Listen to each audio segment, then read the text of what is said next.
Astamari Tato, and welcome to day 2 of the Yu-Gi-Oh! TCG Oceanic World Championship Qualifier for 2024.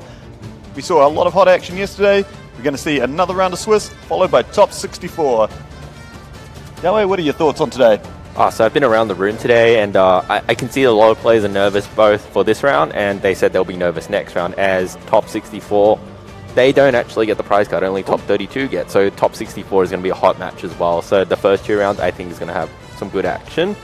But yeah, no, very good vibes. I think there's a lot of competitive spirit out there. Everyone's very nice out there as well. They're very courteous, so that's what we like to see. Very good gameplay. We've got two players here. It looks like we have a bit of the battle of the countries again. Yeah, Australia versus New Zealand. The tale as old as time. I think representing New Zealand, we have Michael Dwan on what can be described as a Kashtira deck. Yep. And from Sydney, we have Daniel, who is playing a U-Bell deck, a deck that we featured a number of times. It looks like it's a very popular deck. We've had a total of 26 of them? 28? 26. 26. I believe it's one of the 3rd most popular decks this weekend. Definitely, and it's you can see it could have new toy syndrome. People want to play it because it's new. It's got that new the Phantom of U-Bell, which came out recently. And yeah, people are getting fatigued from the Fire format. They want to try something new, something that's also just powerful, has really cool interactions. Yeah, and being an anime fan favorite deck as well, like, yeah, people just want to get amongst it. Definitely. So, and it's got a good shot going into the top cut. We've seen a lot in top tables as well. But yeah, we can probably move on to some gameplay now, pending that the judge is ready. Yeah, we're waiting. Alright, so they're still setting up. So, alright, let's go through some of the other decks that have had a good showing. There was like a total of, I think, 27 10-pie decks, so 10% of the field. We've got 15 branded variants, so that deck has always been a very popular deck. It would have been my favorite had I been playing this weekend. Yep, like it's got a lot of pieces to the deck, so there's a lot of things you can do. You can play a lot more aggressively. You can play the gimmick puppet to be able to prevent your opponent from special summoning monsters. Other than that, there's a lot of fan favorite decks. A lot of new options like Centurion. There's an Ice Barrier deck. A couple of Melodious, like we saw one yesterday. So there's 7 of those in the tournament. Yeah, one of my favorite decks that I saw yesterday was the Synchron Adventure deck, which managed to go off game 2. I think it ended up losing its feature match, but it was still like crowd was absolutely loving it in the comments there, so that was great to see. Yeah, and he's still in contention for top cut as well. I saw him out there earlier. The Horus deck that we featured yesterday, he's still out there. He's still fighting for a spot. So yeah, when we finally make that top 64 cut, I think we're going to see, like, there's definitely going to be the Snake Eyes variants there. That's going to take up a large component no matter what, but the rest of it, there's going to be quite a few slices of pie left for all these other different decks out there in the field. Yeah, and I really like that. Like, even though it's a high level of competition in this tournament, the most important thing is you have fun. If that means playing something that's not necessarily the best deck, like, by all means, if you know how the deck plays, play it, do well with it, have fun. That's the most important thing, prevents you from burning out as well. Exactly, yeah. As long as you're having fun out there, that's all that counts. And people do tend to do better with decks that they are enjoying over necessarily the best deck. Like, yeah, like the Voiceless Voice plays, they all love that deck. They don't want to play the fire deck, and some of them do quite well. Yeah, it's good. I mean, like, you can pick up like a Snake Eyes deck, but if your heart's not really in it, like, you can just sit there and be like, this is not good. Like, you can win a bit at, like, sort of what cost, in all honesty. And your losses are going to be a little bit more miserable because you're also just not having a lot of fun playing the deck. So, yeah, that's definitely something we advocate. Both of us have been in the scene for quite a while, and you know, to prevent burnout, you definitely want to be playing something that both your heart is in and that you feel that you're confident with. Exactly. Yeah. So, just going to check in on that judge there. Judge going to give us a thumbs up. Thumbs up, ready to go. Let's get into some hot Yu-Gi-Oh! Action. Day 2 here at the Yu-Gi-Oh! TCG Oceanic World Championship Qualifier. Plays. I love it. Is he using is it the Morphin sleeves from the Japanese card game? I believe it is. There was like a raffle, and like they sort of voted for what monster they want, and it's like some obscure vanilla monster from ages ago that I don't think we had released here in the TCG, so it's kind of funny to see those. Perhaps that does get a revisit with modern cards, like a lot of the archetypes that we've seen throughout the weekend. I mean, that seems to be a very popular thing with. with players, like, you know, cards that they saw when they were children. that they particularly bonded with, but aren't necessarily competitive, and then just give them a modern spin, make them have effects which keep up with modern cards, and you might see something really popular. Indeed. Anyway, we see shuffling up from both players here. Daniel S. from Australia on blue, and then Michael D. from Auckland in the red. They are sitting on five wins, 2 losses, and 1 draw, so the winner will most certainly be guaranteed a spot in the top cut, whereas the loser might... There is an opportunity for them to sneak in, but it's not certain, so... Yeah, you'd rather win right now and like take that sort of off your head, like knowing, rest assured that you're going to be making that top 64. But we see Daniel S. going first here. Yep, he has both the Samsara Lotus and the Gruesome Grave Squirmer, so definitely a very powerful opening. On Michael's deck, you can see that he plays 3 copies of Ash Blossom, 1 Ghost Bell, 1 Ghost Ogre, and 3 Infinite Impermanence. So a slightly more condensed number of interactions, so it is going to be a bit more difficult for him to see a lot of them. But there's the Ghost Oak there on the Nightmare Pain. Really good choke point, because that not only does it help the Yubel player search for more cards in their deck and continue their combos by destroying their monsters, but it also, like, it's one of the key components dealing damage back to the attacker there. Yeah. So, and we like to... Well, we've seen in the past, like, if possible, Yubel wants to summon the Phantom of Yubel as early as they can to be able to stop your opponent from playing cards like Ghost Ogre against your Nightmare Pain, so... and a card that we've seen perform beautifully over the weekend, Triple Tactics Talent.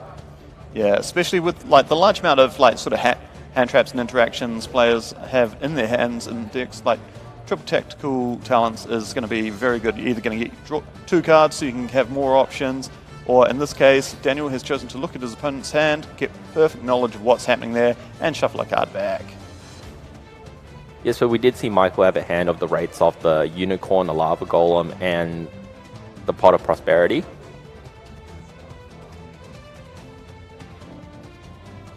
So he's down to three cards left. He'll be drawing for turn and only having 4. Let's see how far Daniel S. can push this. Yep, but being slightly cut off from that Yubel engine might be of a slight benefit to him. But we will see how he chooses to move going forward, knowing Michael's hand. See 3 cards. I think one's a trap as well. So yeah, I believe 1 is a copy of Infinite Impermanence. This Grave Screamer brings Samsara Lotus back. Then Shivara targeting the Lotus to be destroyed.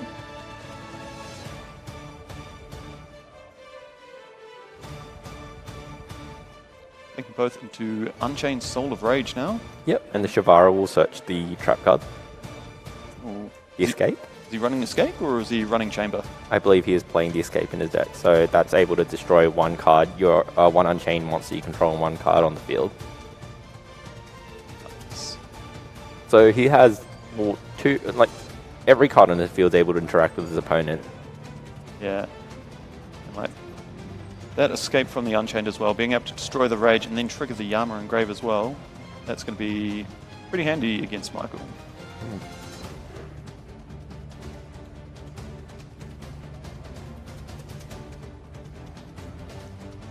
Michael draws 4 cards, see a spell off the top, and it's a Pot of Prosperity. Ooh. It's going to give him a lot more options for his plays. Considering that was the card that was pushed back by the Triple Tactics Talent before, was it? I think it might have been, actually. Whew, what a lucky draw. Are the cards truly with Michael D this morning? Like, he's looking to special summon that Unicorn.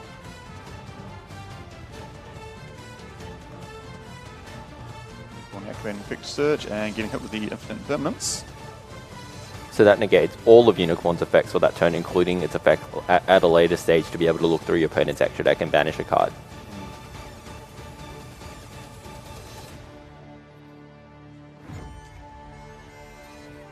Yep, just taking a read of the Unchained Soul of Rage. I believe he wants to make sure he understands how that will interact with his side of the field.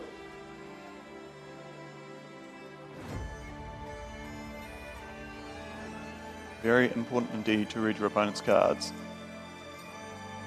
It does push the battle phase though, which triggers the Spirit of the Yubel in Daniel's hand. I believe it negates the attack, but also allows him to special summon a card. Sorry, not special summon, add a Yubel card from his deck to his hand. Choose to add another copy of Nightmare Pain. He can also choose to set that if he wants to. I mean, this effect is relevant in times such as if a card like Anti-Spell Fragrance is on the field and you want to preemptively set that Nightmare Pain to be able to activate on your turn. Yeah, that's right. Or play around like popular hand traps like Droll and Lockbird here. Ooh, and we see a Lava Golem from Michael. And this Lava Golem was known by Daniel, of course, as he had seen it previously from Triple Tactics Talent.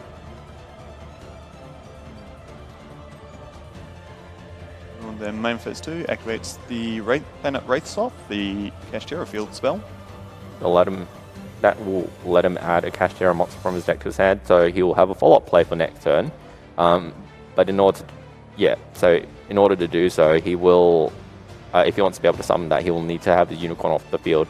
But if the Unicorn stays, he will be able to activate its effect again, so either way, he has some form of follow-up for next turn.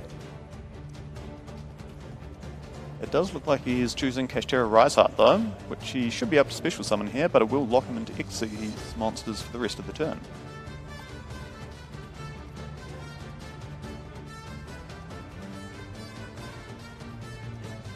Both players just confirming what column that Infinite Impermanence was activated in, because it was set, it is going to negate the effects of all spell and traps activated in that column, including Daniel's own.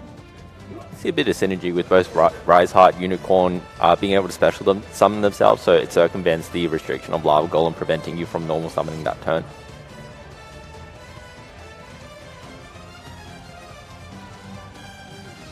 Choosing to activate Pot of Prosperity in main phase 2 in case he got in, so he was able to go for the full damage, if any, in his battle phase. Pot of Prosperity halving the damage done to your opponent after the card's resolution. Yep, and it's also really good because you want to be able to force as many interactions as possible. That way, when you do see 6 cards from Pot of Prosperity, you have a more informed knowledge on what you want to be able to add, what's better for the situation after the field, and the game state's a bit more simplified.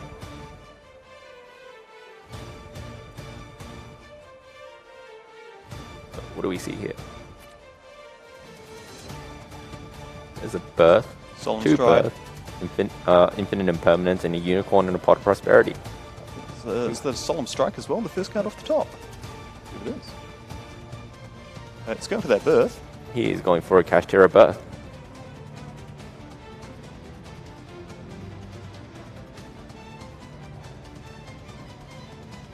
It's appropriate he will follow up with the Kashtira Riseheart.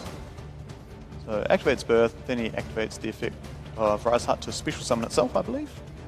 Yep, so with Birth, if your opponent activates a spell card or effect and you control a Kashtira monster, you can target 3 cards in your opponent's graveyard and banish them face down, which is a very powerful interaction against Daniel. You'll be able to cut him off cards like the Yama and any like extra Yubels in the graveyard.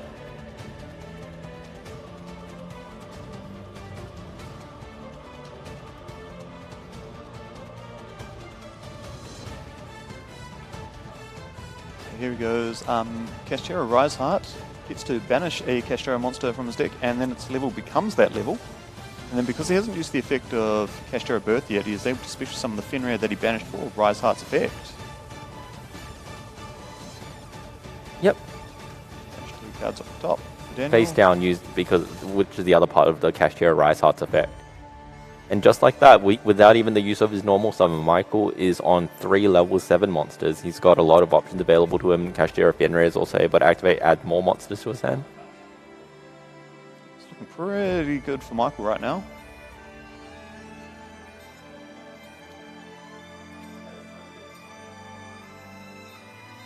Yeah, it's a Unicorn. Again, he's definitely shaping up his hand for next turn. Run that all-important follow-up should anything happen to his field.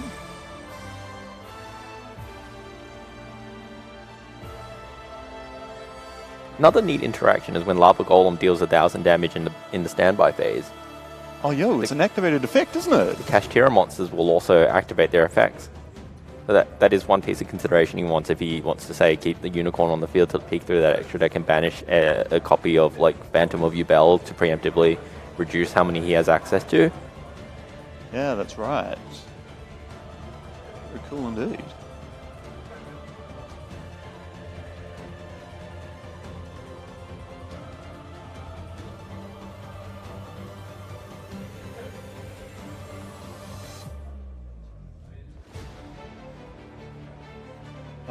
Overlaying now for the Dragon of Destruction there.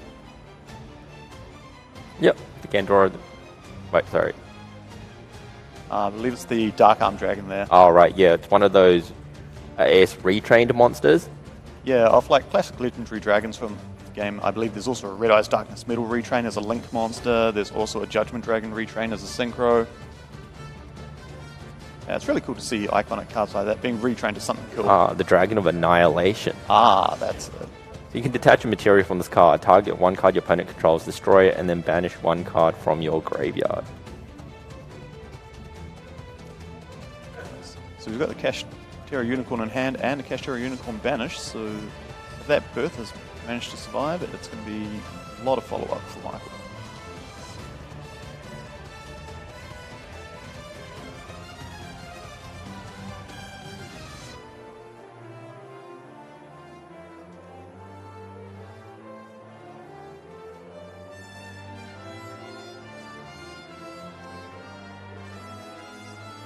Gamma has special summoned back the Unchained Soul of Rage, which has triggered the Kashtera Fenrir to banish the Lava Golem. I suppose if he had like targeted the Unchained Soul of Rage to special summon, he just would use Rage's effect to special summon. So yeah, Fenrir banishing Lava Golem is probably the best play here.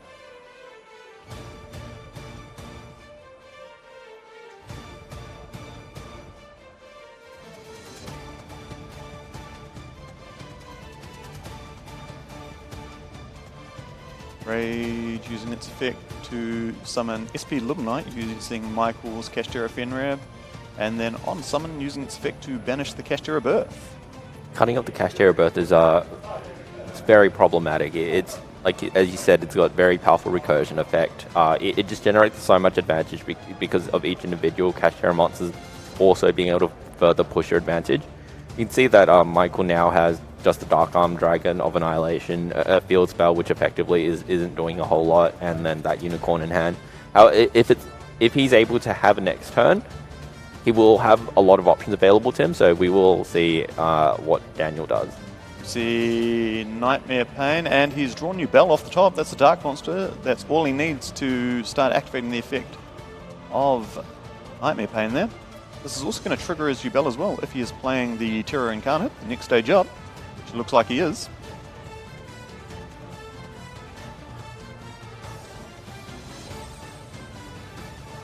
Now, because he controls the Fiends, he's able to special summon that Gruesome Grave Skirmer that he searched off the Nightmare Pain.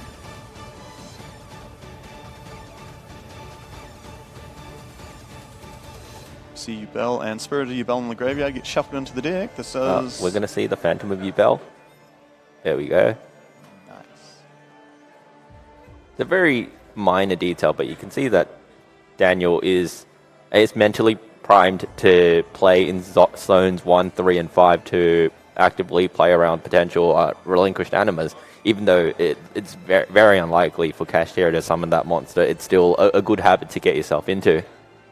It very much is indeed, but this may mean game because we do have the Nightmare Pain there and 3 monsters on the field with 0 attack, ready to charge into a, I believe, Dragon of Annihilation has 2,800 attack because of the Wraith's Off field spell there. And yep, that is indeed what has happened, and looks like we're going to game 2 with Daniel taking game 1. And we've been talking about this, I guess, a lot of yesterday and today, that there are a lot of plays that you can make which give you a micro advantage, and they all add up. Like, it's just pretty cool to see the active use of zones 1, 3, and 5, honestly.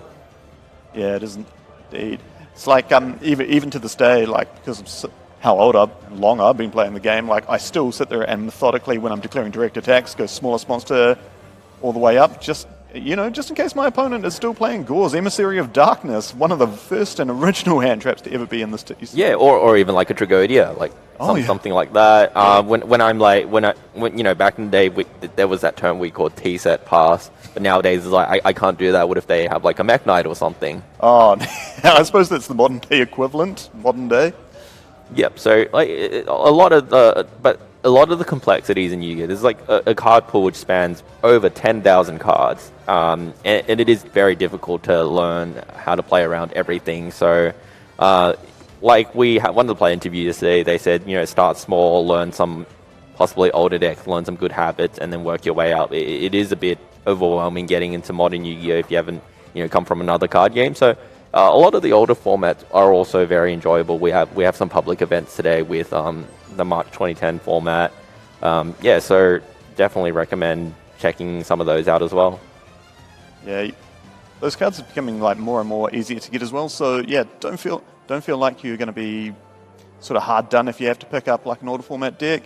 Also, a lot of players playing those older formats as well have multiple decks. So if you ever see someone at your locals playing them, just ask them, do you have a spare deck? Can I jump in, have a game with you? Yeah. Yep. Enjoy some vintage Yu-Gi-Oh! So we'll look at Michael's side deck here. So I imagine he wants to go first this time round. He has 3 copies of Eradicator, Epidemic Virus, and 2 Solemn Judgment, which I can see going in. Eradicator cutting off your U-Bells from spells could be incredibly powerful. Indeed. We're going to see that probably paired up against those 2 Solemn Judgments as well. Maybe even the 3-dimensional fissures, just to like remove another resource off Daniel there. Yeah. And he, as he's going first, he could possibly take out some of those points of interactions, which are more beneficial for you going second. Like the Ghost Bell and the Ghost Ogre might not be pulling their weight when you're going first. Yeah, definitely. I don't think you're going to need Lava Golems going first. Yeah. And then looking over here at Daniel's list now. Going second, Nibiru is. I don't think that is a very a solid option. Kashira are able to play summoning minimal monsters. There is that Ghost Ogre and Snow Rabbit, which could hit the Kashira Birth. Yeah, that'd be a good one. DD Crow, I don't think I'll see that. Cosmic Cyclone is potential. I think you'd bring the Harpy's Feather Duster, you know, just cause. Like, you're going second, you get the opportunity to pick off, like, 2 or 3 spell traps of your opponent. Like, yeah, you're going to go for that one. Just force that there. While there is 27 minutes left on the clock, I do note that his side deck comes with a Super Dreadnought Railed Cannon Gustav Max. I love it. I love it so much. We probably won't be seeing this game, but if there's a game 3, I think we're likely to see that go in. Yeah, definitely. Being able to deal 2,000 life points of damage to your opponent with minimal time on the clock, as well as putting a 3,000 attack body on the field. Huge stuff indeed. Yeah, like, we note that U-Bell monsters, as you say, have 0 attack, and sometimes it's challenging to be able to deal damage, especially when it comes to end of match procedures, so they do need to find an alternate win condition at times. So we see Michael has elected to go second this round, forcing his opponent Daniel to go first. Hopefully, probably trying to be a bit tactical, bit of mind games this early in the morning and sort of put him off kilter, but that doesn't seem to stop Daniel though, as he has opening the Spirit Gates there. One of the best starters you could possibly have in the Bell deck.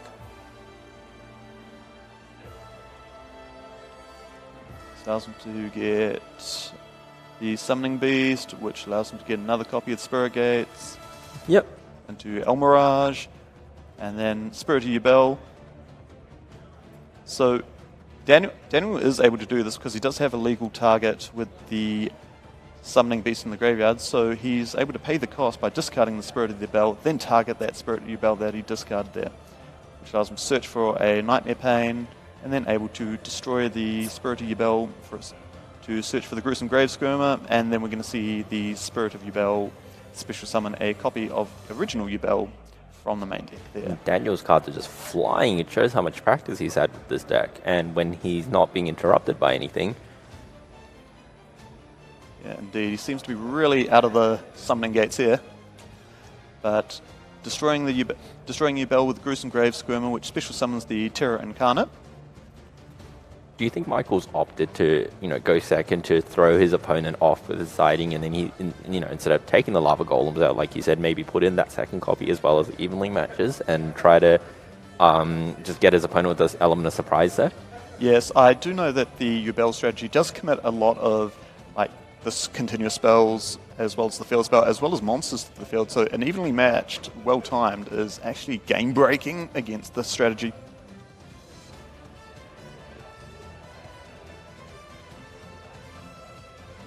All right.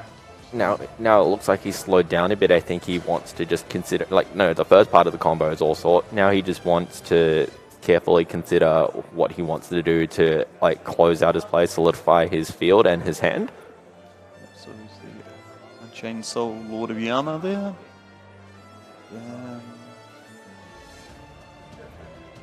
Not sure if this happens to you, but sometimes I feel like my lines of play are more difficult when there's no points of interaction from my opponent. Because in testing, it's like, well, I usually don't get this far in my testing, so when there are too many options, it becomes a bit difficult.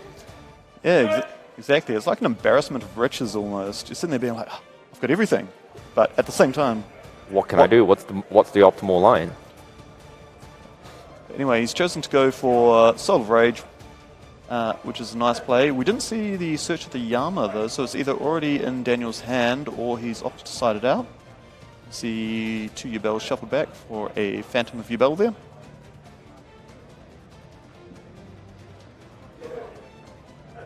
Setting a spell trap. He's going to set another one. Going to get greedy. Yeah, there he goes. And passing up to Michael. Checks the graveyard. Verifying the contents of the graveyard. It's very important to know what you're up against. Daniel graciously offering his deck to Michael to shuffle and cut before his turn ends. Beautiful. Seeing a lot of pink cards in Michael's and there. So yeah, maybe we are going to see a blowout of an evenly match right now. I think one's a Ghost Ogre. Yeah, there definitely are a lot of purple cards. Interesting if he just drew that Ghost Ogre, if he just opted not to play it earlier. Did he, go for like, I will, wipe everything evenly and then have Ash Blossom for the follow-up? You think that's a line of play? I think that's definitely something, like, if you know evenly match is going to sit there and do a lot of damage to Daniel's field there. Oh, there we do. Oh, we there you see go. It. Got it. Too fast for us. Oh, I believe he's going to choose to keep the Phantom. Or at least one of the monsters, as they serve as a point of interaction. Oh. Ooh. He's thinking about it. Definitely doesn't want those spells and traps. Oh, there is one trap he is in consideration for keeping. He's got 3 where he's certain that he doesn't want. Those being the continuous spells. Alright, definitely doesn't want the set spell and trap. And there you go. So electing to keep the Unchained Soul of Rage there. He does have Yama in the graveyard there, so there is multiple points still. And losing the Soul of Rage, which is normally played as a one-of there, could be harmful in the long run to him. Yep, so this way he can still go for an SP Little Knight on his opponent's turn like he did last game to be able to clear off a monster and then subsequently another card. But we can see that Michael has an infinite impermanence, so he will be free to clear off this Rage without concern, depending on what cards are in Daniel's hand. I think one's definitely a Ghost Ogre and Snow Rabbit, and it's almost looking like the other one is one of his Winged Dragon of Ra Sphere mode as well. We do know Michael is citing that, but he's chosen to pass without play, so yeah, he's got a lot of going second cards, but not a lot of engine. Oh. That is a predicament you get yourself into when you have a high concentration of these high impact cards going second.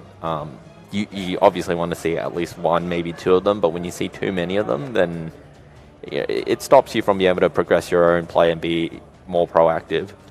Yeah, well, you've got all the cards to stop your opponent's players, but you're not really playing the game yourself.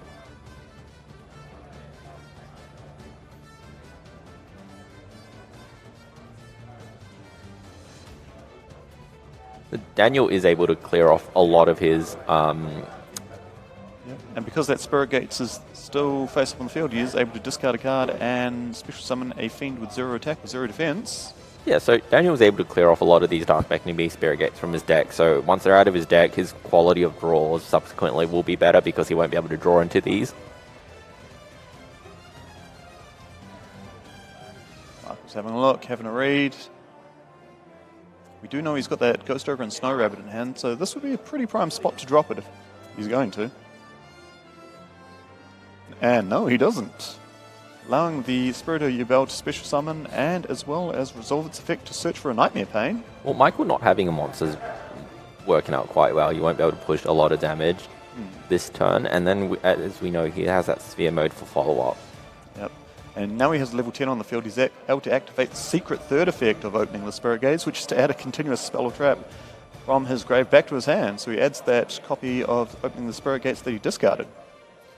Nightmare Pain comes down, and Michael is opting to Ghost Ogre the Nightmare Pain now. Would have think if he cut him off from the Spirit Gates early on, then like... I think he's going for the approach where he tries to get his opponent to play as many cards as he possibly can. I see. Oh no, he did have the Shivara in hand. So there he is, having an effect to destroy Soul of Rage. Just going to trigger the Yama. To add the Gruesome Grave Screamer back and special summon the Unchained Soul of Rage there. Spirit of Yubel is destroyed. Special summoning out the normal Yubel here. Tried and true. Shuffle back those two for a Phantom of Yubel. Yep. Again, we can see Daniel play his cards relatively quickly. I can definitely see why this is like a favorite deck for this weekend, because like the amount Phantom of Yubel being able to recur all those resources from the graveyard back into your main deck, it's creating like this endless loop of resources. It's fantastic. Another card we saw yesterday as well. The Unchained Soul of Anguish. Yeah, it effectively does what Soul of Rage does, but only on your turn. And it's a Link 3 as well, so giving you more Link possibilities here. Terra Incarnate and Gruesome Grave Squirmer being linked away for Muckraker, I believe. There you go. Yep. Muckraker's... Oh. And we go for another link. Oh, he does not.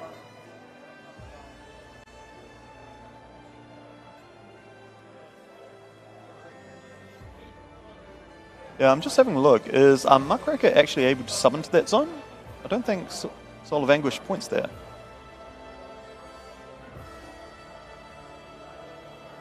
Judge is catching that. You don't need to special summon to a zone it points to, does it?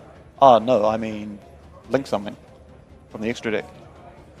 But yeah, Judge has caught it now, and we've moved the Muckraker to an applicable zone here, and I think play is going to continue now. Alright.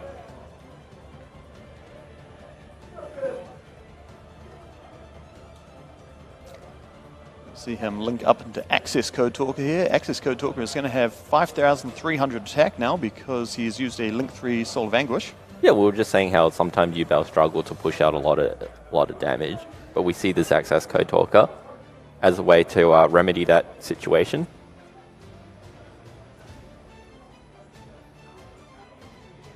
Activating infinite permanence on the Muckraker there, so he's not going to be able to bring back any more fiends for link summoning. Gruesome Grave Screamer is able to banish itself and special summon back. Again, I think that's the Summoning Beast.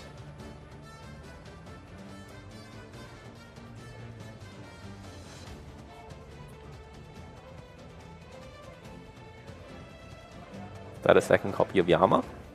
Yes it is. And yes, it has been summoned to a correct zone because Muckraker points down and to the left. So Appaloosa points all down, right? The 3 down directions. yeah, but I think that's an access code. Oh, wait. Yeah, access code also just points down. Yeah, it's got the cross. Access code points cross. Appaloosa points all 3 down and 1 up.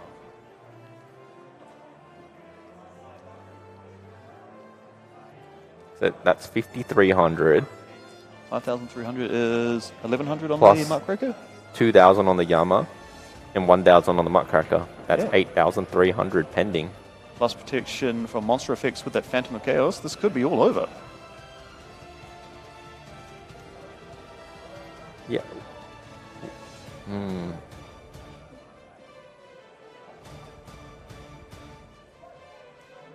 Doing life points, considering bang, bang, bang. And the handshake is extended. And Daniel S wins this one, moving on into very good contention for the top 64 with 6 wins, 2 losses, and 1 draw. Michael hoping for the best on tiebreakers with 5 wins, 3 losses, and 1 draw. Right, so very well played. We will have Daniel back shortly for a post-match interview. We'll see what his thoughts are and what his strategy is going into the top cut. So please bear with us for one moment while we let him collect his cards and his thoughts. Catch you soon.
Welcome back, everyone. We are with the winner of the round 9 feature match. Who do we have, and where are you from? I am Daniel Shi. I am from Sydney. However, I have lived my first 12 years of my life in China.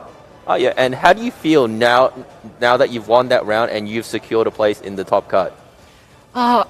It's just a big relief, man. I can't really sleep last night because of this, thinking that if I lost the next round, I am going to swim back to Sydney, actually. I'm swimming back. Did you do a lot of testing last night, or did you just try to rest? I just tried to rest. Okay. I don't think more testing will really help. I really just want to boost my mental game.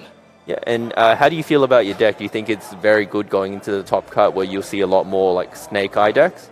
I beat a few Snake Eye decks. Like if this deck goes first, and then you draw an okay hand, you don't see like Terra Incarnate every game, then it's very good. It sets up a formidable board. I don't think Snake Eye can really play into it. However, if I go second, I want to see a lot of hand traps. Okay, and how do you feel? Is there a deck that you're, I guess, like, that you don't want to see in the top cut? I'm not sure. I believe every deck is... I believe this deck is okay to be every deck, but maybe not Runic Stump, because this deck really doesn't have a lot of backrow removal. And did you see many of that deck outside? Well, my friend mains that deck. He is a freak. Oh, that's not very nice. Well, he's why right now. Did you choose to play Yubel? Yubel, the first thing, I am a very big fan of Unchained Pure. I play that deck like crazy. I play it after the Sharvara limit. Yeah. I have the max rarity Unchained cards. Yeah. I might as well play it. Also, I tried to top a lot of events with Snake Eyes. However, I didn't see a lot of good results. I think I'll pick the second best deck, in my opinion, that I can also pilot to a pretty good degree, even though I did misplay. That's all right. Are you confident? Do you think you can win 5 games in a row? Let's say I do. Sorry, 5 matches in a row? Yep. Let's say I do. All right. Is there anyone you wanted to thank for your success, or you wanted to give a shout out to? Thank you so much, Samuel Chuan, for borrowing me 2 copies of Phantom of Yubel. That card is not cheap, and you are you're the best guy in the world, and also Weiton for teaching me a lot of the Yubel basics, and also just everyone from Alliance Games Kingsford. Oh yeah, Kingsford local that you come from. You studied near there as well? Yeah, I studied in UNSW. That's very good. All right. I'd like to congratulate you again, and best of luck in the top cut. Well, hopefully we might see you back soon. Thank you very much.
been featuring a host of different duelists here this weekend on sort of in between the rounds and stuff.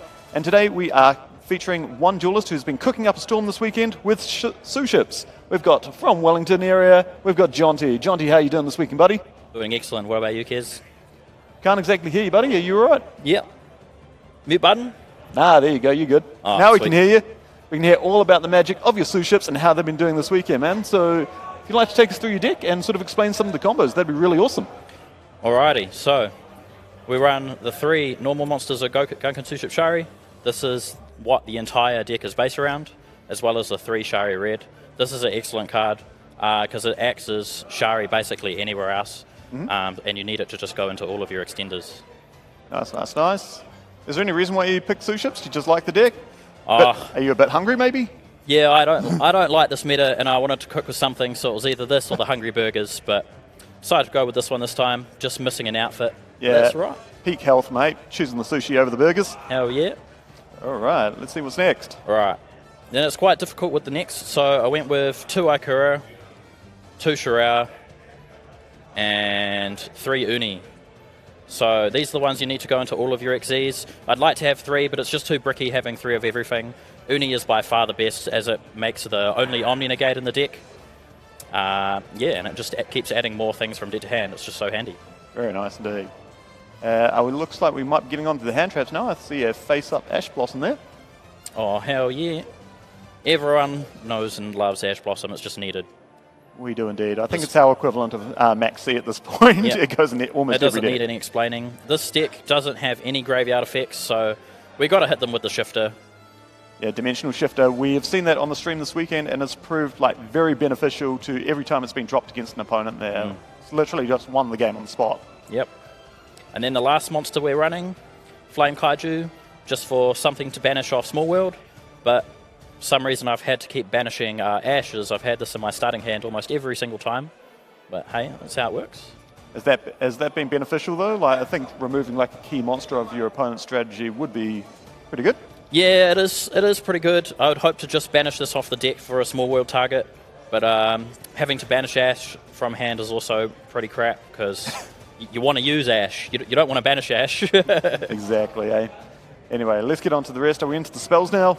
Yep, so we've got one catch of the day. This is if you have a Shari in hand, it basically allows you to add any other SHUEISHA piece you want from your deck to your hand. Sounds like the play of the day in all honesty. 2 field spells, play any SHUEISHA. You get to put any SHUEISHA you want on the top of your deck.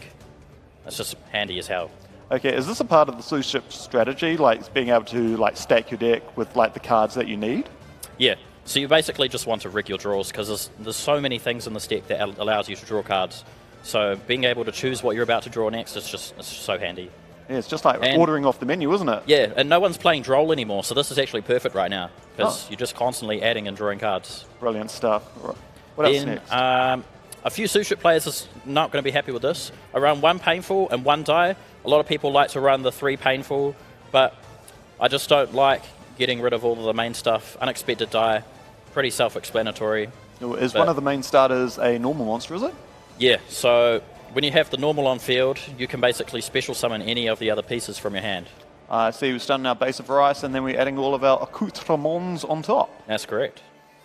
Then we're going for a hard second, so we've got 1 Lightning, 1 Thrust, 1 Talents. Got some more handy stuff in the side deck. All you need, really, isn't it? Yep. 3 Searches off the Small World. Brilliant, brilliant. Much needed. 3 Piercing the Darkness. Okay. Not a single person I played against today knew what this card was. And I'm not sure I know what this card does either. If you can explain So if you summon a normal monster, you get to draw a card, and then any extra deck monster you summon that has a normal monster as material that goes into battle gains the opponent's monster's attack, which is just so handy because you can beat over literally anything. That's incredible. Especially one of the extra deck monsters gets to attack twice.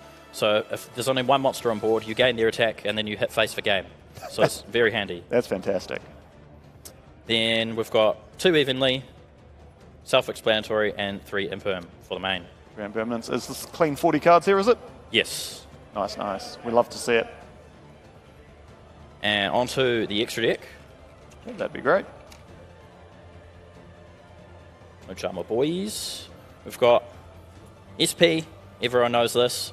Although I found quite a few times it was a pain in my ass because I wanted to use Shari into it, but it doesn't. You can't use a normal monster to go into SP. But well, Fire Charmer, my whole deck's fire. So Good. And with the amount of Snake Eyes out there today, like that's going to be pretty handy, stealing some big monsters. You get to steal anything. It's so nice. IP, also nice. Then we've got 2 of Shurao class. This one gives you your protection. We've got 2... protection from card effects, battle, targeting. Can't be destroyed by card effects. Oh, yep. Very nice. 2 of the monster that allows to attack twice. So this is the one you try aim for with Piercing the Darkness. Nice. And these are all rank 4s, aren't they? Yes. And then there's 1 rank 5, which is 2 Unis. This is Omni Negate and can attack directly. Ooh, and how do you summon this one if you're running all level 4s? So the level 5, you special summon, and then you have to target a monster and change it to level 5. I see. Okay. And is that all 15 cards in the extra deck, or we've got a little bit more there? Yep, there is 15. Dreadnought. It's just a handy rank 4. You don't see it much these days, but can put you into whatever you like afterwards. Abyss. Everyone hates Abyss. Yeah, I think a lot of players would be caught by surprise if you summon Abyss Dweller against them this year. Exoton Knight. It's kind of like a mini Zeus. I quite like it. Yep. Another classic as well. Light Fiend as well for all you people looking forward to the Fiendsmith archetype coming out in the next set. Baguska. If I can't do anything, neither can you. Fair play, mate. And then Typhon, Zeus. Love to see it, eh? So that looks like a really interesting deck. I hope it served you well this weekend. Are you in making for top 64? No. Oh, that's a very shame. It sounds like you just barely missed out on the cut there. But hey, so close. But hey, thank you very much for sharing your deck with us this weekend there, John T. Good luck if you're playing in the side events. And for you folks at home, we'll catch you very soon with top 64 of the Oceanic Championship. Thanks, Keza. Catch you later, John T.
while we're doing the deck checks and waiting for the top 64 to start, we're sort of exploring some of the more weird and wonderful decks that we've seen this weekend.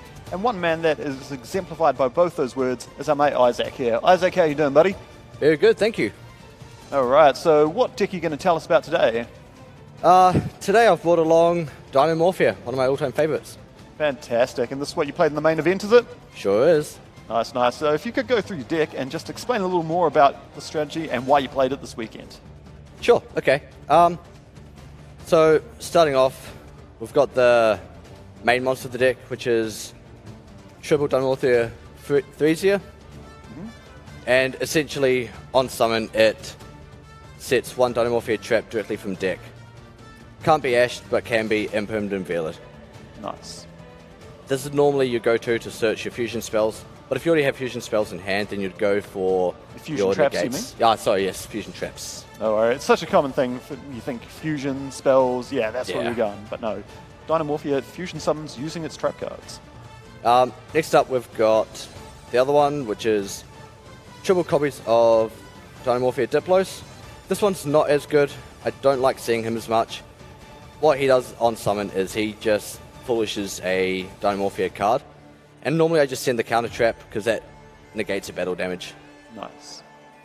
Next up, we've got Best Boy Miscellaneousaurus. Yeah, Dynamorphia's being all dinosaurs. Like, you can't pretty much run a dinosaur deck without that card, right? This card is crazy. It's won me, I think, 2 games out of the 9 alone. Two this matches. weekend. Yeah, 2 Oh. matches, sorry. Oh, heck, that's Yeah, incredible. very good. Next up, we've got Double Wannabe for consistency. I thought about running this at 3, but I feel like 2 was okay because this is already a 40 card deck, so I don't need more. No worries. Explain to the people at home what Wannabe is, because it's neither a dinosaur nor a Dynamorphia. So what it does is, during the end phase, I can send this card from my hand to the graveyard and then excavate the top cards of my deck equal to the empty spell and trap zones that my opponent has, which when I'm going first, it's always going to be 5. And then I can set 1 trap among the 5 revealed cards. Okay, so discard, reveal 5 off the top of your deck, and then take one of your trap cards and set it to the field. Correct. Nice. Next up for the spells, this is all the monsters. So next up for the spells, we've Nice and clean. got Triple Pot of Prosperity. This card is just crazy. Helps with consistency, helps me see the last pieces I need. And I'm always banishing 6 for this. Nice. Or consistency, Triple Pot Duality, because I don't summon on my turn. Oh, yeah, so you don't special summon on your turn because all your special summons happen through trap effects, is that correct? That's correct. And one of them is set into my opponent's main phase, so I can't activate it any other way. Very nice. Now for the traps. That's it, spell's over. That's it. Ooh, hey. Nice. Trap cards, let's go. So the main Dynamorphia fusion trap is Dynamorphia Frenzy. So pay half your life for cost to fusion summon 1 Dynamorphia fusion monster using 1 monster in the extra deck and 1 in the main deck. Nice. And all of the traps have a graveyard banish effect, and for this one it's banish to negate a burn damage for the Nice. for that once. Negate effect damage. So when you're paying half, because this deck pays half its life points quite a lot, you're going to be on very low life points, so you need to be able to protect as much as possible. Yeah, definitely. Next we've got Triple Domain, which is the other fusion. This one uses hand, field, or deck, so this is basically branded fusion, but spell speed too.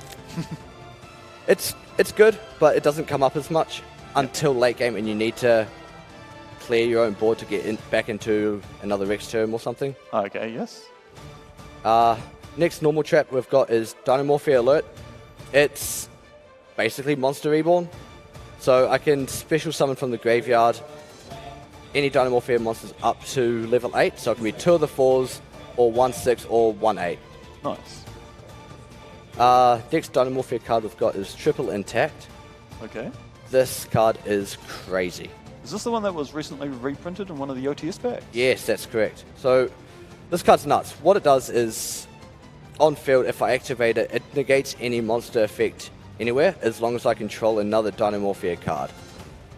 Which is iffy, but the turn I activate it, every single bit of damage for the rest of that turn becomes half my life points, so I cannot be killed in the turn that I activate this card.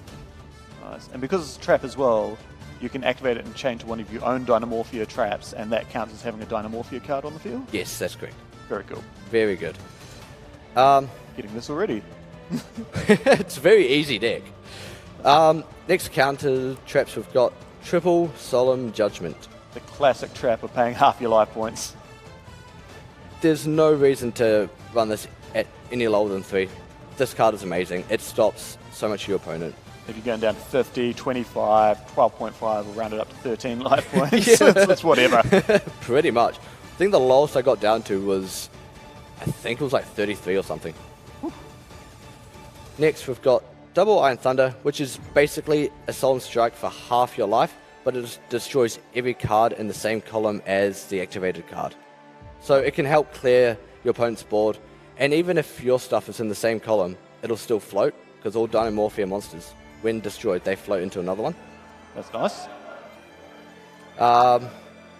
Now for more non-engine, I guess, we've got Triple Trap Trick, which is just good because it can help me find my fusions if I don't have any, but it can also help me find board breakers, which we'll go into after.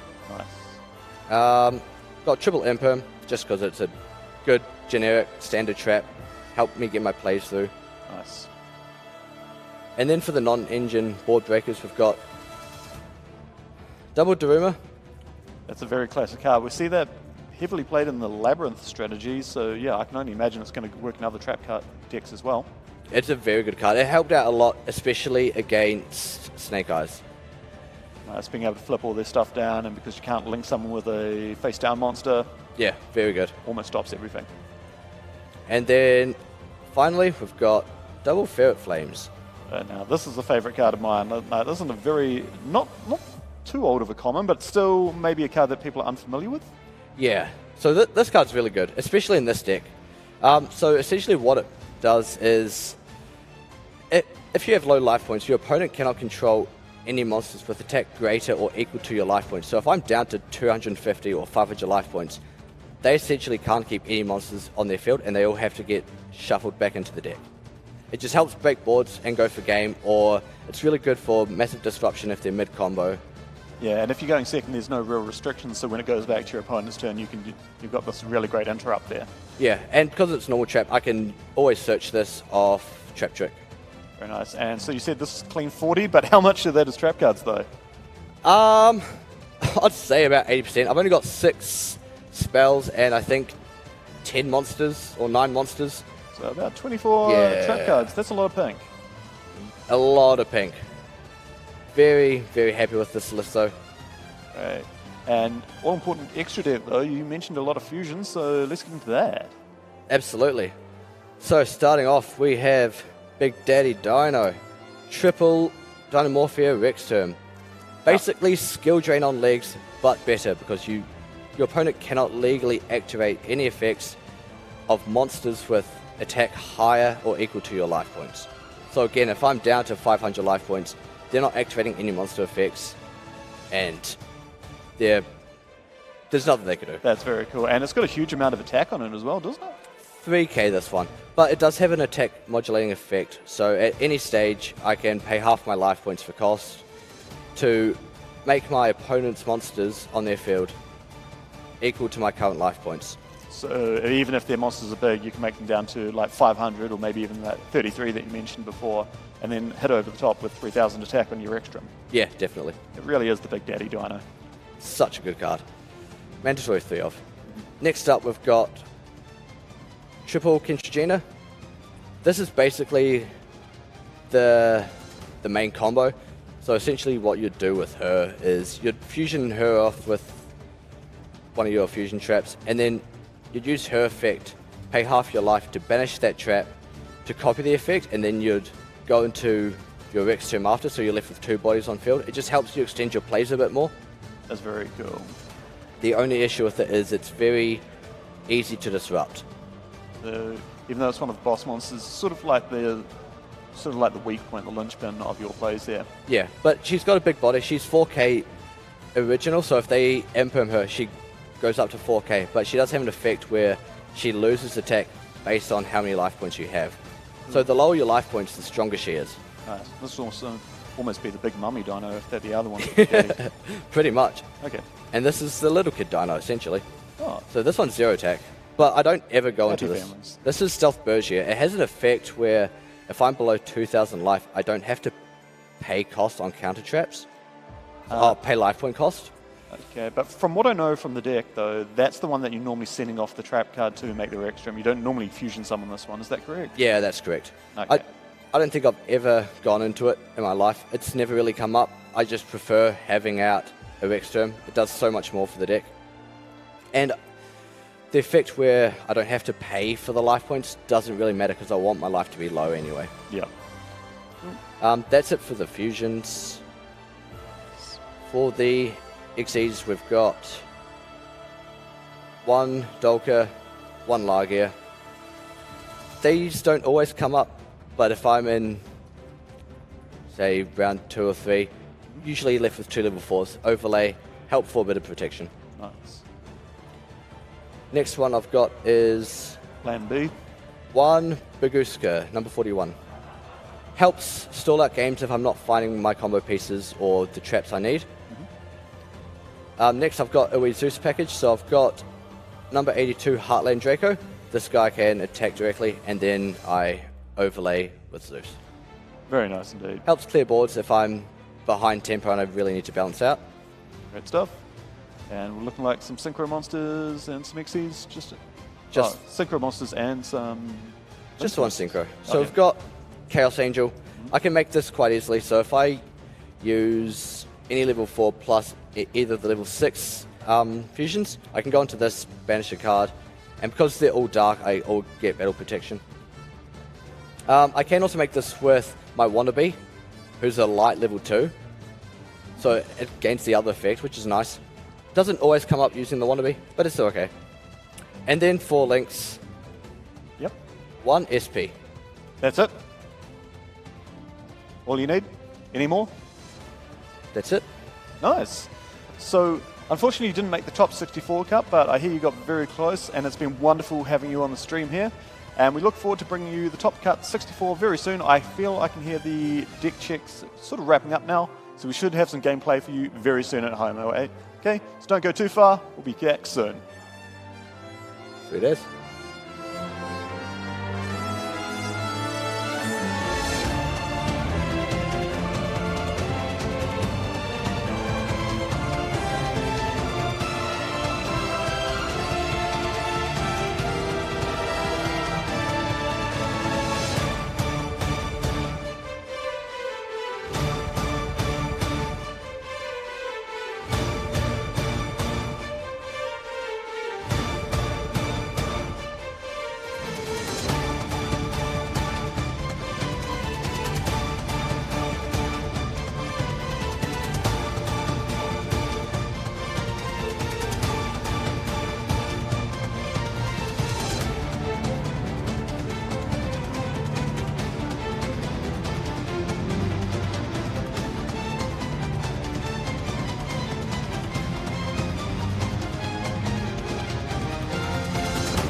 Welcome back to the top cut of YCS Sydney. We've made it. Players have played through 9 rounds of Swiss. We've reached the top 64. 64 of the best players we have in this continent, ready to battle out. 5 wins to represent Australia and New Zealand at the Oceanic Championship. Who are you backing? Who are you backing? Well, we've got some really big favourites here. As we saw yesterday, we've got North Island state champion and previous Oceanic champion Dino Spisovsky, who has snuck in at 30th spot. So I've got him. He'll be making it definitely past into top 32 at least, surely. Yep, and the 2 representatives from last year, Po Jiang dominating the field at coming first place with a 9-0 score. And we have the other representative, Kunlun Lei, at 56th place. Nice, that's nice. And then in 64th spot, Lucky sneaking in. You might have seen him on the stream earlier. It is Michael Dwan with his Cash Terror. We saw him get dominated by Yubel, but that did not stop his chances of making that top cut there. Yeah, a number of people that we've streamed yesterday have made it in. Ashley Martin, the Horus deck, is at 47. James English at 44th with his Chimera strategy. Ellie, 28th with Yubel. So it looks like these players not only showed how well they can play on stream, but off stream, they can maintain that momentum. Yeah, that's been absolutely fantastic to see there. A lot of famous names and a lot of decks. Do we want to talk about decks before we go on? Yeah, we'll briefly touch on it. So to no one's surprise, there are a lot of Snake Eye decks. So there's 9 Snake Eye Fire Kings, there's 8 Snake Eyes, and there's 9 Snake Eyes with Cashiera cards, as well as 2 Yubel Snake Eyes. That's an interesting one then. But yeah, we've got a few things in there. Like we've got Pearly, we've got Tempai. We had that Cashiera. Is that Hero? That's Horus. That's Horus. Never mind. I was getting really excited there for a hero. RB is Ritual Beast. Yep. Well, we've got Ritual Beast in there as well. Real absolute fruit salad of decks we've got going on. Yeah, absolutely. And what we have on for the top 64, we have a Yubel deck against a Tenpai deck. So 2 decks that we've seen previously. Yubel, we've seen a lot of, and there's 8 of them in the top cut. So a good amount of them. Don't worry, guys. The Snake Eyes matches are coming very soon. Definitely. Tenpai actually doesn't have that strong of a showing at only 6, is that? 6. Yeah, so it's still a good amount, but it's definitely the underdog of this tournament. So we will, pending judges' readiness, we will move to the match. All right, definitely players are ready to play. We will go to the match very shortly. Top 64, let's go.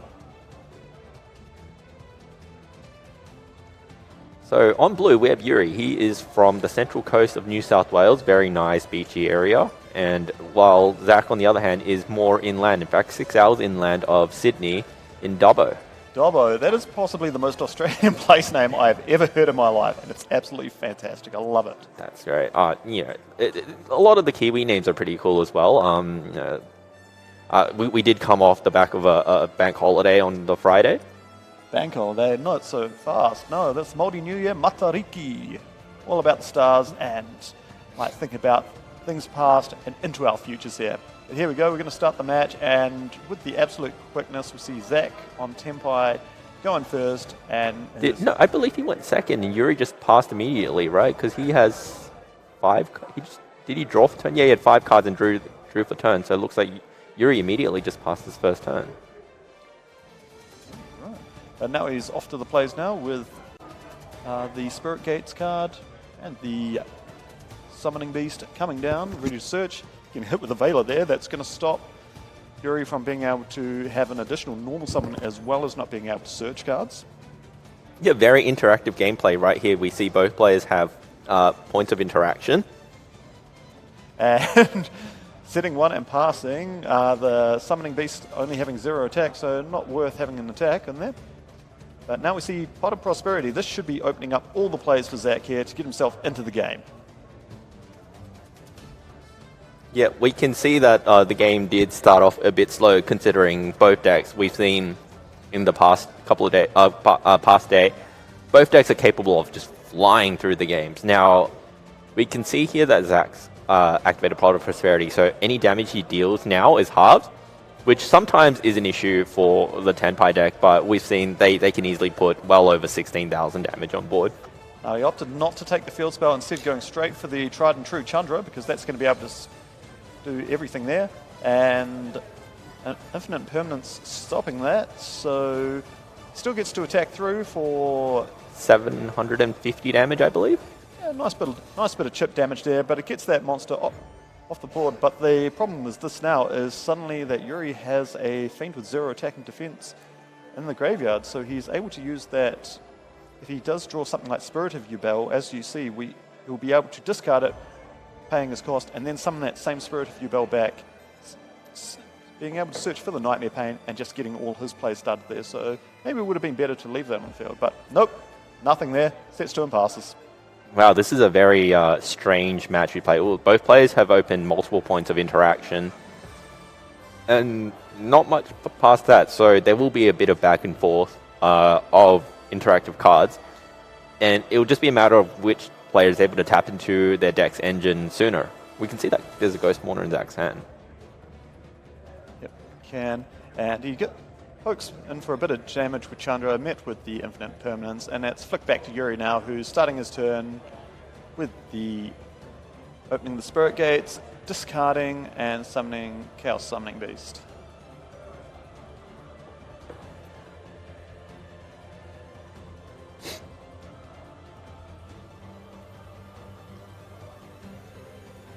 It's a very strange game state indeed. Yep. Now he's got that back on the board. He's able to discard Cross-Art Designator for the blue Unchained main deck monster.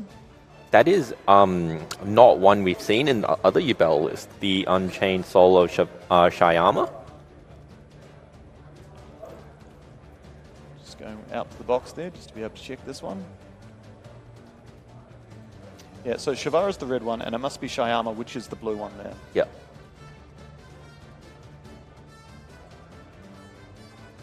But he has put them together for an SP Little Knight, trying to get rid of that Chandra off the field, and any sort of pressure. SP Little Knight does have 1600 attack, which is enough to attack over that Chandra. I think you'd almost wish to just like try and banish the Chandra, in all honesty, like just get rid of it so it's not able to be special summoned out of the graveyard by like Tenpai Fadra or something similar. Yeah, absolutely.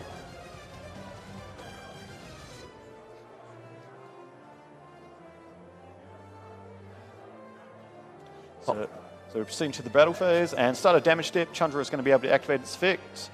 It's going to be searching out the Fadra there. Fadra is got a continuous effect, meaning fire dragon monsters are not able to be destroyed by battle. So, yep, Chandra is going to live there. Fadra attacks over the top of the SP Little Knight. I believe they both have 1600 damage, but because of Fadra's effect, he is unable to be destroyed by battle. Yeah. Very astute observation. Now we see the Bident summon, and it looks like that will be game one. Backing it up. Very interesting how in that match, like, not a lot happened, but it happened so quickly at the same time. Yeah, I think we're going to see that in more of the live matches as we go today. They've been playing 9 rounds of Swiss already. Now we're in the top 64. Both these duelists here are meaning business. Absolutely. Now, as we can see, the players will be siding. Let's see what the Yubel deck has going first. Anti-Spell Fragrance. It does turn off the field spell if Zach also, the Tenpai deck don't run a whole lot of monsters, so sometimes they have to access them through the spells, and by slowing down like Sangan Summoning and the Kaiman searched from the Pydra, yeah. it could...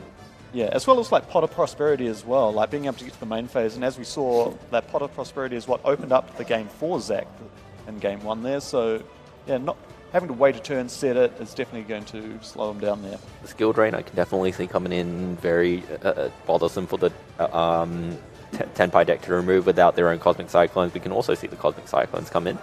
Yeah, possibly. Maybe even the deck lockdown as well. That's a possibility. Yep, and you know, we as we know, the Spirit Gates is able to access continuous spell cards from the graveyard. Yeah. So if he was able to summon multiple like these Unchained monsters, he could make Beatrice, send a copy of the deck lockdown to the graveyard. Is he playing Beatrice? He does have a Beatrice in his extra deck. Ah, I see. And then once he has a level 10 monster on the field, he can use the Spirit Gates to access that. Is that correct? Yeah, that is definitely something that he is able to do. That's a fantastic line of play that is possible for Yuri in this game too here.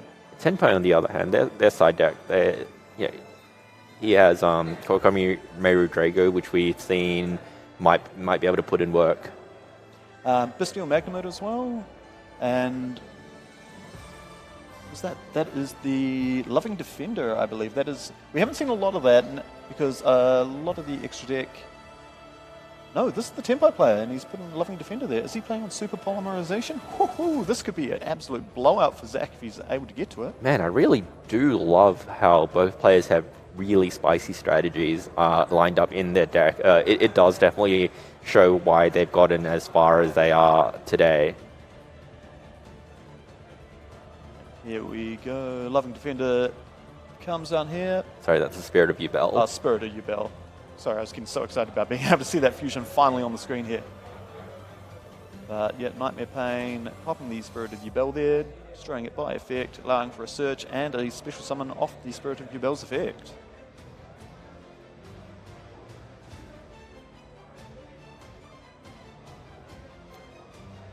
I do believe I see an Ash Blossom in Yuri's hand.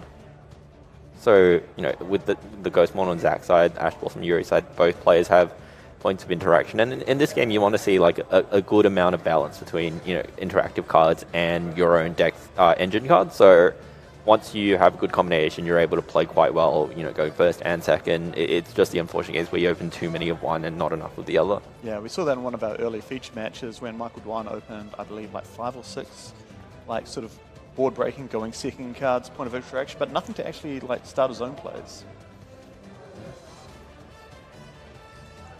Both players going lightning fast. It's good. They're all well practiced. They're well versed. They've probably played this match at least a couple of times over this weekend already.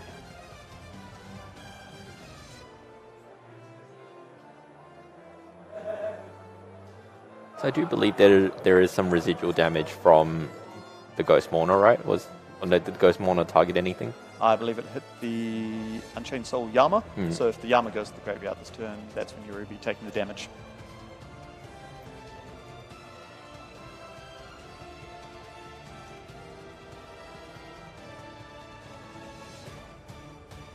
And there it goes. Nightmare Griffin. Now, this is a very interesting card. It's got a bit of a very annoying effect where any monster that is not linked, like has a linked monster pointing to it, its effect is actually, special summon monsters are actually negated. Normal summon's fine, but special summon non-linked monster is going to be negated there.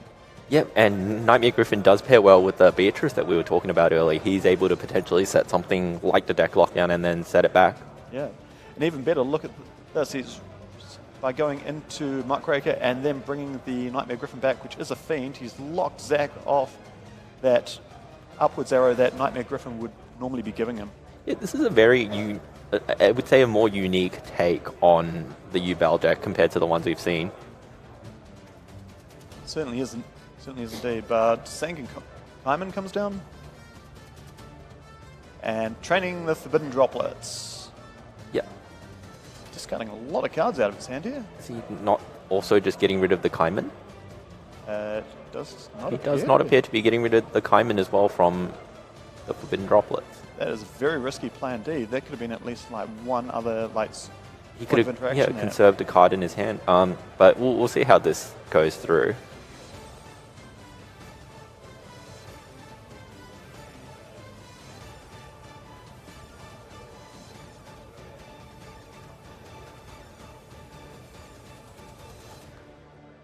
So we see the Chandra come out, and with the Gryphon and the Phantom of Yubel being negated, Chandra will be free to activate its effects. Or multiple effects. Yeah, I don't think it's worth like pitching another card out of your hand to discard the Muckraker. It's not going to be doing much on this turn anyway. Yep. And the downside with these Yubel monsters having 0/0 is that if they don't have an effect protecting them, they're just going to be destroyed by battle regularly. Yuri still has the Unchained Soul Yama in the graveyard there. Just having a look through. Goes into Bident Dragon now, which gets hit with the Ghost Mourner. We're out of Zach's main phase now, so it can be responded to with the Ghost Mourner. This is also problematic because Zach won't be able to summon Transcendent Dragon as easily, if at all, and Transcendent Dragon was his way to prevent that Yama from activating, Exactly. and also pushing a lot of damage. So we go to main phase 2 almost immediately, and goes into the Typhon there. Typhon bouncing back the Muckraker and electing to leave the Nightmare Griffin on the field. Passing to Yuri's turn now. He draws for turn. Do want to note that now that the Gryphon's effect will also just be active.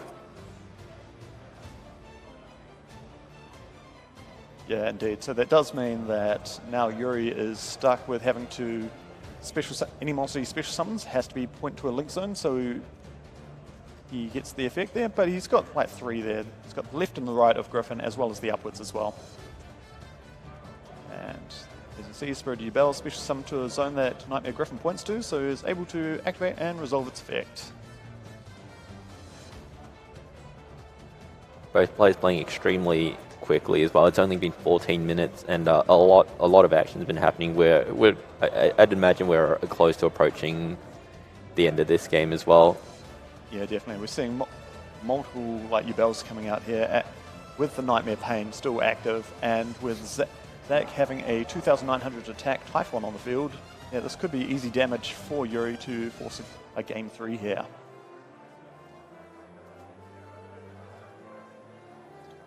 See that Yuri's extra deck doesn't play the Access Go Talker that we saw in the last round. So he won't have that avenue to quickly end the game. Yeah, so that makes Nightmare Pain almost even more of a feature in his strategy here. And as you can see, crash, crash, crash, 3 times 2,900, that is well over 8,000 without the Biden Dragon actually being able to activate here.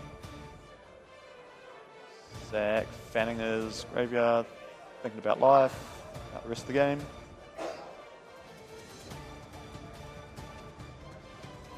Biden Dragon goes to activate his effect, and that's all Zach needs, and we are quickly going to a game 3 here now.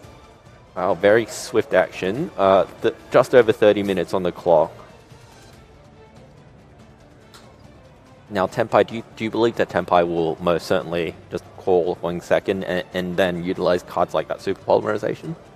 I think that's definitely the strategy that Zach gets to employ here. Like, we see a lot of things. We see the Cosmic Cyclones, we see the Droplets, we see the Trolls as well, which could be something. There's a Bestial Magnamut. Yeah. Very powerful card as well. Yep. Not only being able to stop cards in Yuri's graveyard, but also allow him to search for a dragon in the end phase, allowing him to start his own plays if it gets back to his turn there. Well, players are moving quick. Looks like they've both had a lot of practice against each other's decks in terms of their side deck strategy. Yeah. I think this is definitely going to be an uphill battle for Yuri this game, even though deck-wise, he's probably got the type advantage here, but Zach has all the power and playing the mind games of going first, going second. Who knows what he's going to do? Only Zach.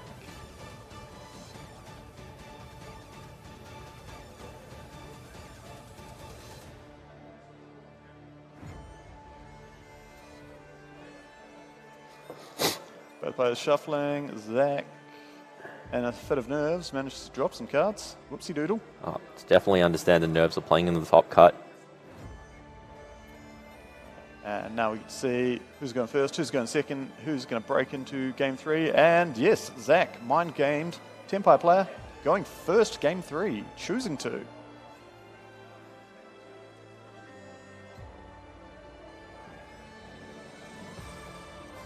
Banishing 6 cards, gets hit with Ash Blossom and Joyous Spring. But that means that his Sankin Kaiman is free to activate and resolve. Yep, so he's going to be able to summon that Hydra, and we'll see if there's another point of interaction. It does look like Yuri does play Effect Veiler as well, so if he's had that, that's the way. But now that there's the Sankin summoning that's going to be active, he will now be immune to a lot of the other points of interaction. This is a very bold play from Zach. Let's see, but if he's just going straight in for the Heavenly Spheres there, he doesn't need to commit that field spell to the field. Cosmic Cyclone, 1,000 life points, and say goodbye to the Super Polymerization. I hope Zach was not banking on that to carry him forth.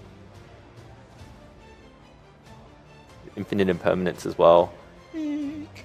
This might... Oh, and there's a Nightmare Throne. Nightmare Throne. A very nice set of opening cards for Yuri.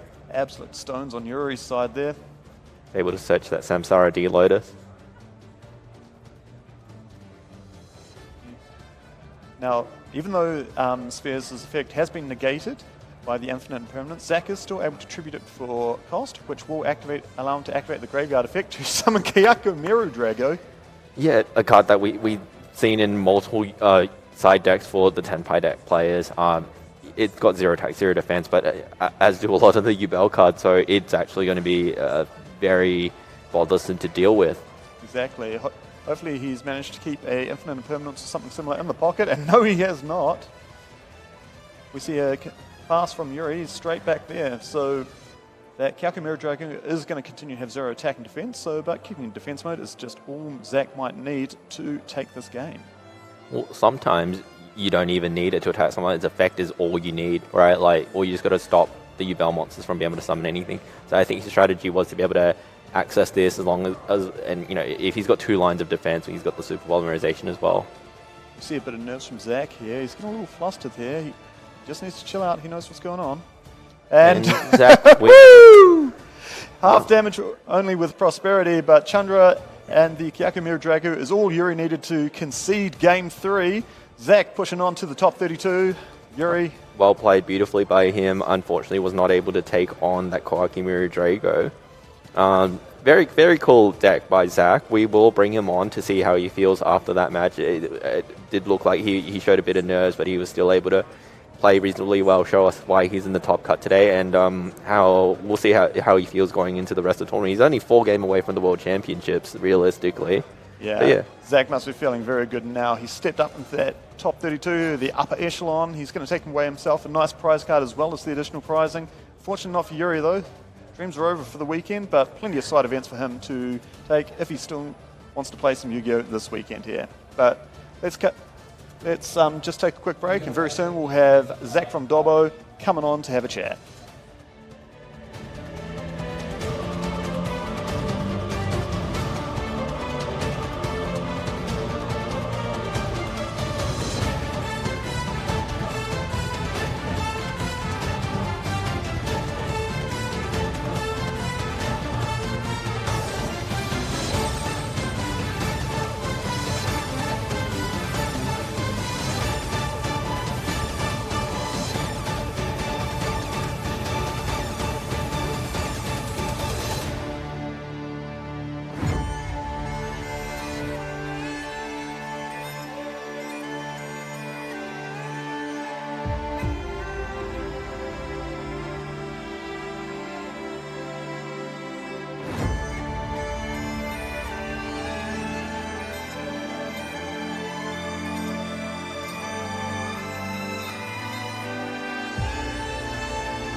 Hey, thank you for everyone for waiting around here. Sitting with me in the box is our winner from the last match. Moving on to the top 32. How are you feeling? I'm feeling pretty good. I really do like Tempai as a deck. I think it's rather powerful in the format. It's just that I'm scared of some sideboard options. Your deck was very interesting, and it was definitely catered more to beating the Yubel match. We saw the super polymerizations in the main, as well as citing Loving Defender. Is this like a strategy that has got you through the Yubel matches this weekend? Yeah, so Loving Defender in more so Super in general is just to be able to beat out decks that like really pop off when I don't have many hand traps. It just lets me clear out really threatening boards, and Loving Defender is a card that just lets me go through so much interactions, especially into Yubel and the deck citing in the Yubel engine. Yeah, speaking of hand traps though, that game one, you guys were just trading cards back and forth and anything until that Stray Chandra just snuck it in for you. I just kept top decking hand traps, and I'm like, please, can I see some engine? And just finally I did. You did indeed, and like your opponent seems to be well versed in the Tempai match as well, because as soon as those Stray Chandras were coming and doing the attack, he realised, yep, it's game over there. But we saw a nice bit of interaction there in game 2. Do you want to tell us about that a bit more? So game 2, I felt I misplayed a little bit. My game plan is that they ended on Phantom of Yubel and then Nightmare Griffin, and I had the field spell in hand as well as 2 cards to pitch. I wanted to activate Kaiman to grab Chandra and then field spell grab Vadra, which left me summon a Transcendence. They can't use any card effects during the battle phase. However, I completely brain fumbled and just pitched 2 cards out of my hand, which didn't let me get anywhere. Yeah, I had to confirm with the judge over the thing, being like, is he using that card off the field? But no, you just discarded 2 cards with the Swifter, so I had to check you wouldn't you wouldn't again the Muckraker for some reason, but it's fine, man. It was a good time to make the mistakes in your gameplay, manage to learn from them before you push on to the top 32. Sounds like you're going to return a bit of a hero to the old Dobbo. Oh yes, I've got another friend in here who's doing really well as well, and hopefully we just get and push through straight to top 8 and finals and stuff. No worries. Is he in the top 64 playing off as well at the moment? He is. He was second after Swiss, which is very impressive. I'm very proud of him. Very nice. Well, being second to Po is not a shabby thing at all, and yeah, good luck for the rest of the tournament and your top 32. You're taking home prize cards, majorly awesome prizes, and yeah, best of luck. Hope to see you possibly going to Worlds maybe. Thank you. No worries. Good one.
Oh, hello. Welcome to the top 32. We had the top 64 matches just before.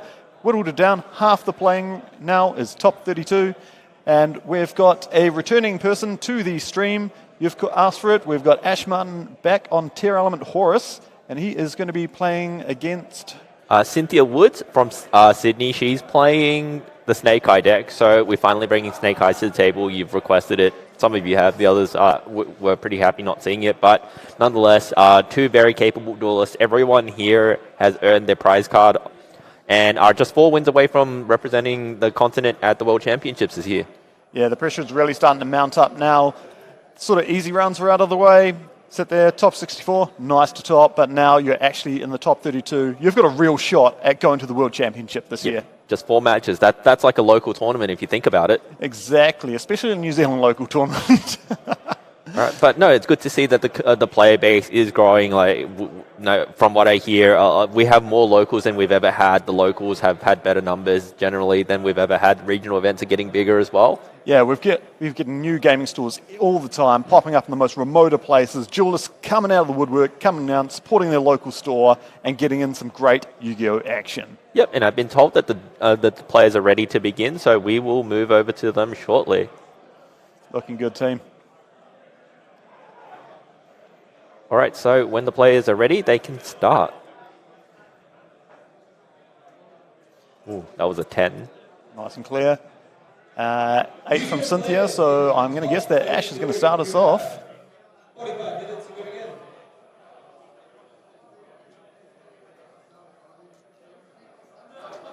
5 cards, where to go? We see starts with the planet Pearl Rhino.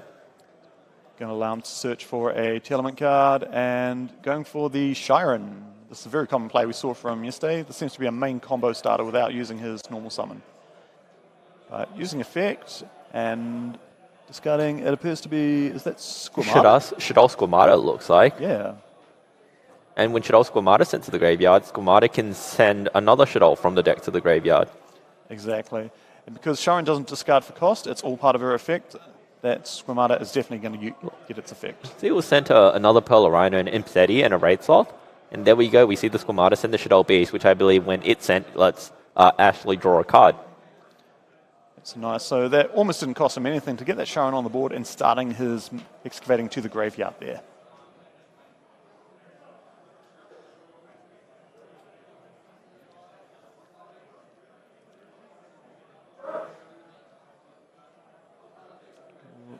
Obviously, normal summon of Rhino Heart. Looks like he's declaring the effect on activation there. Cynthia considering her options, wondering where we're going to go to from here.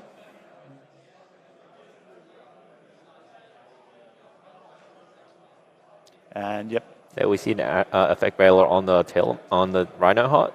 I think that's a very smart play because being able to just send more cards to the graveyard, especially specific cards as well, that's going to get Ash almost accelerator for his duel here.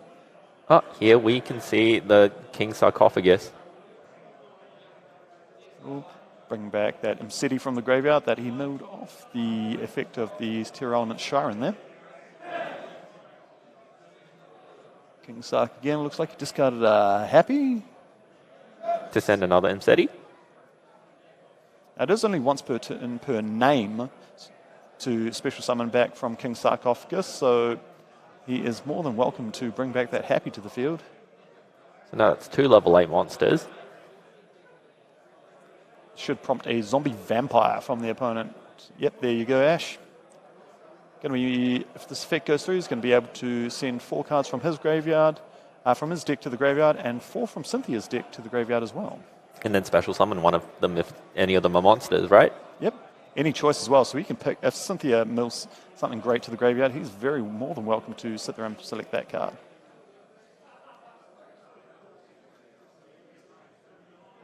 And here comes the rock. Nibiru, the primal being, dropping down now. Should be getting all 3 monsters and special summoning primal being token to Ash's side of the field. Yep. Before that zombie vampire is able to activate its effect there.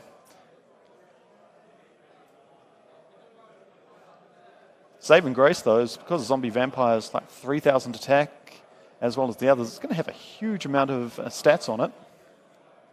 Yep, and the Telemans Rhino Heart, we know as part of the lore, has 1,500 attack and 2,100 defense.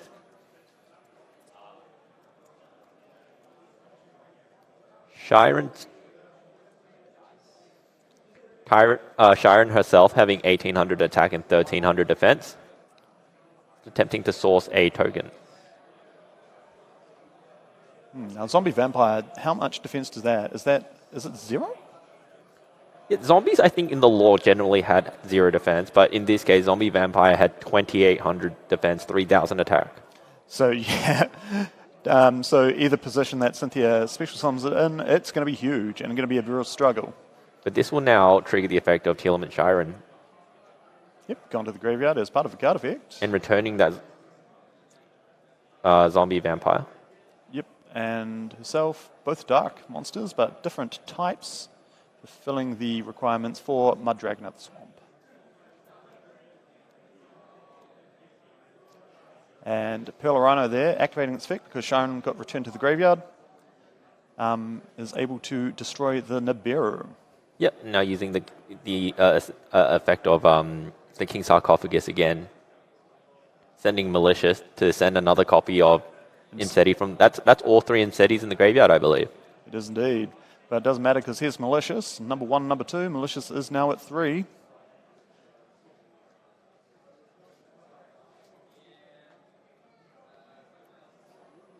Token plus Malicious. Link summon into... Dark? Dark, yes. Dark Charmer? Dark the Dark Charmer. I believe there are no dark monsters in Cynthia's graveyard as yet. Here we see the 3rd copy of Malicious out. It's just so free, isn't it? Yep, I do believe the number of cards in Ashley's hands are now pretty much non-existent. Yeah, it's a bit hard to see with, I believe Ashley is playing with black sleeves, so he's put anything to the side. It's kind of hard to see there, but... It does not look like there's any cards remaining in his hand. It's all or nothing on this play, hoping it's going to be enough to disrupt Cynthia with 3 cards in her hand, drawing to a 4th for her turn. That's a Sprite Sprint. Yep, that's enough. It'll be able to send Merlee from the deck to the graveyard. Which will prompt more cards from the top of Ashley's deck going to the graveyard there. So, oh, no, that's the normal summon effect. No, he is fusion summoning. for an El Shaddai Winder. So now Cynthia will only be able to special summon once. So nothing in his hand, but maybe this is going to be enough. Sometimes all it takes is a Winder.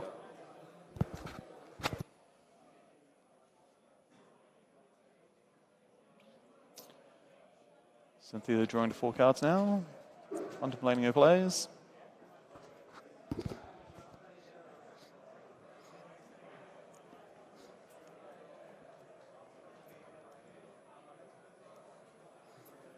Looking at her deck, there aren't any copies of Forbidden Droplets in the main deck. So it might be a bit challenging to be able to play through that. There is infinite impermanence, but I feel like if she did draw it, that would be activated almost immediately so she can begin her turn. She could potentially summon a Dear Bellstar and attack over it. Ah, it's true. Winder only has 2,200 attack, I believe. And its protection is only from card effects, it's not from battle. Okay, so we've got a few outs here. We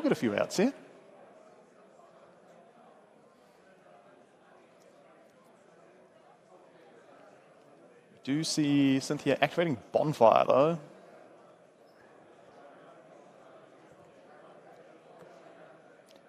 Snake Eye Ash is added to hand and promptly normal summoned, the effect activated.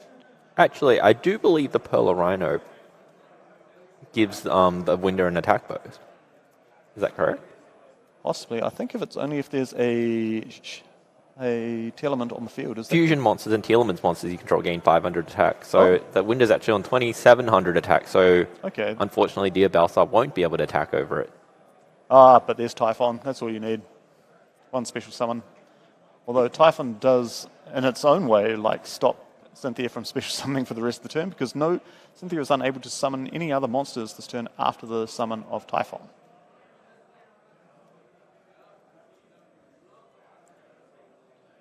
Yep, so Superstar Slayer, Typhon, Sky Crisis.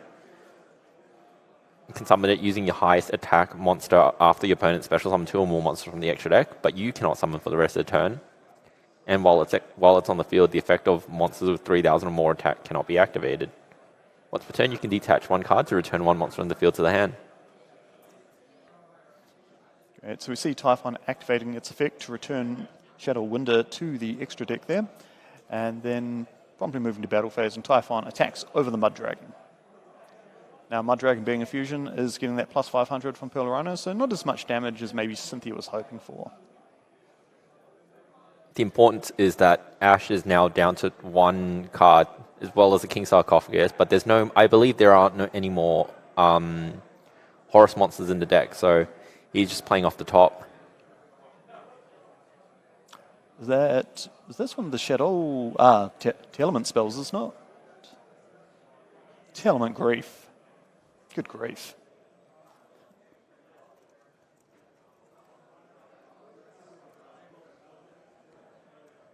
So you get special summon 1 Telement monster from your deck or your graveyard, then send 1 monster you control to the graveyard with the same type or attribute as the one that you summoned.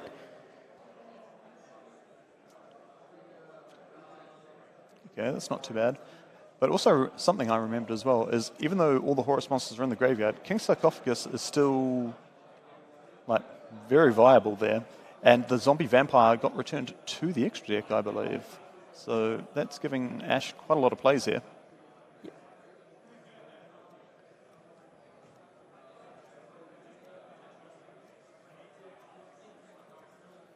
Yep, and the Pearl Rhino was able to destroy that set card. So we do see, like as you said, that the Horus monsters be summoned.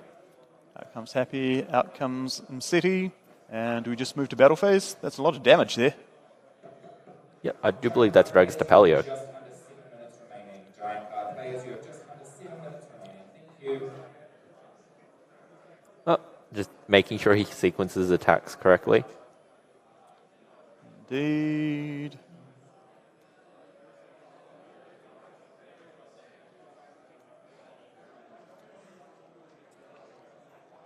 Or he's considering the attack points of his monsters, how much damage he can do. He might just stay in the main phase just a little bit longer.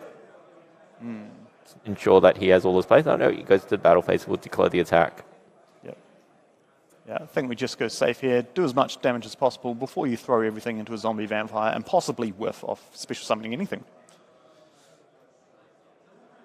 Yep, and we do have the Dragus Tapelio as a point of interaction as well.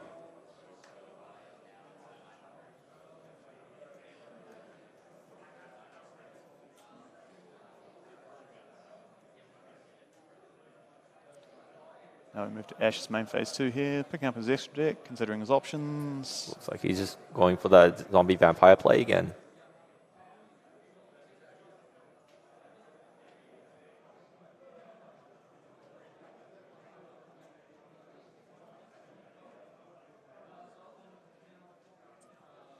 See Cynthia's life points updated now, only 900 left, but no, Ash has thrown everything into Appaloosa, Goddess of the Bow there, favouring 2,400 attack Appaloosa as well as the Dragus Septalia to carry him through to the next turn there. Like, he has recursion with the Horus monsters, so he just wants to be able to survive and keep applying pressure with monsters. So he does have multiple points of interaction. He's got the Dragus Tapelio. Snake Eyes Ash with the swiftness getting negated straight into a relinquished anima and being negated once again, so that Appaloosa now is down to only 800 attack, I believe. Yep, and then the 1-for-1 we see being activated, discarding a Flame Burst to special summon Poplar. Cynthia now has 1 card in hand. It's going to be crucial here. But Ash still has 2 points of interaction, right? Yeah, with the Dragus Tapelio and the last check of the Appaloosa. That's correct. Right, so we see a Chain Link 1 of Flamebird and Chain Link 2 of Poplar. Well-constructed chain links to be able to control what your opponent can interact with. I feel Appaloosa is going to be run over anyway, so I think Ash is correct in just using that last negate on the Poplar just to give Cynthia as little cards as possible here.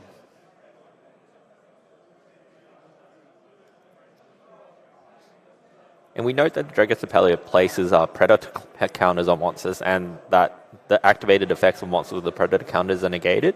But it affects like Snake Eye Ash, which tribute itself, they will still work under the Dragostapelia because it will no longer have a counter on it when it's in the graveyard. Now we're in a very spooky position because I believe Cynthia has summoned her own the Dark Charmer there, and with Imseti being a huge body and a dark attribute, it's going to look rather rough. Yep, there we see the Dragostapelia activate to stop that dark, but now Cynthia has all the plays available to her with all the interactions being forced out. That's 4 interactions and she still has gas. Promethean Princess dropping down now. Poplar goes to the Spell and Trap card zone, and then we see Snake Eyes Ash activating its effect here. I believe Oak will be coming out to extend further. Oh, or there's a Flame Bird, or the Flamberge. Going straight into the second Flamberge Dragon there.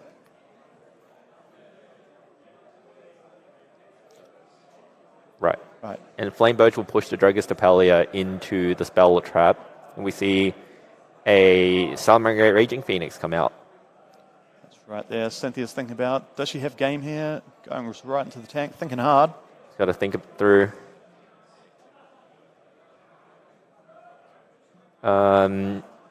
She had attempted... so she's checking the graveyard. So Flameberge's graveyard effect can't be activated at this stage. So there will be no more monsters coming out, considering that it was already activated. See what she can do. That is a 0 attack Appaloosa, but as we've mentioned, that King Sarcophagus will be able to summon out... Ash will be able to summon back a Happy and an Imseti next turn if that King Sarcophagus remains. I don't think it is, though, because the Zealantis got summoned to the zone that Appaloosa points to, and because it's now co-linked in the battle phase... You destroyed 2 cards, right? Yeah, that's right. Cynthia, smart plays indeed.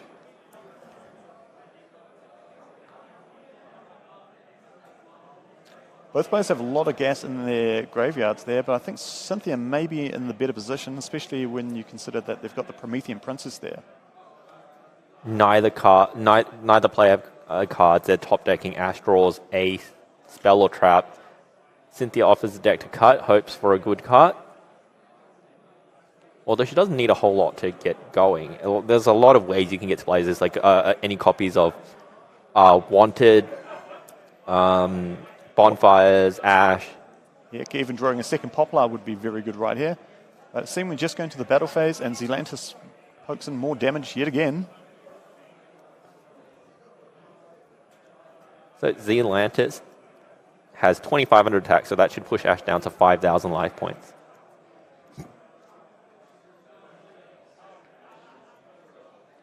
All right. The attack from the last turn over the Appaloosa should be another 2,500, so Ash should be now on 2,500 life points. This is where he needs to top deck something really great here, otherwise Zealantis is just going to end his game here. Zealantis having just enough attack. Perhaps that, because considering that Cynthia did not play the card you drew, it could be a point of interaction.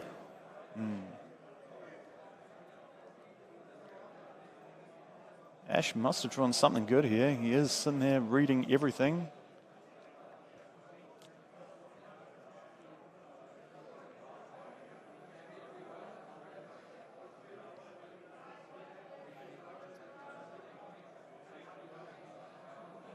He's finished looking, but what's he cooking? This one really is a nail biter. He passes. Passes He draws. again. I believe she drew a spell, and there is the bonfire.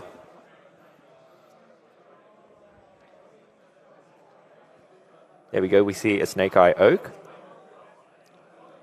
This is just the pure resilience of what Snake Eye happens to offer. Like one little monster, in this case the Oak, Spectral summons the Snake Eye Ash. Ash is able to search for another copy of Snake Eye Ash, and then yes, Cynthia is like fully driving this duel.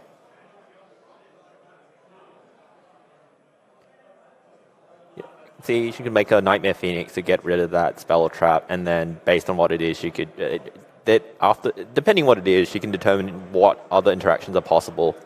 That's true. That's true. It'll also gain her a draw as well, because I believe Zelantis has up, down, left, right arrows, so she'll be able to co-link it and get the draw with the Nightmare Phoenix effect as well as destroying Ash's spell or trap card there. Well, looks like that's what she's going to do. Oh no, she's just using the Oaks effect to special summon. Special summons Snake Eye Diabellstar from the deck. Will declare an attack. What is this point of interaction? Mirror Force, Scapegoat, Black Goat laughs. The Black Goat laughs. Well, just to play it, and we will be going to a game 2. Certainly is. Cynthia would be laughing now as things looked very dire early on in the match, but no, she just seemed to top deck better than her opponent there and was able to clinch it out and take this game to game 2. Yep, so taking a look at her side deck, what she has, she's going for a clean 5 cards, 3 of each card's got Skill Drain, Evenly Matched, Forbidden Droplet, Cosmic Cycle, and Drawn Lockbird. What do you foresee going in, knowing that she's possibly going second? Possibly going second. I mean, evenly matched. As you can see from how Ash has played on that last game previously on stream, he does commit a lot of his cards, sometimes all of his cards, to the field, either by summoning big monsters and then those spell and trap card zones. So, yeah, evenly matched easily. Forbidden Droplet maybe as well, help her break down that board even further. Take out, if Appaloosa managed to get summoned with 4 materials and has 4 negates, you're trading in 2 cards there, so 4 of your monsters can resolve there. Definitely. And then we've seen Ash's side deck before, but there was like four monsters from the extra deck, but going like super polarizations is definitely something we could potentially see. Shuttle Fusion maybe, just to get your engine going. Yeah, exactly. So yeah, Druid's Worm, I don't think so. Maybe the Aerial as well, maybe to attack the graveyard. That might be something they'd want. Potentially, yeah, you could see that. Potentially. It's very iffy. Heck, he might even smoke screen and not even side in anything at all. Yeah, that is also an option.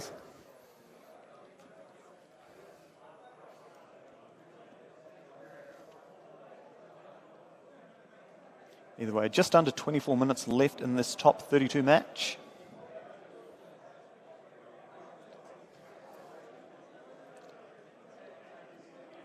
Decks and pleasantries are exchanged.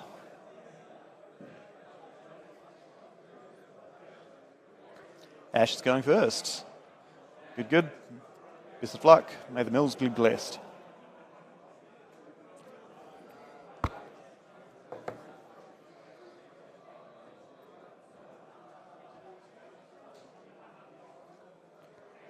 Right, I do see a Telement Scream in Ash's hand. It's going to do very well, like prompting an extra 3 mils for every normal summon, I believe. It's a Terraforming. It's a very powerful limited card, being able to access either Pearl Rhino or Wraithsoth. We see it does go for the Wraithsoth. This is definitely going to go for Fenrir, and Fenrir is allowed to resolve. Definitely going for a Kashtera Elements as well. Beautiful, beautiful card, the ultimate rare Kashtera Fenrir. And is met with an infinite impermanence from Cynthia.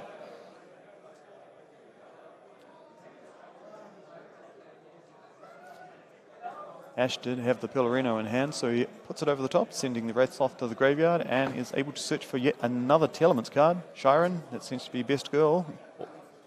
Eventually. Oh, it goes for the Rhino Heart. Okay.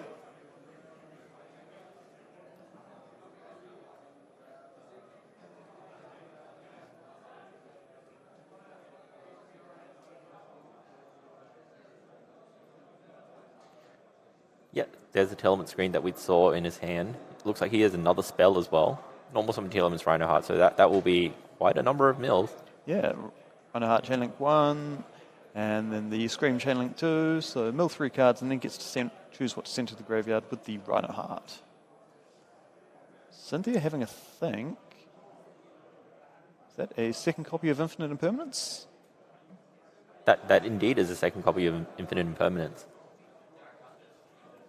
Right, just confirming if it was cut, but you know, in this circumstance, a cut would not influence the outcome of the current game state, given there's no cards been drawn or needs to be drawn. Exactly. We're just keeping up for a bit of fair play here. Cynthia hands it back, wishes the best. Oh boy, look at that. We have a Trivikama, I believe that's a T-Element Celiac, and one of the Ishizu cards, commonly known as the Shufflers there. Is that Keldo?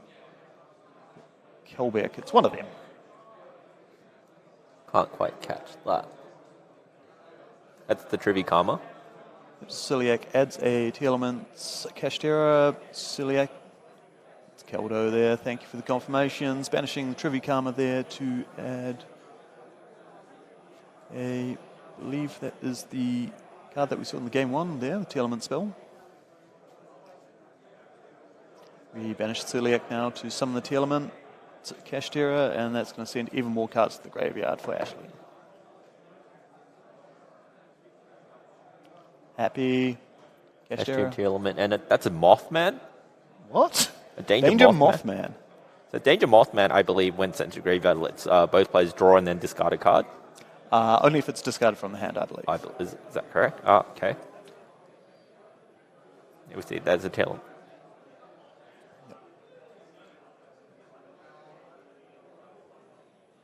There we see a T-Element's Grief, summoning the Shiren, and then immediately sending the Shiren.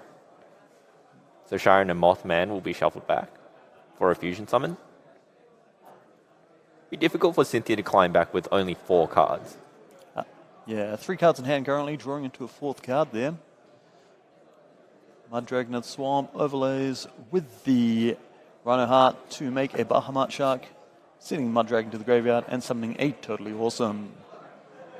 So it will be 4 cards against at least 1 point of interaction plus the Fenrir. He does have the option here to put, I don't think he's locked into any sort of attributes or anything, so there is the, oh my goodness, open the King Sarcophagus as well with, I believe, at least a Happy in the graveyard. There's also, I believe there was an Imseti. Yeah, there's an Imseti at the top of the graveyard right now. I'll be very surprised if these do not make an SP Little Knight. It'll be, I believe we'll do the standard line of Dark into Sprint. Yes. It is IP Masquerader Is there. it? Oh, right. Okay. Oh, there we see the Zombie Vampire. City. Are we up City? Oh, we hit them early anyway, and the Shiren. Oh my god, and Black Goat laughs as well. And a scream. We see a Nibiru on Cynthia's side, a Forbidden Drop, 2 Forbidden Droplets, and the Ghost Mourner and Winter Chill, I believe. That's correct. But in a general sense, that Ghost Mourner that was on the top of her deck, it's not a card that you particularly want to draw when you're going second. Anyway, you don't want to draw that for turn because it's got no applications. Effectively, like you're not getting a draw phase at all. Yeah, exactly. And I don't think Cynthia's getting a draw phase this game either because she's elected to scoop it up, and we will be pushing on to game 3 of this top 32 match with just over 18 minutes on the clock. Yep, time is going to be of the essence here, given that both decks take a fair amount of time to do their combo. And so every moment's going to count. We're going to go down to the wire here, likely. Yeah. Now we see that Ashley is side decking a copy of Volcanic Scattershot. When sent to the graveyard, is able to do 500 points of damage to Cynthia. Does Cynthia have anything in the time sort of category? So I do not believe she does. At this point, it looks like it's just a straight, reasonably standard-looking Snake Eye strategy. She did what Henry said on the player post-match interview. You just want to play something super consistent, something that's been essentially solved. Like the deck lists pretty much are all reasonably similar. You have the interactive cards that you might want to change in and out, but other than that, the rest of the deck is fairly standard, and people know that it will perform to a reasonable level. Yeah, exactly. And that's sort of why all these players have made it this far in the tournament. It's all about consisting, whether it's through their decks or with their play as well.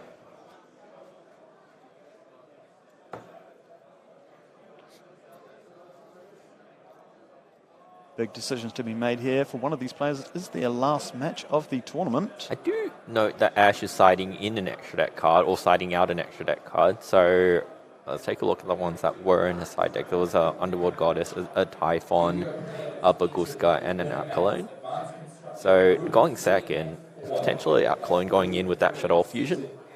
Quite possibly, actually. I think that's a big part of his go second strategy because Shadow Fusion sort of acts similar to Branded Fusion if your opponent has a special summon monster from the extra deck, being able to send materials from the deck to the graveyard.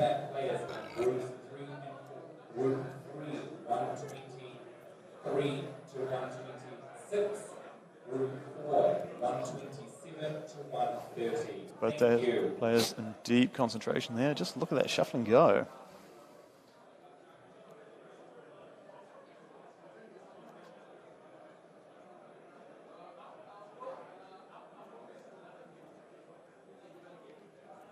All right, both players have effectively confirmed their siding choices, just double checking all cards are there and present. Yep, doing all the important checks and shuffles before presenting the deck to their opponent, because as soon as that's done, that's it. No more exchanging cards. One's using black sleeves with white extra deck sleeves, and the other using white sleeves with black extra deck sleeves. Yeah, I saw that. It's quite a duality, a bit of a dichotomy there.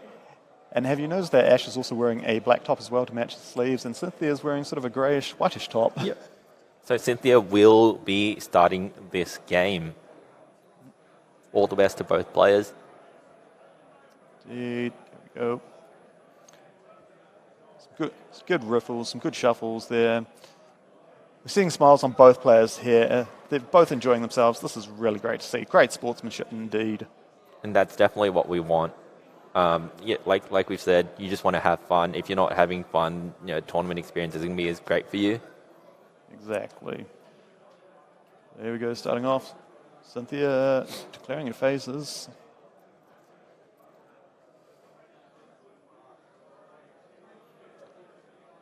We'll start with the 1-for-1, discarding a Snake Eyes Poplar.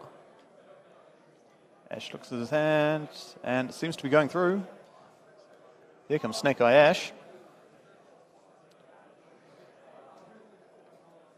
Doesn't look like Ash plays any means of interaction outside of Teelement's Havness. So he's more focused on letting his opponent do their worst, and then he will try and pick apart at it. Yeah, definitely. I think it's just all of his thing, just being all gas, so many options, and just trying to push through as many points of interaction.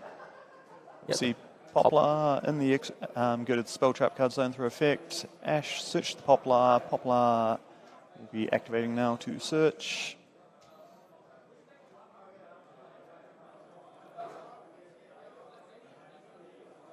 Poplar being sent for the Diabellstar. Diabellstar will now be searching for the original Sinful Sin.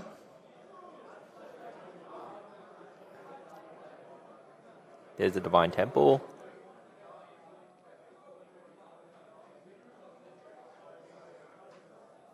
Placing the Snake Eyes Diabellstar from the deck to spell trap zone. Ash instilling a bit of fear. I think he's counting up the number of summons. Yeah, we see 3 monsters for Celine. Yep.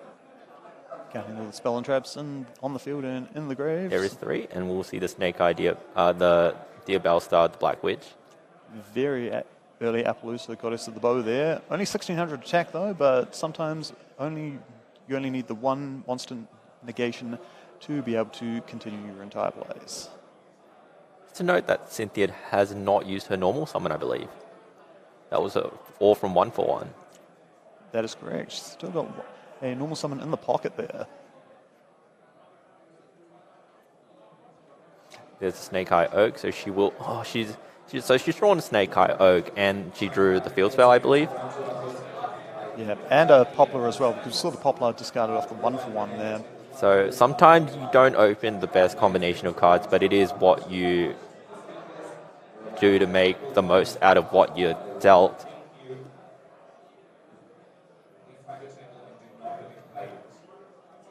That we see 2, and the Flame Birch will now activate as well to summon back two of monsters. We see the IP Masquerader. We've seen this line several times. Flamberge bringing back Poplar and Oak. IP and Poplar to make Promethean Princess. Promethean Princess will also summon back Flamberge? Flamberge. Ooh, called it. Flamberge putting IP in the spell or trap. 1, 2. The Oak effect, sending off the Promethean Princess to special summon out the Flamberge Dragon. Yep.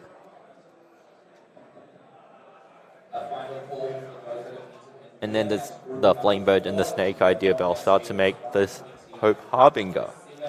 Hope Harbinger number 38 has the effect to negate a spell card from Ash by adding it as material, as well as redirecting attacks and going straight to the damage step.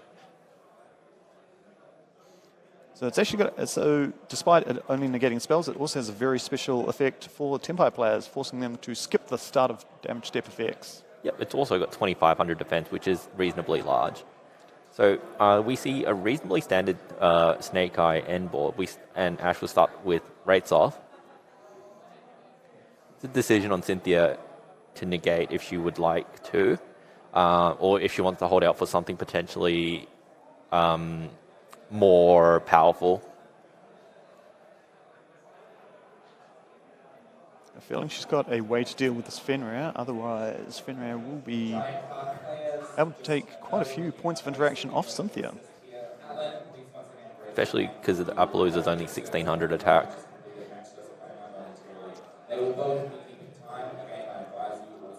Fenrir special summoned. Using, yep, so that triggers a Divine Temple to push the IP into the monster zone, and then the IP will activate.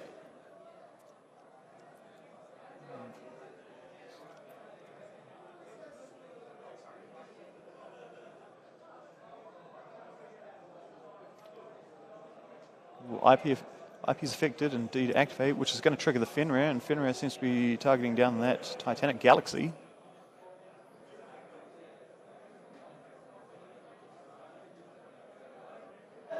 Yep, so Cynthia will also add the effect of SP and the Flamebirds to activate.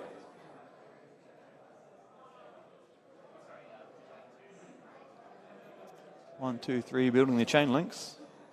Infinite Impermanence on the Fenrir.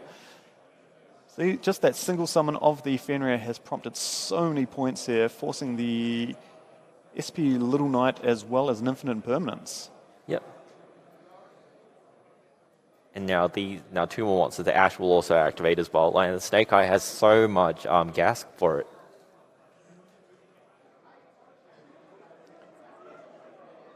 Yeah, we've still got two effect negations on the Appaloosa as well as Titanic Galaxy, being able to eat a spell effect or activation.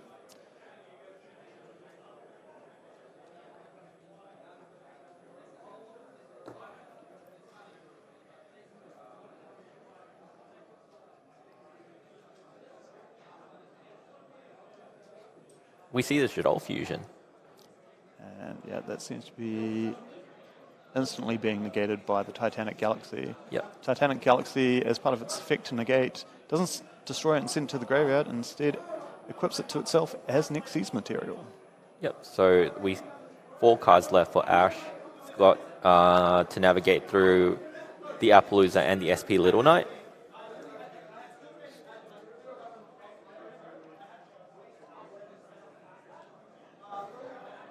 It's one of the Keldo. Yes, I believe that one is Keldo. What is it, Medora?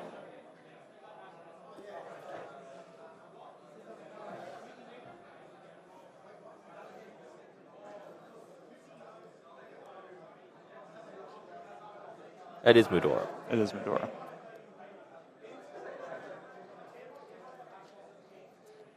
So normal summons the Medora. Typhon, now that was an Ashley's side deck there, so maybe this is one of those extra deck cards that he has sided in.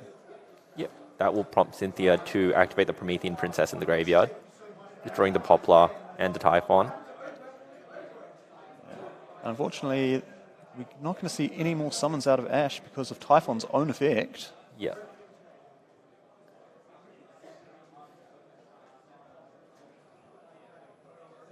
And the Poplar will put the Snake Eye Flamberge in the spell and trap zone. Yeah. Mm-hmm. Gotta say though, this is looking very grim for Ash indeed, very grim.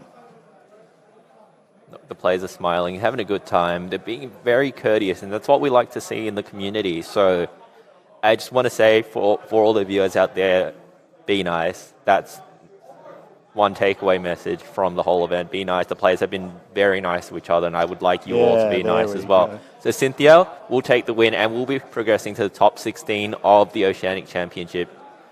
We will bring her back for a post-match interview very shortly while they debrief this situation and just exchange pleasantries and wish each other a good time today. Yeah, Cynthia looks like she needs to catch her breath there, so a huge sigh of relief after that match. But we'll be chatting to her very soon, coming up on the stream. All right, cool.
All right, welcome back. We are here with the winner of the 2024 Oceanic Championship Top 32 feature match. Who are we with and where are you from?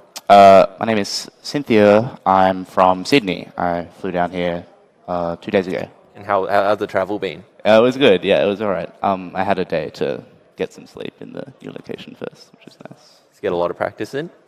A bit less than I would like, but yeah, I eventually did get the practice in. Yeah. That's good. And I note that you chose to play Snake Eye strategy, which your list seems reasonably... I guess it doesn't deviate from the norm too much. Yeah. What made you settle on that?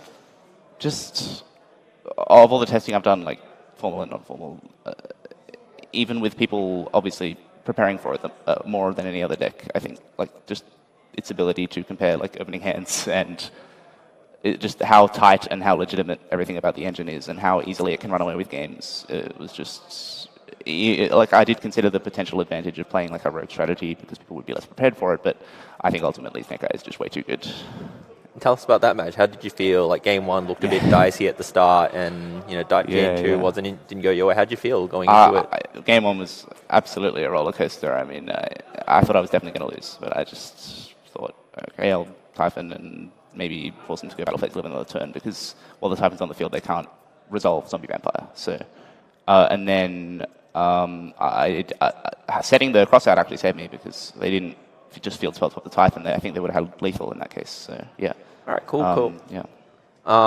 And now you are just 3 wins away from representing Australia at the World Championships. Yeah. How are you feeling? You confident? I'm a bit nervous. It's definitely the first I've ever gotten in a run like this.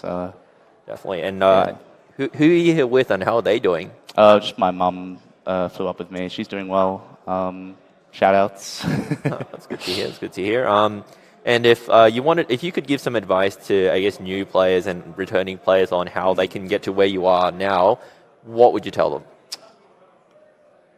Don't get in your own head, I think, is the number one thing. And it's something that I've had to learn the hard way a few times, is just treat every game like a locals and treat every opponent the same. Because getting stressed out about it doesn't help. That's all right. And anything else you wanted to say to the audience? Ban Flamberge. Not a card you're a fan of? I'm just thinking the format. Cool. All right, congratulations. We wish you best of luck. Just got a few more games until you reach the World Championships. Thank you very much.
excusing moi.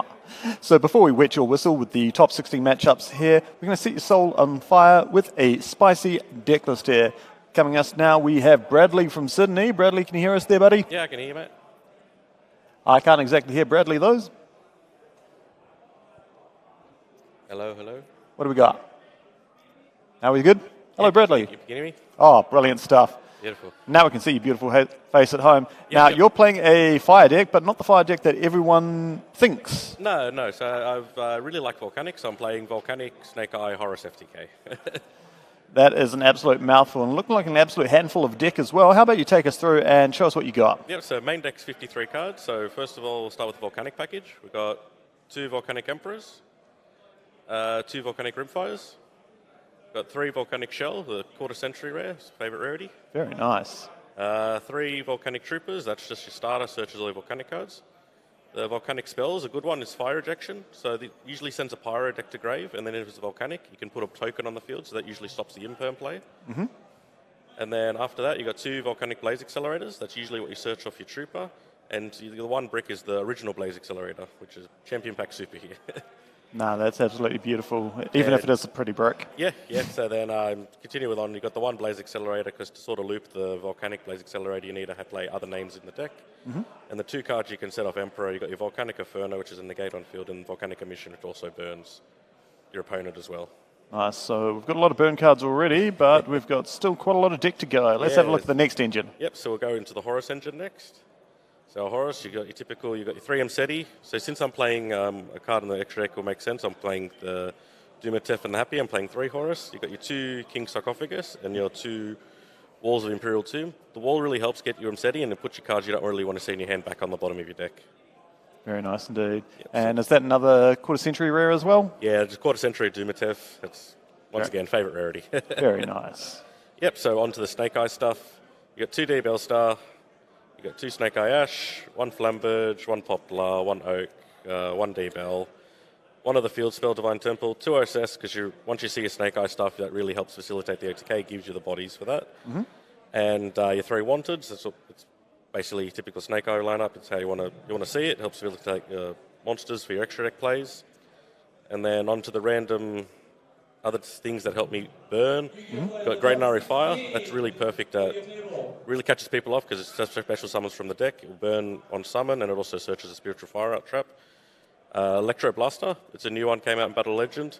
If you normal or special summon a fire, you get to send it special summon itself, and then send it a level 8 Pyro to grave, which is usually a Volcanic Emperor. Mm-hmm. Your Jet Synchron, your 3 Bonfires, Yep. 4 by the grave to sort of stop some of those hand traps. Your talents, 3 talents to sort of stop some of those hand traps if you get hand trapped as well. And the Spiritual Fire Art, which helps facilitate more burn in your opponent's turn. Yeah, it just finishes your opponent off right. Now, we did mention that this is a FTK strategy, first turn kill, so you're trying to burn your opponent's life points as much as possible. Yeah. How are you doing that? So yeah, you win the die roll. So Emperor really helps that, but we'll go into some of the extra deck monsters that really help facilitate that play. So we'll go the Blaze Phoenix, the burning bombardment bird. So that really helps facilitate the combo. Basically, it burns, so then you fusion summon it out. I'll go through a lot of the extra. So you got Relinquished Anima, SP Little Knight, Nightmare Phoenix, the Heater, and then here's what really helps. You got your Proxy F Magician, and the machine you're usually fusing away for that to make the Blaze Phoenix is your Barricade Ball blocker. After you use the fusion summon that, you can burn, then you summon the Promethean, you reborn the Blaze Phoenix, you can burn again, then you go link them away into the Raging Phoenix, into the Zelantis, then you Zelantis play again, get the Blaze Phoenix again, then you can burn them again, and that's usually enough for game. Very nice. So then know the link play, so then just a few extra defensive cards and some exes for the Horus, so I don't know how to pronounce it, Kinkanazi bird, so that's just in case you get hand trapped, you want to survive another turn to try to get FTK on the clapback. Yep. Zombie Vampires for some extension with the Horus, your Coach Trainer, which also does some burn damage with your Horus monsters. And allows you to draw all important combo pieces as well? Yep, draw all the combo pieces, but you can do that, like if you see your King Sark first in a shell, you can do all that and draw all your plays before your normal summon. Your Galaxy Eyes to sort of early set up a negate with your Horus if you need to, and your Typhon. So, 15 cards there.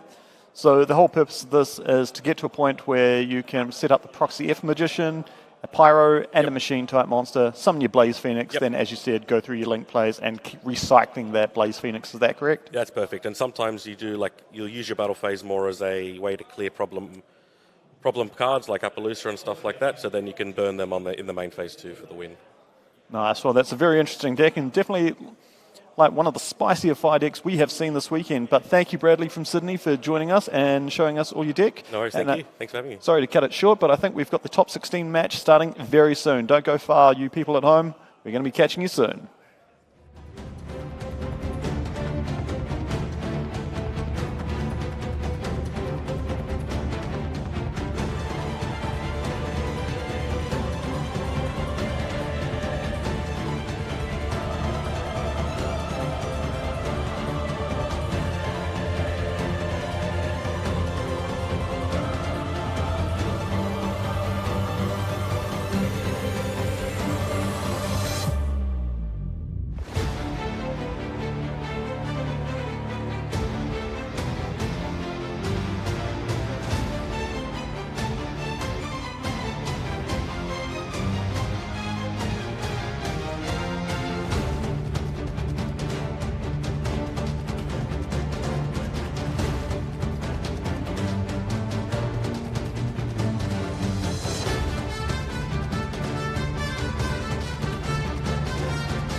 Well, it had to happen, folks. Now we're getting into the top 16 match here, and we're going to have one of our first matches of the tournament with two New Zealanders, one on either side.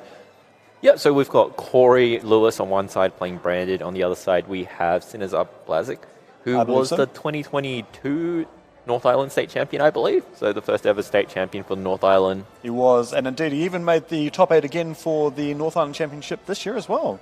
And don't write Corey off as well. He is the former Dragon Jewel champion, playing for like almost as long as me now, and he has excelled all the ranks here. to more top contending plays. Yep, and so, look, we're in the top 16. Players have, 3, 16, 8, 4? Yeah, 3 wins to make it to the World Championships. We're not that far now. Just looking at the table, Table 1, we've got Snake Eye Kashtira versus Ubel. Table 2, we've got Branded versus Snake Eye. Table 3, it's a Snake Eye Kashtira mirror match. Table 4, Ubel versus Snake Eye. Table 5, we have the Cynthia Woods that just played versus a Kashtira Ubel deck. Table 6, Pearly versus Snake Eye Kashtira. Table 7, this is the table that's being featured, and Table 8 will be a Snake Eyes Kashtira mirror match. So there's a bit of variety in the top 16, but as we move closer to that world's representation spot, we'll see what deck comes out on top. Definitely. I'm really surprised that Pearly has made it, but I'm happy to see there is something slightly different there in the mix. Yep, definitely. All right, when the judges is ready, we will move on to the gameplay. All right, so they're just getting a couple more moments to get ready. What is your call to win now? Do I have to say it? It's like my head says it's going to be a Snake Eye variant, but I'm a Branded player at heart. I'd love to see Branded take out one of the top spots, at least one of the top 2 spots here. It's never been touched, and it's just still able to power through at almost full strength here. Yep, definitely, and because it's such a heavy lore archetype, they're always getting new support, whether it's directly or indirectly. People seem to love the deck, so they do test a lot. They try a lot of cool cards in it, very unique spins on it. The engine can be really big or really small, so it's really just how you build it. Exactly. There's so many variations to it as well, which is one of the great things I love. But looks like we're getting the okay from the judge there, so let's cut across now and start with our top 16 matchup for the tournament.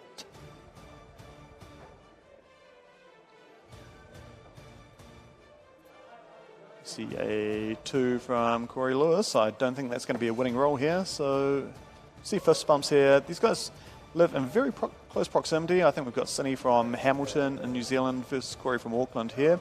So, only about a couple hours drive, so when the bigger regionals start happening, I suspect that these players have definitely seen each other quite a lot in the tournament scenes. Yeah, stop me if you've heard this one. We see Snake Eyes Ash go for Poplar. Poplar being able to search for the Divine Temple. Definitely very happy to be going first as a Snake Eye player. You don't want to fall victim to the Branded, who are known for summoning the Gimmick Puppet, which prevent you from special summoning, I believe. Yeah, definitely. Gimmick Puppet of Nightmare. It's got a passive effect. As soon as it hits the field, your opponent can no longer special summon cards other than Gimmick Puppets for the rest of the turn. So, yeah, it's an honorary Branded card at this point. I think it's been used way more than any sort of Gimmick Puppet deck has ever used it here. So Cindy's definitely very happy to go first. He's able to fly through his combos. There's Salamangreat Sunlight Wolf there.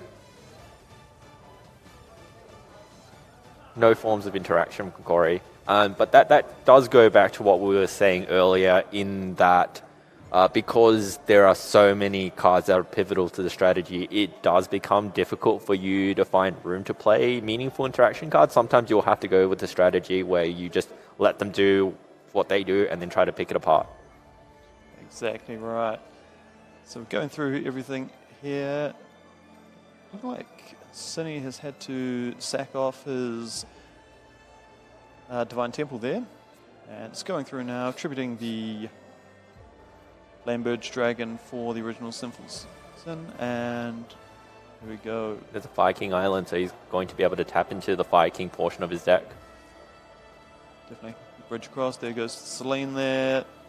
Great spells, nice and easy count for those counters. Bring back the Black Witch. Again, both two players who are very well known in the community. They've definitely earned their stripes among the community, and the Sinners are showing it by how fast he's just going through his plays. Yeah.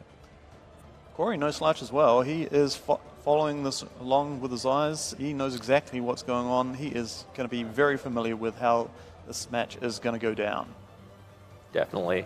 I've definitely seen Corey a lot over the last, well over 10 years now. So he's definitely one who knows a lot of the cards and how they interact. And you would have to if you're playing something that's not the deck to beat in the room. When you're choosing to play something that's not the most popular deck, you're prepared to be playing against the most popular deck.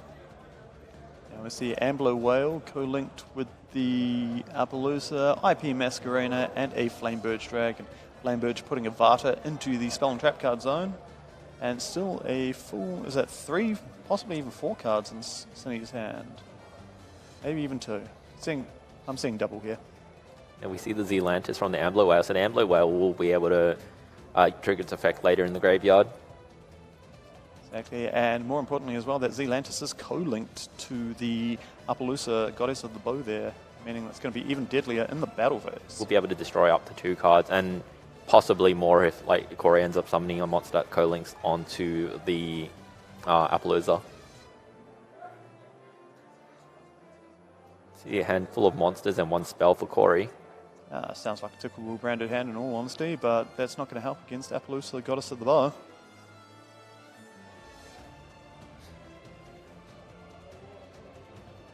Corey will just go straight into the battle phase.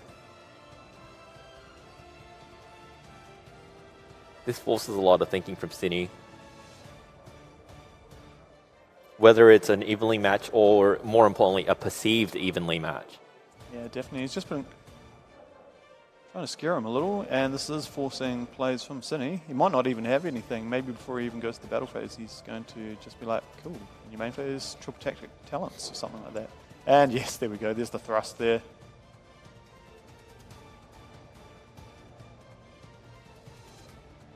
It's a very shiny triple tactics thrust. Ultimate rare. It's beautiful indeed. Look in his hand. He's got to make sure he knows exactly what he wants to add. If he didn't have the evenly matched before, he can definitely search for it now. It'd be a strange proposition to play evenly matched in your branded deck. While it is amazing going second, generally with the deck you're trying to go first to be able to set up your plays. So, is that a fusion deployment?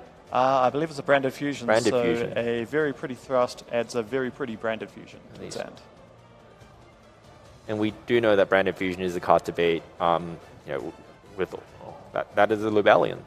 Rebellion's being discarded here, possibly searching for a Saronir, most likely.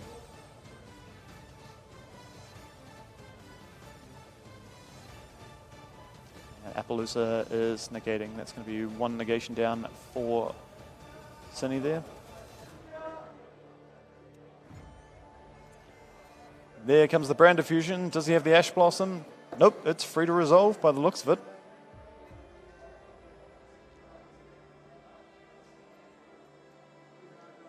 Here we see the Fallen of Valbaz, also a very shiny one. Valbaz is absolutely mandatory, but what's the other monster that he's going to send to the graveyard?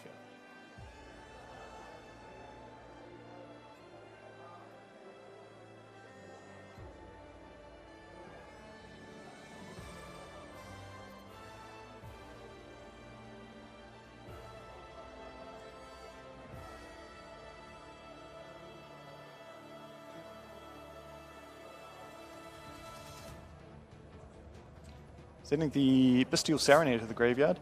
It's the standard line you normally go with the branded if you don't have any dark monsters already on your field like an Alba. So he's going straight for that Lubellion there. Lubellion's effect will activate, allowing him to fusion summon again. Yep, so discard the Gimmick Puppet Nightmare. And I believe he is going to chain block that by activating the Saronir's effect in graveyard. So surely he's got something else to send to the graveyard there. In a very good decision. Oh, there's an infinite permanent, so that construction of the chain links to be able to play around cards like Appaloosa doesn't even matter too much.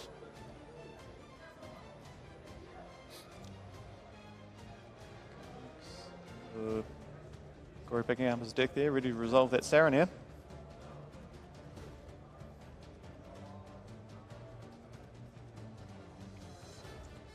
Sending the branded Retribution to the graveyard there. Corey makes it to the next turn. That is going to be vital for him to replace some resources back into his hand.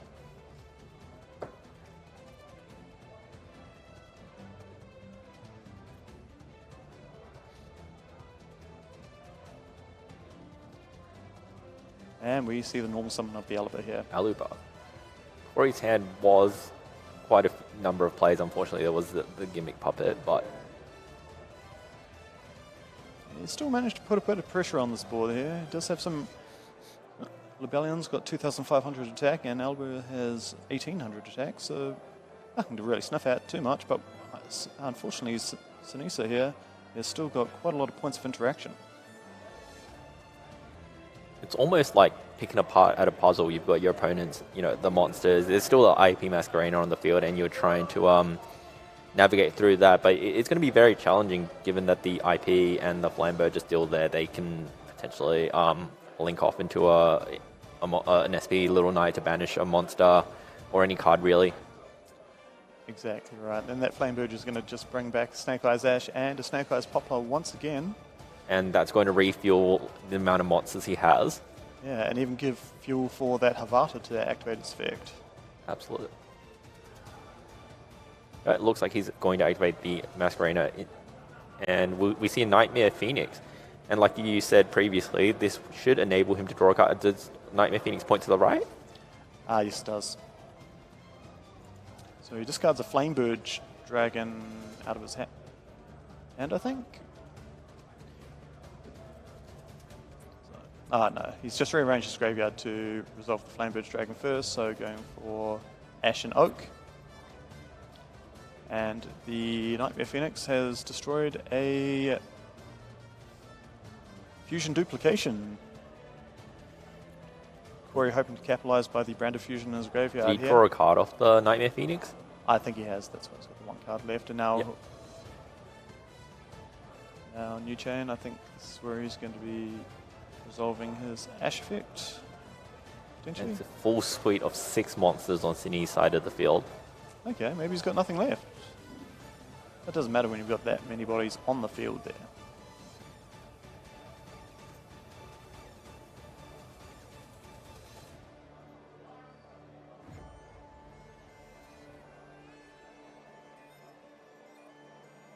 But when you have 6 monsters, it's a lot of options you have available to you in your extra deck.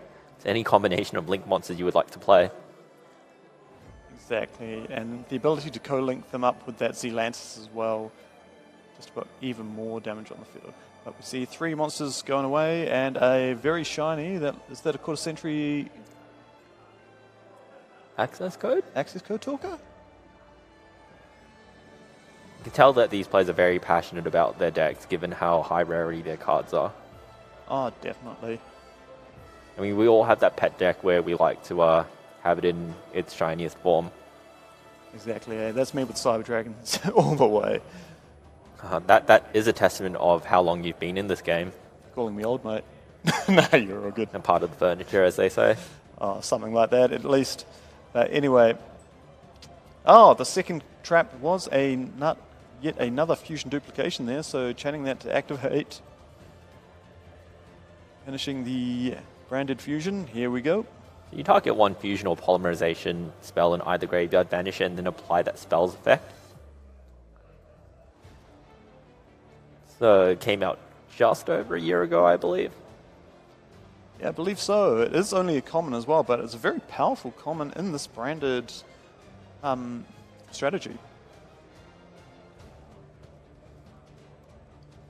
Got the artwork up on the screen here now.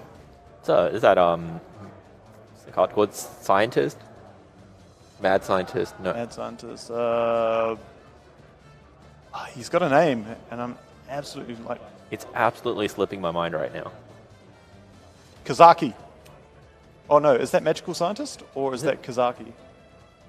We've got to brush up on our Yu-Gi-Oh lore. Oh, God. But the deep lore that is Fusion Duplication. Magical Scientist is one that summons fusions by paying 1,000 life points. It could, you know, be relevant to the Fusion Duplication, sort of. That would make a lot more sense then. I know there is a little interaction between Kazaki and Magical Scientist here, but... Anyway, we're not here to discuss that. We're here to watch... We do see the Sanctified Dragon now.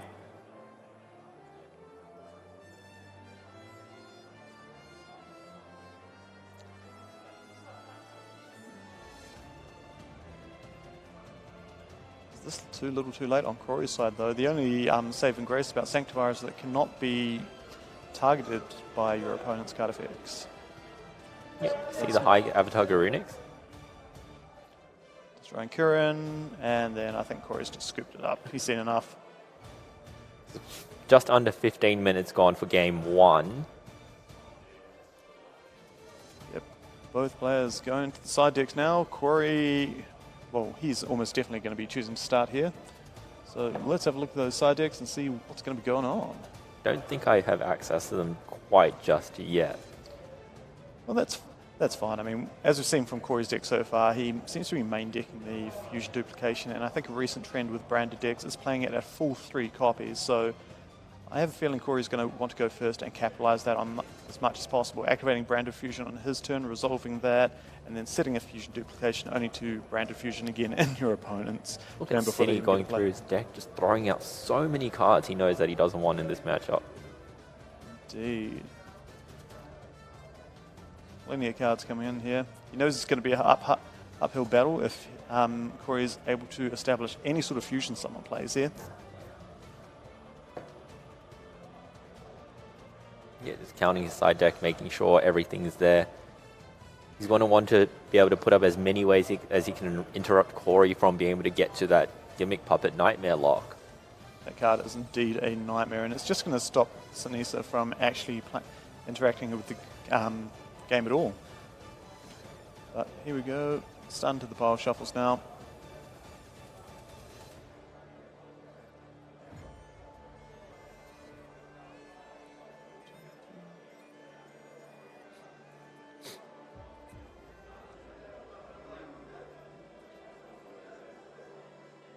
Sneeze is all done. Corey just picking up his piles.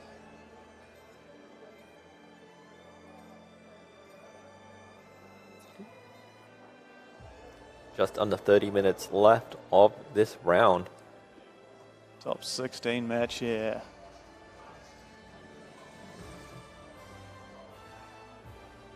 I'm seeing good mix of green cards and monster cards. So spells and monsters, good place for Corey to start here. He is indeed starting. And starting with a normal summon Cartesia. Branded opening.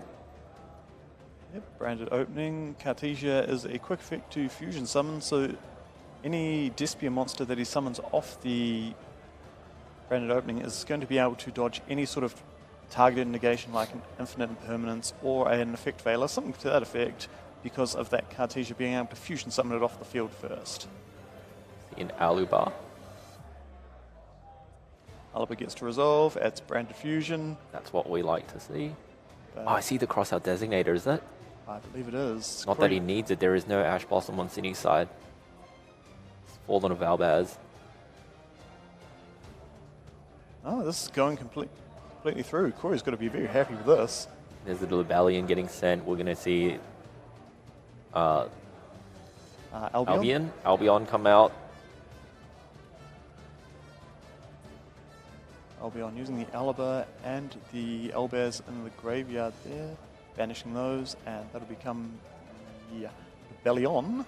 Libellion. Discarding the Spriggan's Kit.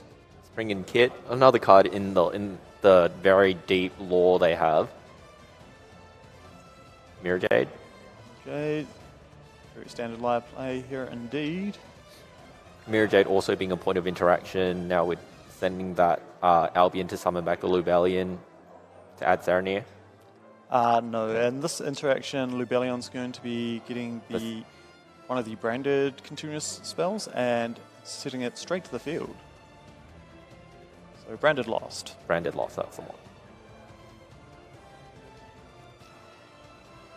And while it doesn't look like a lot on Corey's side of the field, there are so many points.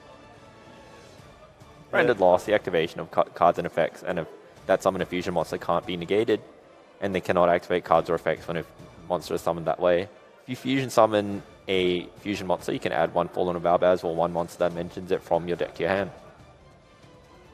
And we see the Mercuria. Mercuria added off the branded lost here. Mercuria is also a point of interaction from the hand. And Grand Guignol will be sending the Titanic Titanic Lab. and I believe that's a crossout designator that's being set. And the end phase of Titanic Lad will also have an effect. As well as that Albion that gets sent to the graveyard as well. This is what we call the main phase 3 in branded speak.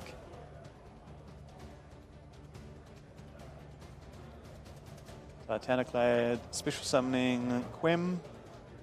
Quem resolves her effect to send Form of Elbaz to the graveyard. And we're resolving the Albion here. Albion should be going for the tried and true, branded in red.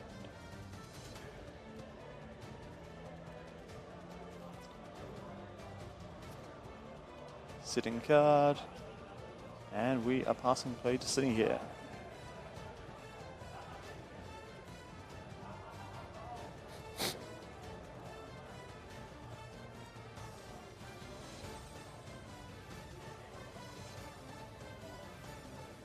Two spells and 4 monsters.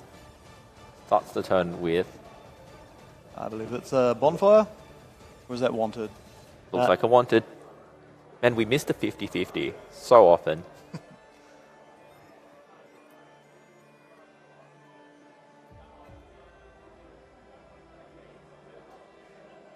And that's a Dear Bellstar sending another Dear Bellstar. Setting the original Sinful Spoils.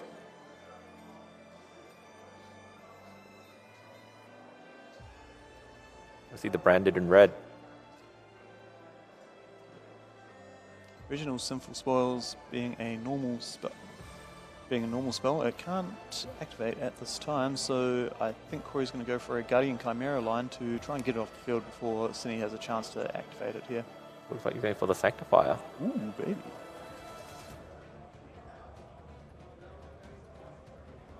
We'll activate the branded Lost.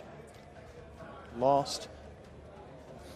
Because of branded Lost, Cine is not actually able to interact with all this because it's all in the response to the successful fusion summon of a monster here.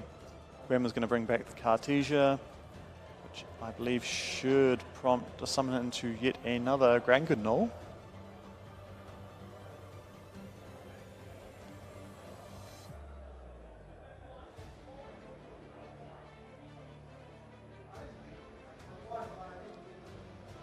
Is that a Kirin activating on Cine's side? Does look like a Kirin.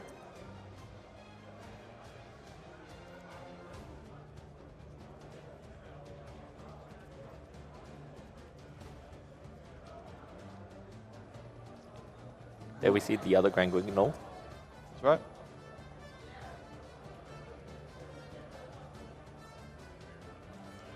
Sending the Gimmick Puppet here. Yep, and then Sanctify will be able to target 2 monsters in any graveyard, special summon both monsters 1 to each zone.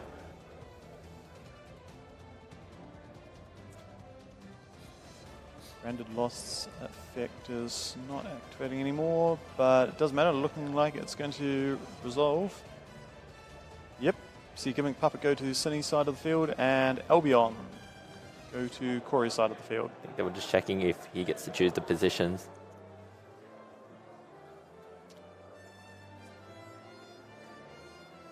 So now has a spell and a monster in hand, a face-down original Sinful Spoils, which he cannot activate because of the restriction of Gimmick Puppet Nightmare. Yep, sets 2 cards.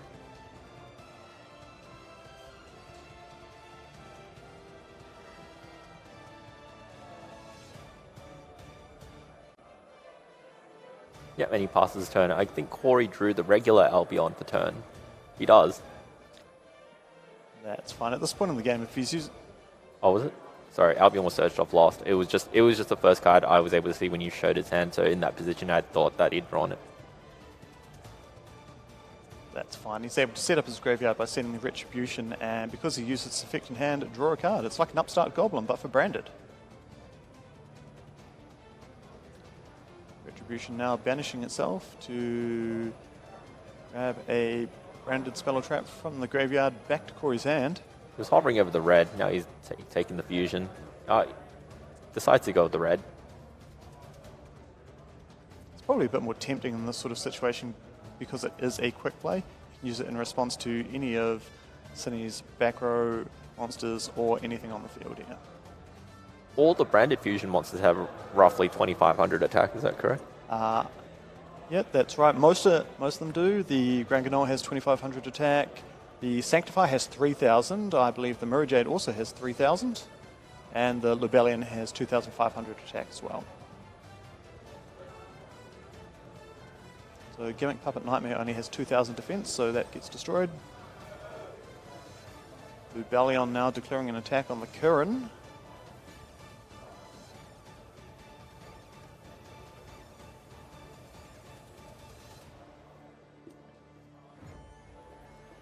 I think the Sony is trying to push as much damage as he can.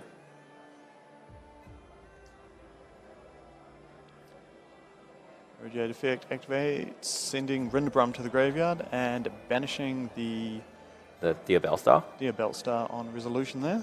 Mirror not being a targeting effect. Which is important because if you adjust your field, you can just change whatever you end up banishing. That's correct. And now still in the battle phase, we see that Brandon Red drop down. So this is going to allow Corey to fusion summon during the battle phase. Using Quem and the Rinbrom? Oh no, the Grand Guignol. Grand Guignol, yep. That is into Despian Coroidus. Coroidus declaring attack on the Kirin there. Kirin effect activates.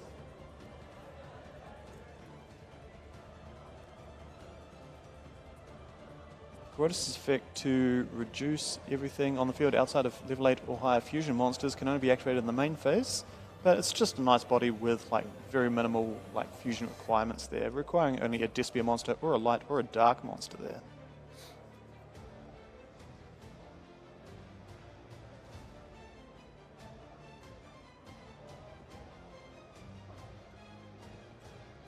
There's an Avada.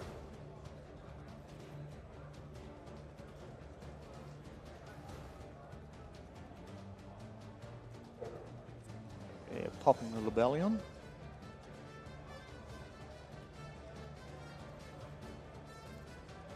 Mirror attack, destroying the Avata, which brings out the Kirin, and then we have the last monster on Corey's side, destroy the Kirin there, the Sanctifier Dragon. Sanctifier's effect to special summon from the graveyard is once per turn during the opponent's turn. So it's going to be very hard for him to be able to stop this from happening, I believe. What your options are like Forbidden Droplets. Yeah, exactly. And that would have to be Forbidden Droplet already set on Cinny's side of the field, and he has to draw into it. But it's a wanted set, so I think everything is known on Cinny's side of the field now. Black Witch in hand, wanted in the graveyard. The original Sinful Spoils set face down. With Sanctifier unable to be targeted, yeah, we're going straight to game 3 here. Cindy knows what's up. Now that Corey has set up the lock there, Sanctifier can activate its effect during any part of Sneeze's turn there, and they'll be able to bring out the Gimmick Puppet without so much as even going to the main phase. So we do have Cinny and Corey's deck list now. Cinny's side deck, when he goes first, do you think he will opt to put in the Bastille package? You just have to, really. Like, Branded will keep the Gimmick Puppet in no matter what, so even if they do just break down your board a little, they're still going to try and set up to just bring the Gimmick Puppet back on your turn, so you've got no hope of like trying to counter-attack there, so he'll need to definitely keep those in. And then the other options which you could potentially see are the Called by the Grave and the Cosmic Cyclones. What are your thoughts on those? Yep, Called by the Grave, definitely a good one. Obviously you want to cut down on your opponent's hand traps, removing that point of interaction there, but it also gets, even if you don't use it on a hand trap, you're still able to set it and use it on like all important Branded monsters. in red. Yeah, definitely. Branded in red. Get rid of that target there, and it's unable to resolve. But let's have a look at Corey's list now. Corey does have the Fantastical Dragon Phantasmate, which I think is a very powerful card. You get to essentially reshape your hand by drawing a number of them, putting a number back, but the important is then you can sculpt your hand into what you need it to be. There is that one Ash Blossom, but I do believe it's more specifically for that crossout designator he has in there. But we could potentially see that evenly matched come in and that infinite impermanence. Yeah, definitely. He's already main decking a Dark Rule No More. That's a trend that I have been seeing in most recent branded decks. So that's definitely something that's going to help out here. Yep. So with your deck being so like tightly fit with all these branded and branded relevant cards, you don't really have much room for interactive cards like we mentioned earlier. So he looks like he is going with the you do whatever you do, and then I will pick apart at it and then do my plays. That's strategy. exactly what it should be doing here. Anyway, both players shuffling up, sorting out. Corey just counting out his side deck here.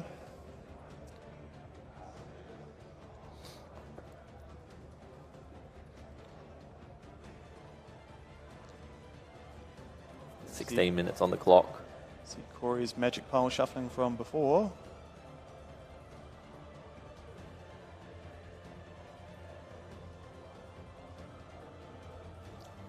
What about yourself? Do you got a favourite way of shuffling? Do you do like sort of any sort of ritualistic shuffling like this? I've always been a 7-pile shuffler. It's what I started off doing when I first started playing. Someone told me there was some math behind it, so I just did that. But you know, at the end of the day, a random shuffle is a random shuffle, right?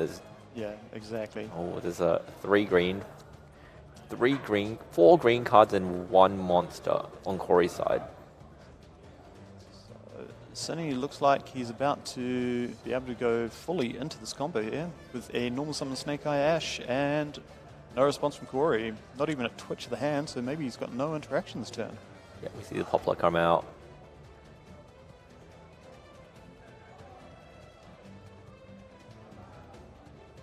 Divine Temple gets added. We get played. Options are likely Dear Belstar, that's being put into the spell and trap zone. That's Oak. That's Oak instead. Chooses Oak. Please make your ways to tables 109 down. Shane will direct you into your selected group of 8. We bring out Flamebird here, so he's obviously looking to link the Flamebird. Sorry, Cindy's playing the Fire King variant. It doesn't have the Snake Eye Dear Belstar. That's my bad. Absolutely no room for that. Please head to tables 109 down. Shane will organize you. Thank you.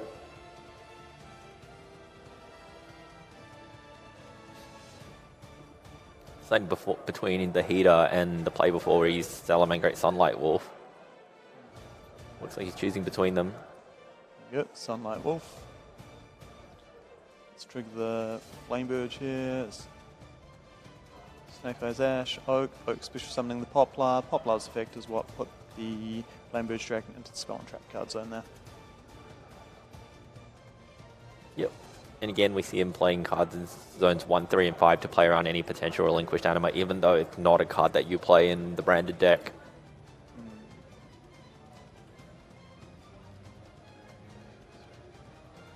So we see this play again. Because he's playing the Fire King cards, his strategy doesn't really rely on having that temple remain on the field there. Setting it off. And this will get his Ponix, which will let him access the Fire King portion of his deck. Good. Continuous spell here. Name escapes me, but it's that card there that allows him to... Fire King Sanctuary, might be. Yes, that's the one. And it puts the Fire King Island on the field, as well as provides some sort of protection effects for the...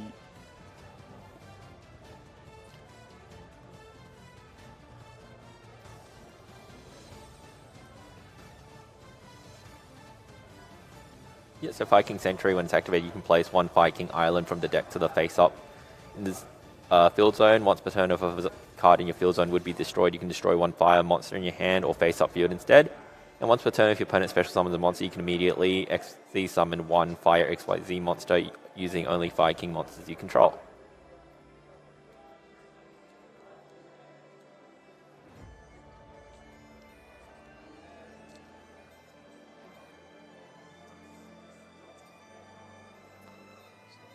Sinisa going through a long procession of combos here, going from his Fire King, Snake Eyes engine into his Fire King engine now.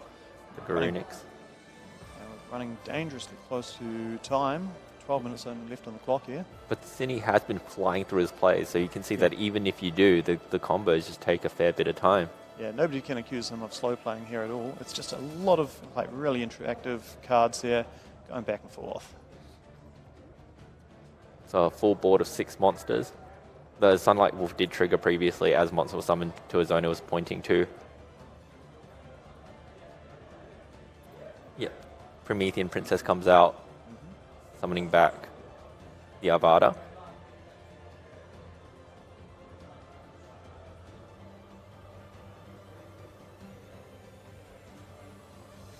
Looks like he's looking to move on to summoning the Ambler Whale, which he does. There it is. And a Zealantis might be showing up soon. Yep.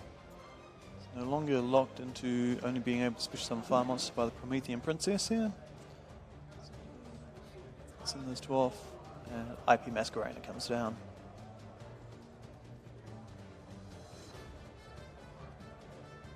I think that's an infinite permanence that might be set. Shuffling up, turn over, do your worst, Cine.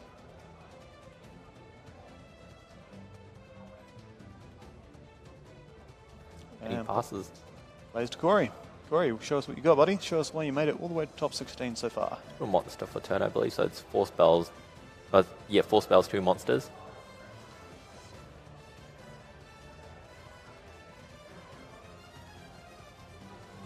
We see the evenly matched from Corey. Sheesh. Absolutely. He's been down this road before. He knows exactly what to get rid of. And now he's got to choose what he wants to keep.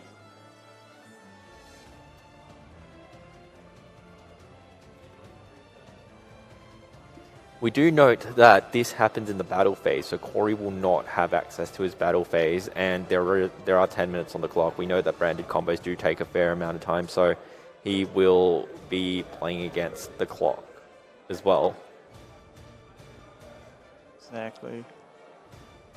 But Corey, being a branded player, does have access to the Despian Masquerade Dragon, which I believe has a continuous effect that means that Sinisa has to pay 600 life points for every card he activates here. Is he playing the Masquerade Dragon? Oh, yep, there's definitely one in the side deck. That definitely would have come in, especially game 3. Why wouldn't he? Fusion Deployment, revealing Ranganol and special summoning Cartesia straight out of the deck here. This is all in main phase 2.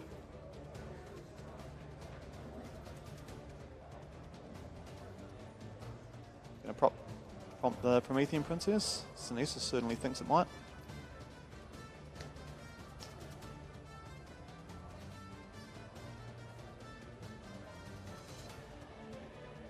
Is that a call by the grave in Corey's hand that I saw? Could definitely be one of the many green cards in his. And there definitely looks like a thrust. So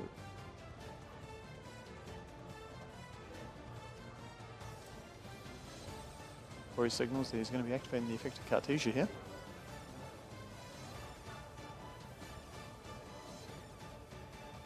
And Albaz. Yep, so it looks like he will be summoning Albion, is it? He's looking at. Yep, Albion. And with Cartesia and Albaz in the graveyard, he is free to fusion summon into Granganol Dragon now.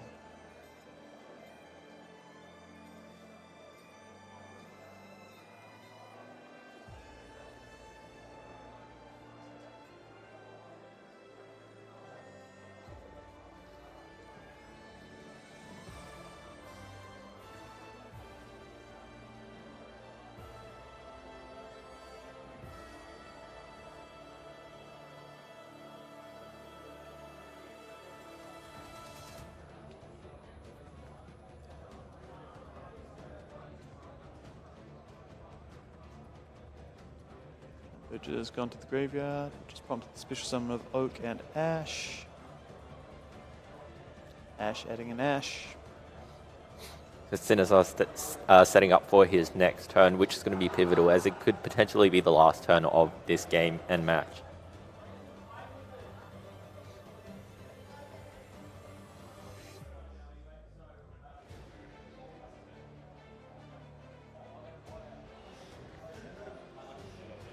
Again, we're seeing the sportsmanship of both these players here. Such a high pressure, high stakes situation, but both having a bit of a giggle, smiles on their faces. We see the triple tactics toss. We saw how powerful it was earlier.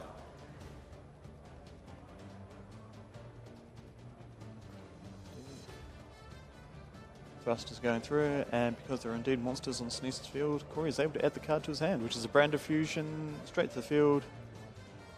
Ash Blossom, do you have it, Sinisa?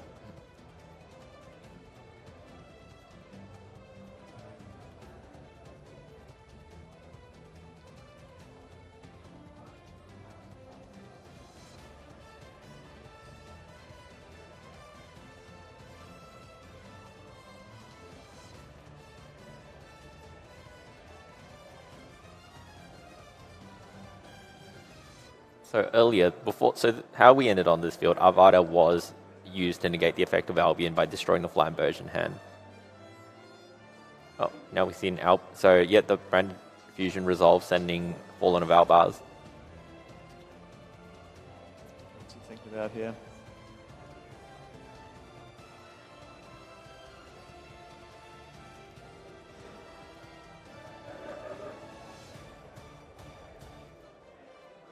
What do you do? You've already attempted to use Albion this turn, so you have to go for something high impact. Gimmick Puppet goes down, so this prompting the Libellion, surely. Libellion summons. Corey has to discard one of the green cards. Show us it's a second copy of Fusion Deployment by the looks. Again, we have just over 5 minutes left in the round, and we are in the main phase 2 of the branded player. We're here looking at the graveyard before he makes his very important indeed selection of what fusion to make.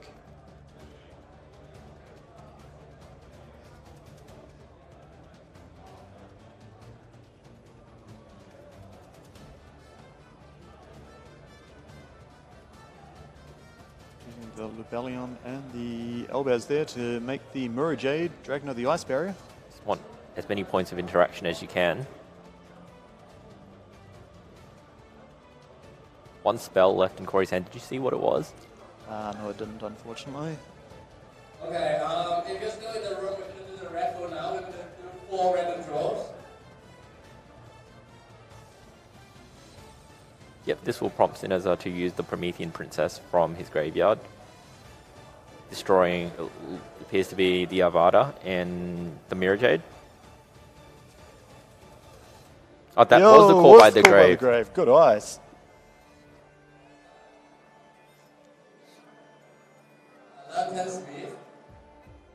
Promethean Princess is banished. It is unable to be used this turn as well as next turn if Sinisa decides that he wants to run 2 of them. Probably not, though. Yep, Corey did summon his monsters in attack position.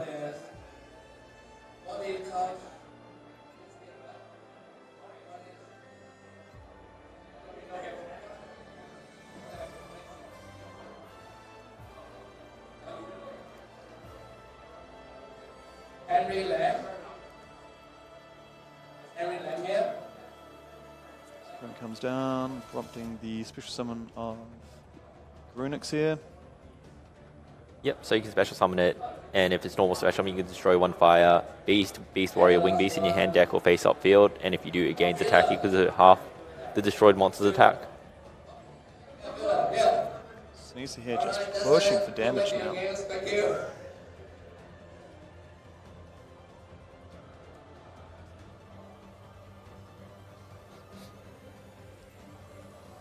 Mirror Jade sending Titaniclad and banishing the Avatar. Titaniclad will be special summoning a Fallen of Albaz or a Spellcaster. Need to get rid of that Avada, as the Avada is a point of interaction as well. Indeed it is.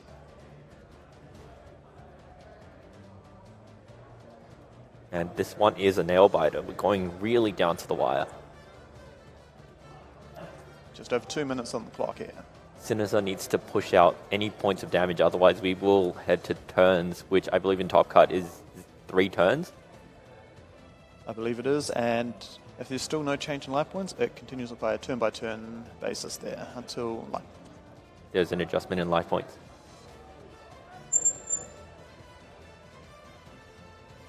Alright, so you guys, how was it for? How was it for this had to see Candy the judge? Special summons Quim to the field. Quim's sending Cartesia. Cartesia able to add herself back to hand because a fusion monster has gone to the graveyard this turn.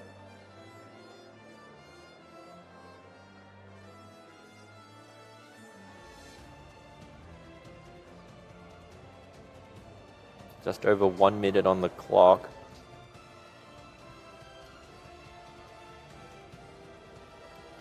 What's Denise going to do? Go straight to battle phase, just hit over the top. Yep.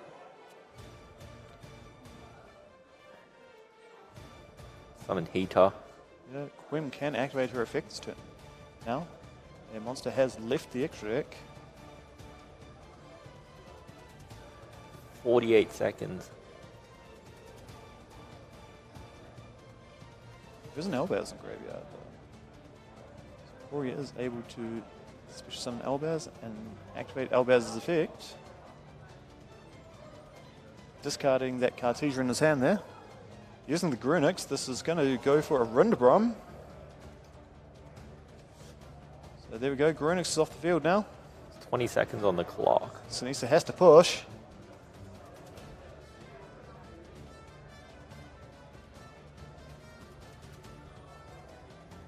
Using the Oaks effect. Summon a Flame Burge. From hand, 3, 2, 1 if you're counting down at home, and I believe we're at time now. The end of match procedures will kick in.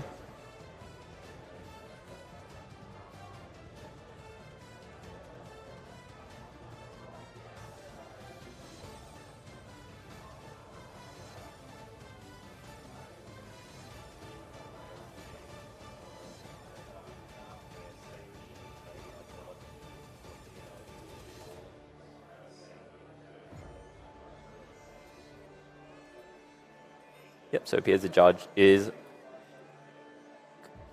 advising the players of the end of match procedure.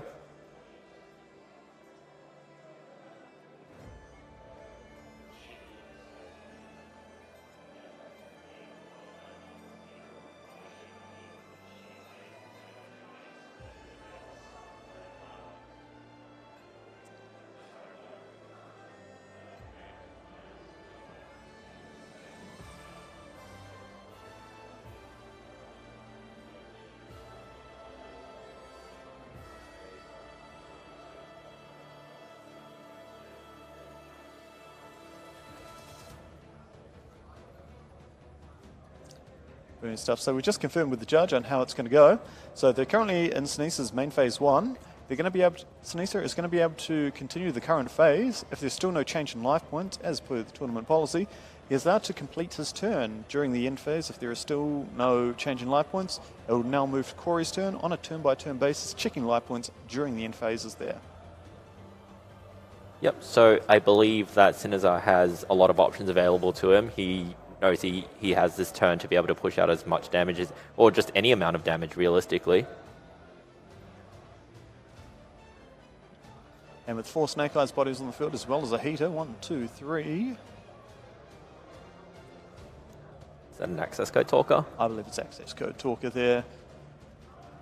And unfortunately that Rindbrum is not going to be able to stop the access code talker because access code talker says that your opponent may not respond.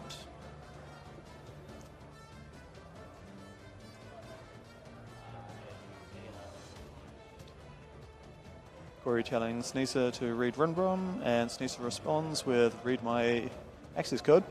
Yep. Goes to battle phase, hits over the Albion, and that's all that's required for Sinisa to progress to the top 8. And Sinisa will be 2 matches away from representing the continent at the World Championship. Well done to him.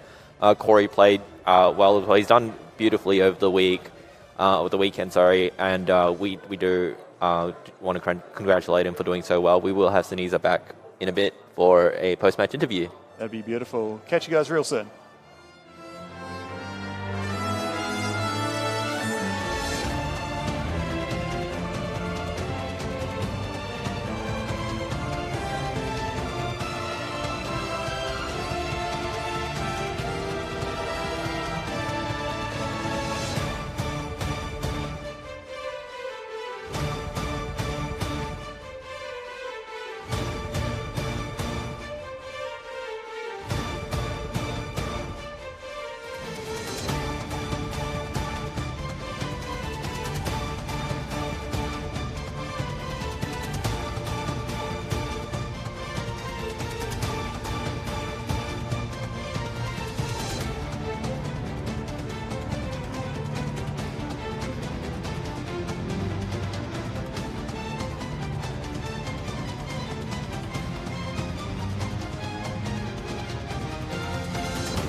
So joining me in the commentary box now, we have the winner of the top 16 stream match that you just witnessed, Suniza. Suniza, tell us how you're feeling. You made it to the top 8 now. Yeah, I'm feeling good. Fire King best deck.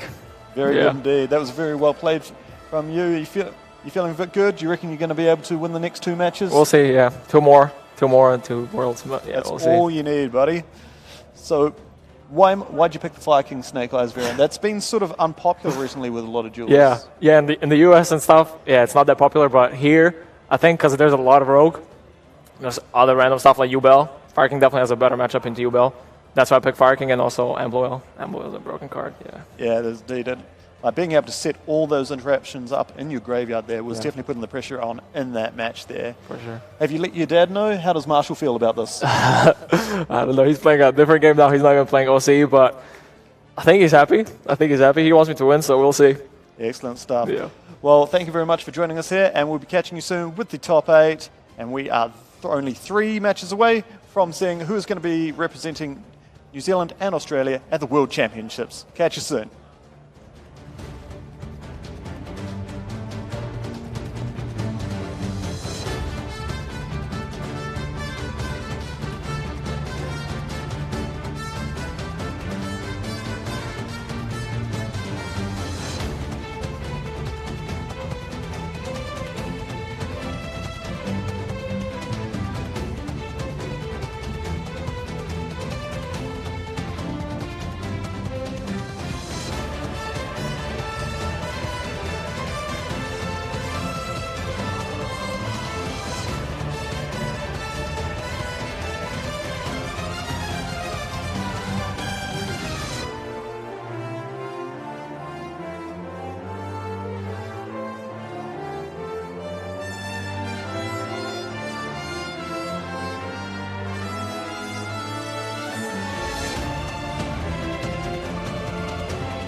Welcome back, everyone. We are now just 2 matches away for finding our representatives for the World Championships 2024. So we will have 2 players from different brackets represent our continent. How are you feeling?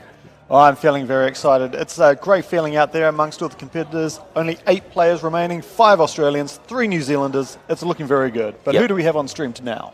Right now, we have 2 players from Melbourne, Australia. This is the only match in the top 8 which does not have a Snake Eye in it. So we have Kashira Ubel deck being piloted by Darcy on the right here, and then Tim Davis on the left is playing Pearly. So they are the last remaining. Oh, sorry. Tim Davis is the last remaining Pearly player. There is another Ubel player, and it's still in contention with Jared. Okay, yep. It's cool. So both decks we've seen in this tournament so far. Yeah, these are 2 like the more interesting ones, and the ones that I feel a lot of people at home would be sort of cheering through, you know, the underdog spirit there.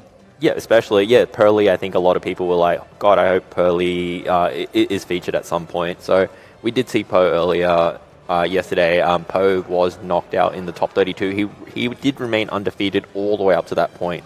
Sheesh, all good. And then I think, did he lose in the top 32 or something? Yeah, he lost in the top 32 to another player from Melbourne. So at some point, he did lose to the Fire King deck. So we do see how powerful that Fire King deck is. Sometimes you can just power through a lot of the non-mirror matches, essentially. Yeah, exactly. I think that was one of the points that Cindy pulled up in our player interview here, where he said the Fire King version has a way better matchup into sort of more the rogue variants like Ubels and all these other different decks that you can expect here at the Oceanic Championship. Definitely. All right. I've been told that the players are ready to play, so we can move on to watch the top 8. Let's get into it. All right, players can begin.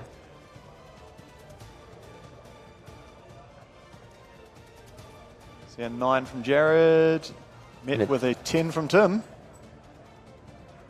All right, so players will draw up. Courteous handshake from both players. They've both done very well in this tournament. Exactly. I think anyone that's made the top cut has done exceptionally well this weekend, but definitely as we're getting down here, it's going ever so close to represent us at Worlds here. That is a very shiny Pearly. And it does connect and is able to find a memory off the top.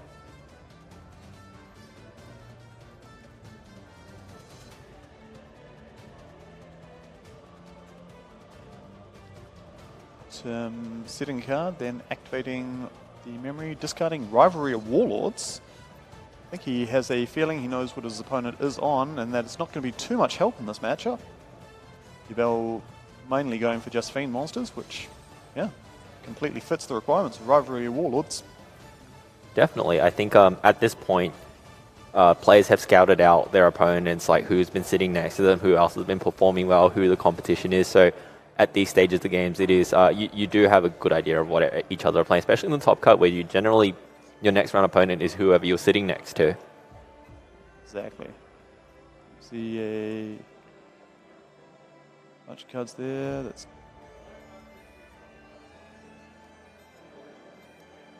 reveals his 3 from the My Friend Pearly. Shuffles them about, has a random selection. Jared elects to select use a dice to select. Was a 5. So 2 back into the deck for Tim, and a 1 to his hand.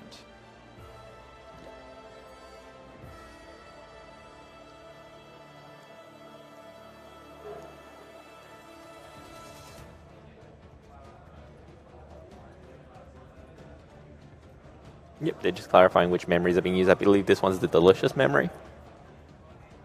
Yep, discards a Pearly, just the regular one, out of hand, to summon yet another Pearly monster from the deck to the field. Rolling off the top. Delicious memory, and I think that's a happy memory there.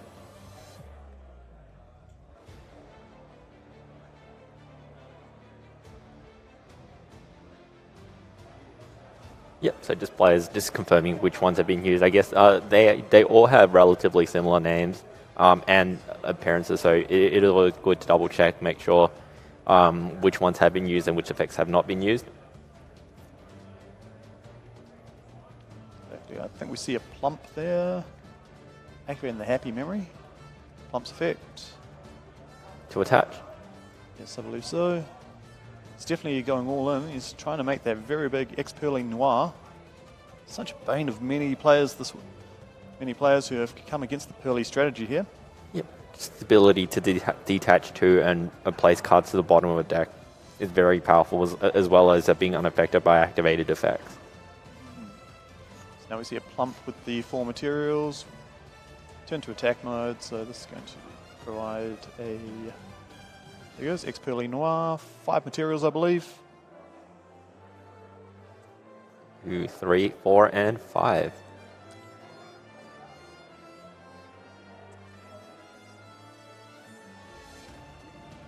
Turn those to an SP Little Knight.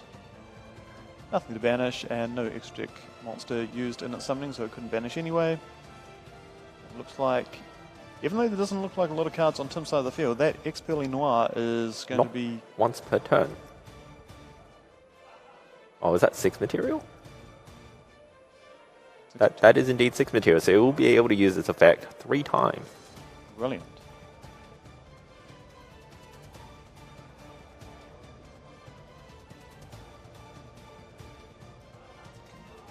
Jared didn't use any cards out of his hand that turn, so he's coming into this turn here with a full grip of 6 cards.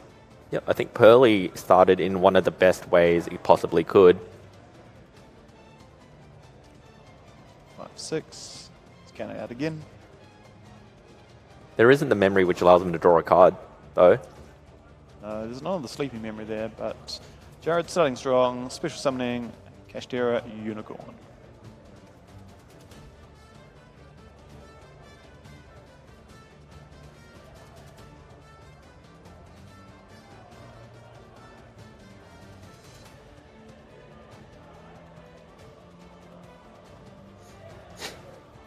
Spin from X-Pearly Noir, sending the Unicorn back to the deck, Jared's main deck there, before it gets a chance to either search for a Kashtera spell or trap. X-Pearly Noir only have 4 materials now, so it will be affected by activated effects.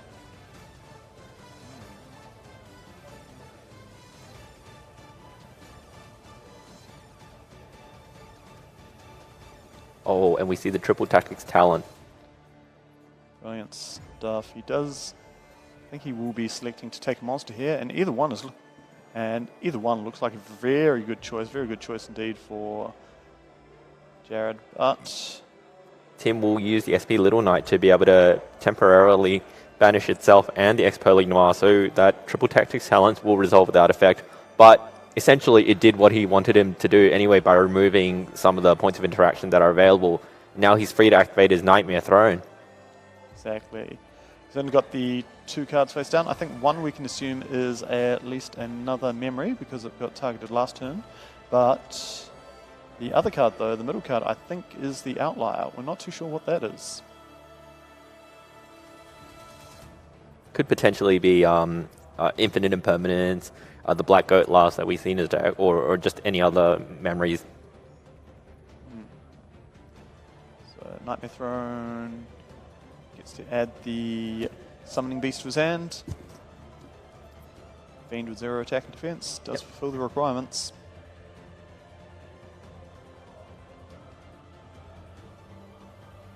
Yep, he's going to summon the Dark Beckoning Beast. It will be met with the Infinite Impermanence.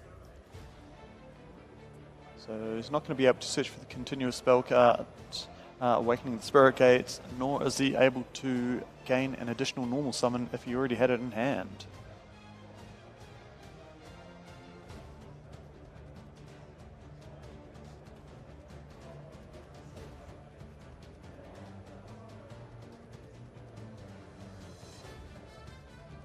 Jared running the numbers in the plays here. Yep, so that looks like he'll be going for a fusion summon of the Phantom of Yubel, using the Samsara D Lotus, and I believe it was a Terran Incarnate, was it? Yeah, that's what it looked like to me. So leaving himself with 1 card in hand.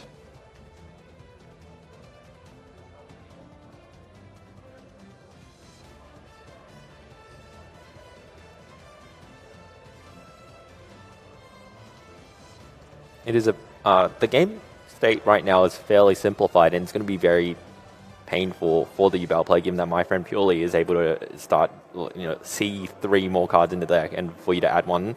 So he'll be able to start playing from there. He also gets the SP Little Knight and the X-Pearly Noir back later as well.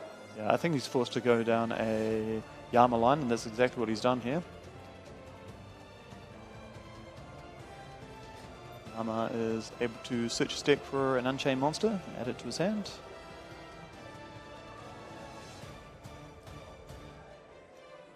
Yep, so the only one that he plays is a Shavara.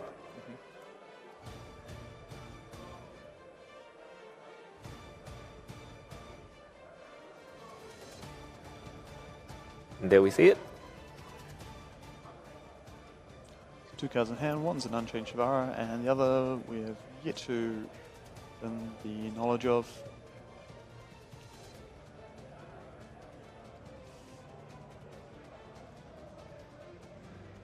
Ah.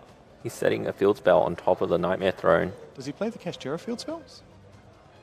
Nope, it's another copy of Nightmare Throne here. So he opened up 2 copies. And while he can only activate 1 Nightmare Throne per turn... He's going to push for some damage now. Yeah. With the Yama, his 2000 attacking Shavara, I think, is 24.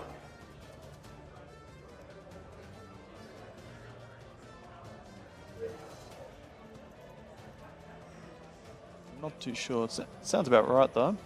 It's also 2000. Ah, true. Just linking both of them off now. This is going to be the Unchained Soul of Rage.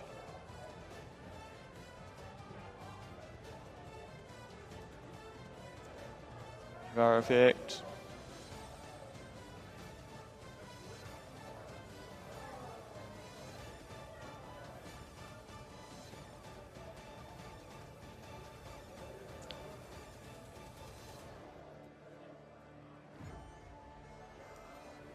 So that's setting the escape from the Shavara.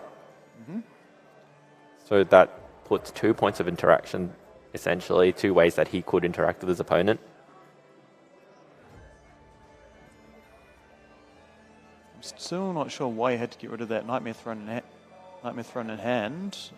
Maybe the people in the comments will kindly let us know about why he did that. But end phase, SP Little Knight returns, and X-Pearly Noir will be returning to the field as well.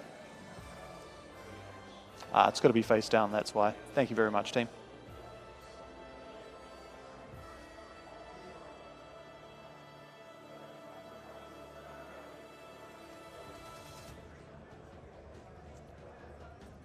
Tim drawing for turn. This is the part where he's going to be able to start amassing a lot of advantage. He has a draw phase, he has the My Friend.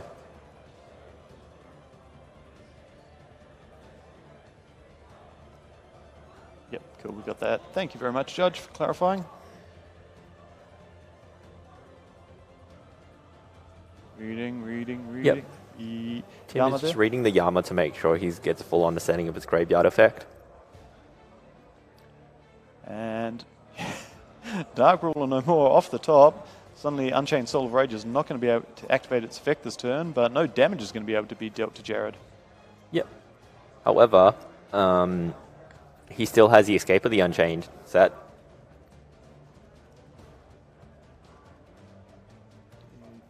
So Sarah thinks about it. Nope, flips it up. Targets the Rage. Targets the My Friend Pearly.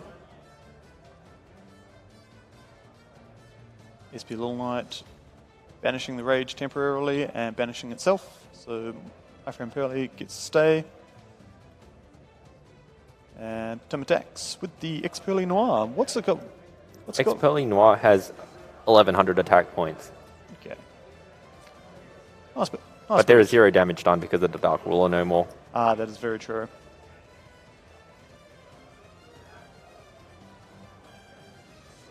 that a Pearl Leap? It looks like it, yes.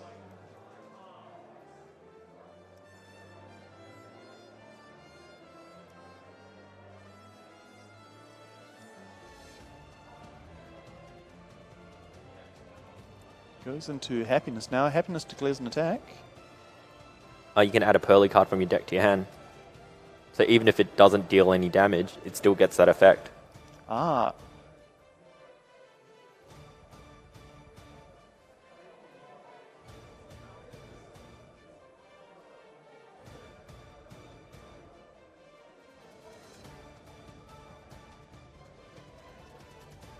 Adds Per Lily to hand.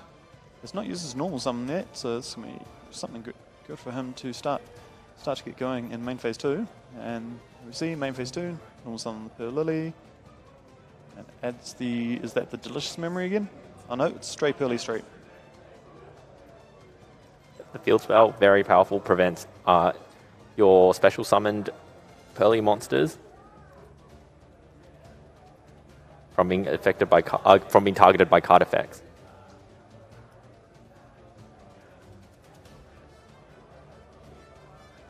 Yeah, like we were saying, how once you have one card, able to get more cards, Pearly will be able to recoup all their advantage real quickly. And I believe Jared is sitting on no cards in hand, no cards on field, and he has just with the Soul of Rage. Banished, yeah, temporarily banished, that's right. And yeah, it's just snowballing here in card advantage here for Tim. Delicious Memory. Here comes a Plump in defense mode there.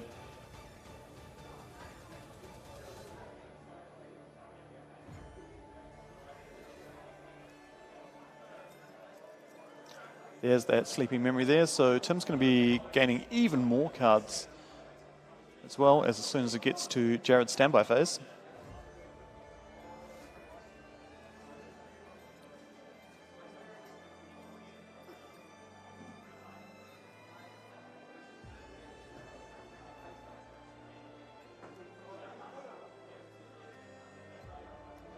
The Plump is able to attach 2 spells or traps in the graveyard to it, so he will be able to get back to his Ex-Pearly Noir with 1, 2, 3, 4, 5, 6 material again. Ooh, so he's going to have 3 spins again, but only 1 spin is going to be protected before it becomes able to be affected by other card effects there.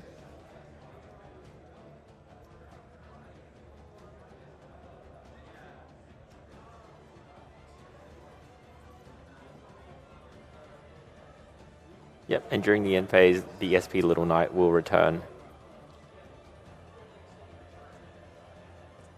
And that's a 7 material Ex-Pearly Noir, so it can use its effect once and will still be unaffected. This is a great play. Plus, I believe it now has 2 Sleeping Memories attached, which means as soon as it gets to Jared's standby phase, Tim's going to be able to draw 2 cards from his deck.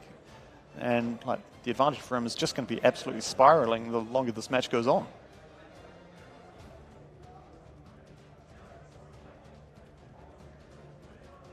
Yep, so Jared draws the turn. No cards in hand, Tim says. Soon about to change though.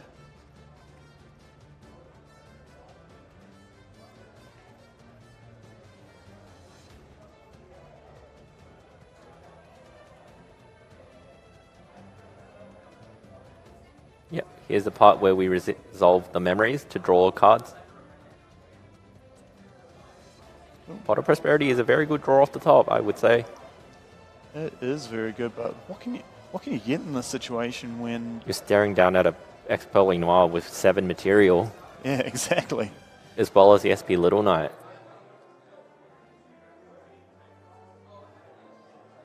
Maybe it's at this point that instead of giving away like 6 cards in your deck, you just suck it up and go to the next game here. But I know Jared's pushing on. Good on him. Oh, God, and one of the cards that Tim drew was an Ash Blossom. He's saying to Jared, no thanks, you're not even going to be able to look. And Jared promptly scoops up his cards, and we will now be going on to Game 2 of this top 8 match here. So, with Ubel losing Game 1, Ubel will likely opt to go first Game 2, taking a look at that side deck. 1 key card stands out, it's the first card on the list, Anti-Spell Fragrance. Indeed. With all the... a lot of the memories being quick play spells like Anti-Spell Fragrance. Yeah, it's going to take a lot of them because not only going to have to be set by Tim on his turn, he's also going to have to wait an additional turn on Jared's turn, and it's not until it gets back to Tim's turn that he's going to be able to start activating those effects there. Ash Blossom Joyous Spring is also a very good card for being able to shut down Pearly spells because they all have an additional effect to special summon from deck, so Ash Blossom can indeed negate them. There are 3 copies of DD Crow, not too amazing in this matchup. Harpy's Feather's not something you want in going first. Lightning Storms, you don't want those in going first. Rivalry of Warlord, not great. No, not Doesn't really do anything, gets Pearly. 3 Solemn Judgment, definitely can see that coming in to either protect your cards or to stop any pivotal plays by your opponent.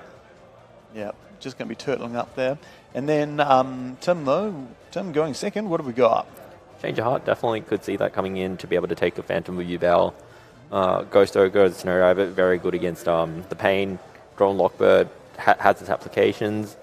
Harpy's Feather Duster, could potentially see that to clear like Field Spell and the Pain. They have a lot of continuous spells and traps, so it's good to get rid of those. Same with Lightning Storm, Mind Control. Even if you have like a full suite of Change of Heart, Mind Control, just take all their monsters. Make sure they can't be used against you. Yeah, it doesn't matter how many Nightmare Pains they've got on the field. If they've got no monsters, they're not going to be doing anything. Exactly.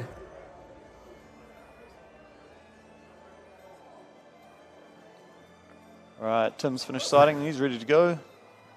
Give him the old power shuffle there.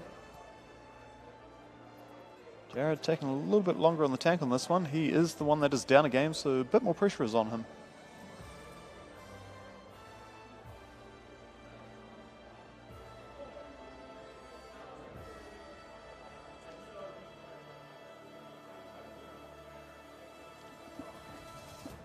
Got a loose card of Jared's just there on to the left of his field there. I'm not sure what that is. Oh, looks like it was a card that was in the side deck. Ah, right. Cool. So counting up. He's got everything. Good.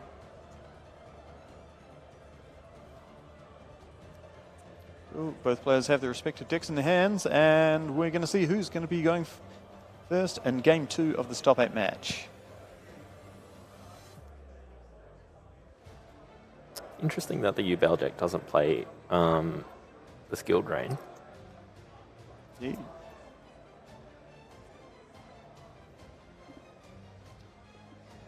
Just have a look there. Yep, Tim's definitely going first, and opening the Spirit Gates is his opening card. He'll have to get the Dark Beckoning Beast to be able to get the other Spirit Gate, but he doesn't play the additional monster to be able to search off the Spirit Gate.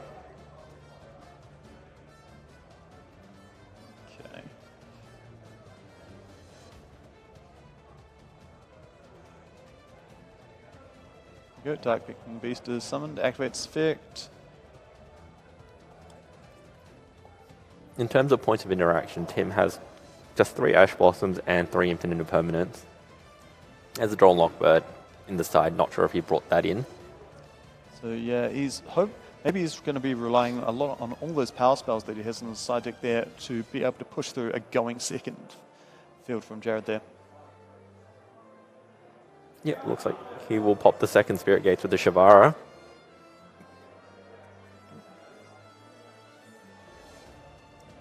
And now we've got an Unchained monster, and we've got a Dark Beckoning Beast on the field. Mm-hmm. Yes, there we go.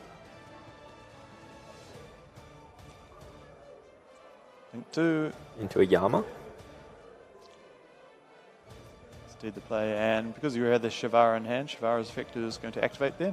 To add the escape, like we saw earlier.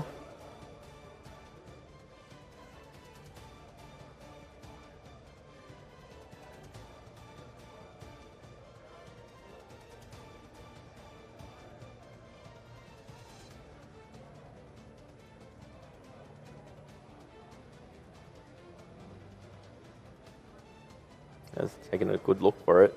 There we go. It was all the way at the top. Where's the last place you look, isn't it?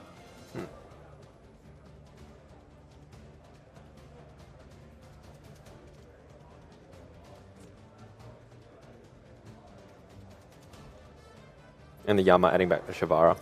Ah, okay. Very good. Maybe you'd like to set that Unchained Trap, maybe. Anyway, opening the Spirit Gate, discard your bell, bring back Dark Beckoning Beast, and I think there's 2. This is going to be the Unchained Soul of Rage. Soul of Rage with the escape set, just like we did in Game 1.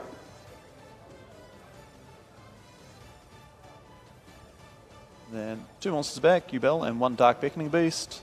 That's going to become the Phantom of Yubel.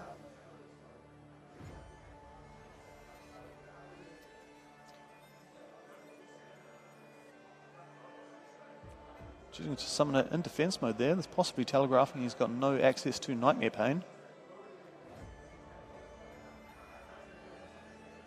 Looks like he ended his turn.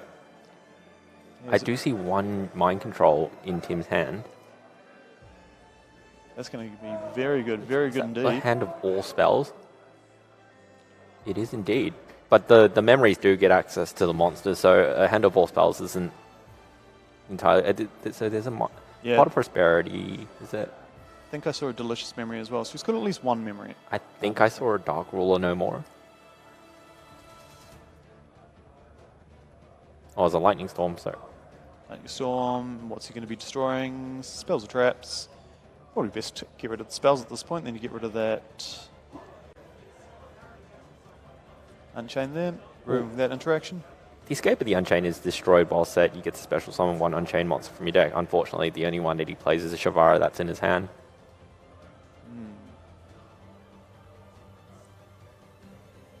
See the Dark Ruler no more. Cool. Everything's turned off now. There's going to be no interruptions from that Soul of Rage, and nor the Phantom of Yubel being able to change the effects of Tim's monsters. We see the Stray Pearly Street. And Delicious Memory.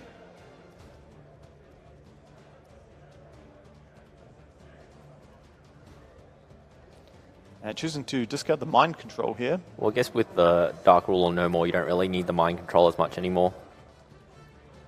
Definitely. And so Pearl Lily, special summoned with the protection of Stray Pearly Street there.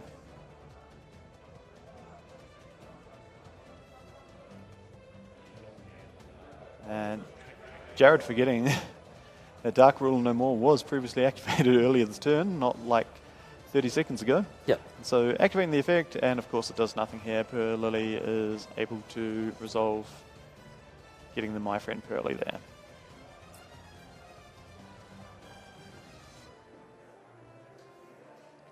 Tim pays 500 life points. Tim drew an absolutely amazing hand going second with that Lightning Storm, the Mind Control, the Dark Ruler no more, as well as a way to start his combo. Yeah, it's absolutely... really feel like this game is very quickly slipping away from Jared, even though he did manage to go first this match. Oh, this game, sorry. There, that is the Happy Memory.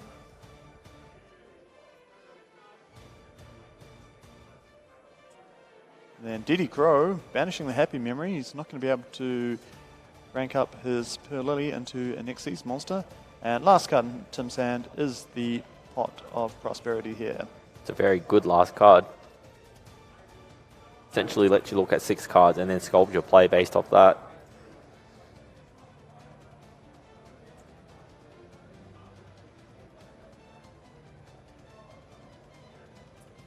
Interesting way to resolve Pot of Prosperity. A lot of people just flick through the extra deck and put the 6 cards they want to remove to the side. Tim, on the other hand, is doing both, picking what he wants to remove and what he wants to keep.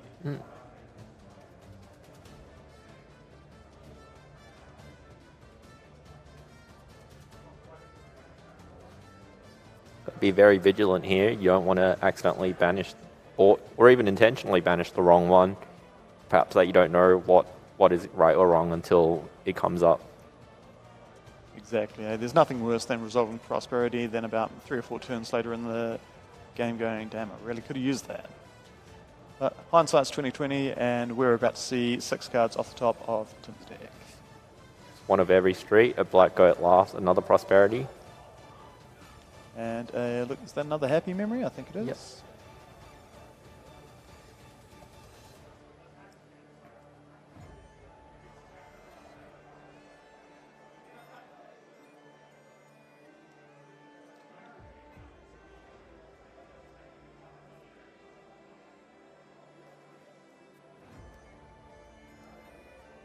And He goes for a Typhon. Typhon here. Again, Jared forgetting about the Dark Ruler no more. This is where that player fatigue is really setting in, though. Yeah. Typhon will not be using its effect to bounce. It is merely attacking, but that Solar Rage did get put into Jared's extra deck, I believe. Oh no, he is using it to bounce. Okay then.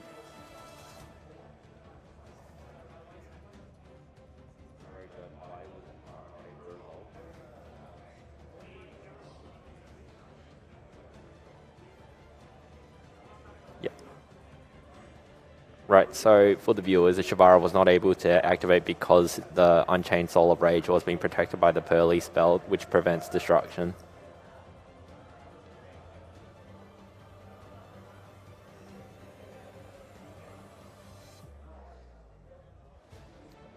And again, we see a game state where neither player has many cards, but we know that Pearly is very easily able to get back a lot of the cards that they need.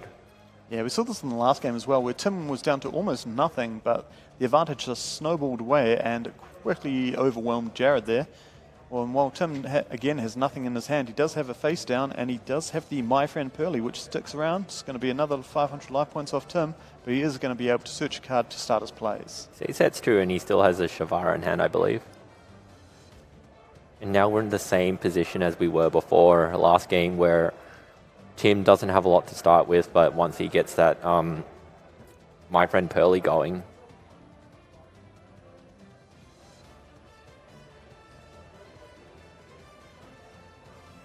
Tim pays 500 here. He's able to search for the cards that he needs to get going in this match. This game.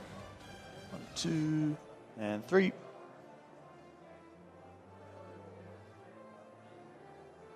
Feels 3 are the same, so it doesn't matter if Jared randomly picks or rolls the dice. It's going to be the exact same result.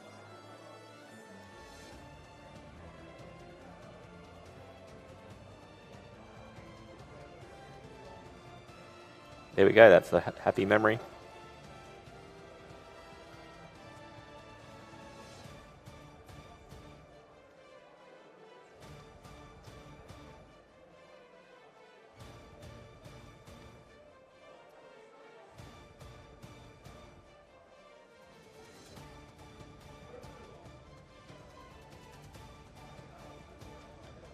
Still thinking here.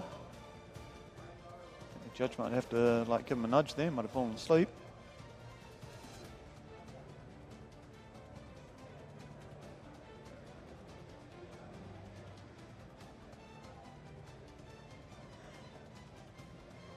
There we go, we see the Solemn Judgment. It's going to take 4,000 life points to be able to stop. It's a very tough decision you have to make. 4,000 is a lot of life points. And you have to decide if whatever you're stopping is worth that. Especially when Typhon itself has 2,900 attack points. So if this goes in directly, that's going to leave Jared with only 1,100 life points remaining. One card left in Tim's hand. I couldn't see what it was. I think it's the card he drew for turn because the memory is the one he added off the My Friend It Pearly. was a spell.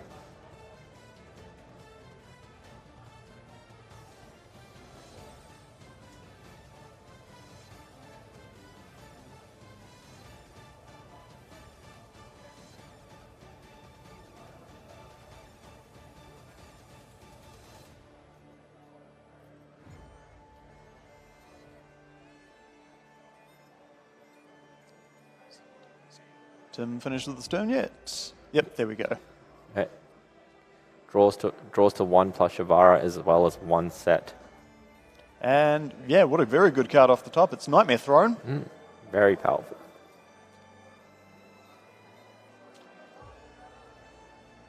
$12 minutes on the clock here. If Jared's going to finish this up, he's going to have to play quick.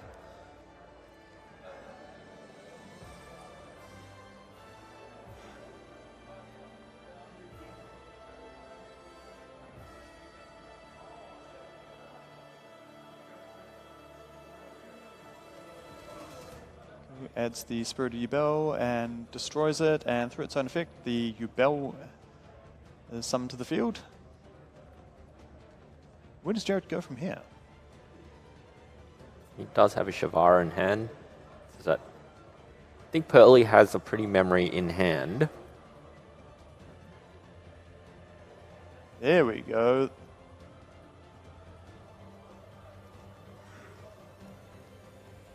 Both players should be fully aware of all the cards that are in play currently.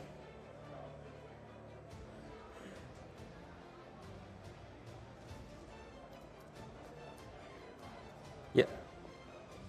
Looks like the happy memory was activated, protecting one card on the field from being destroyed, and so that does stop the Shavara from happening.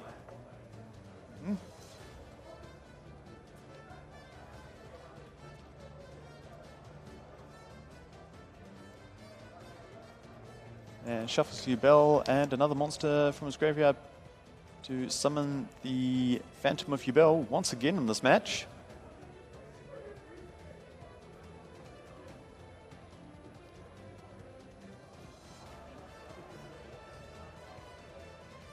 Shara still in hand. And Jared just passes. Here we go. Draws for turn. Phantom Yubel in attack mode. I'm not seeing any Nightmare Pains and Typhon there. Well, even though the path to victory seems clear, I think there is still merit in ensuring that you take all the relevant steps you need to ensure a clean victory.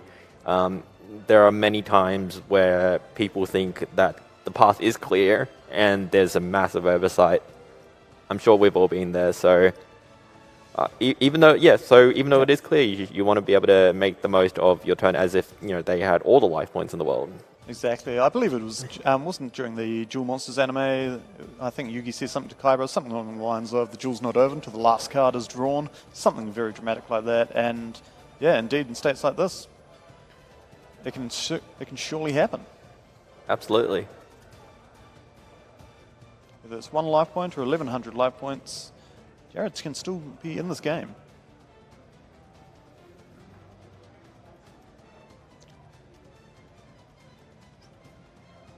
That's a sleepy memory. Discarding Lightning Storm. Going for a Pearl Lily here. Yep.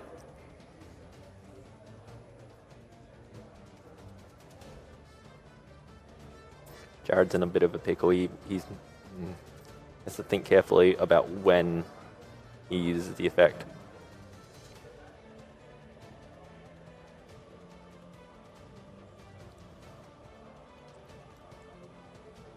Yeah, he forgot a couple of times last turn about that Dark Ruler no more here, so hopefully he doesn't forget about the effects of Stray Pearly Street, protecting all the special summon Pearly monsters in the turn that there's special summoned.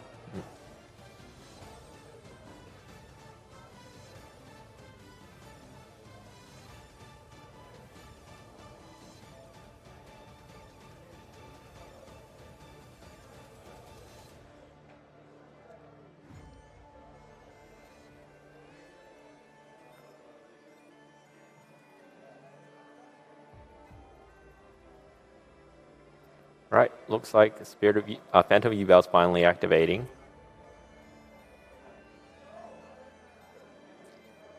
Change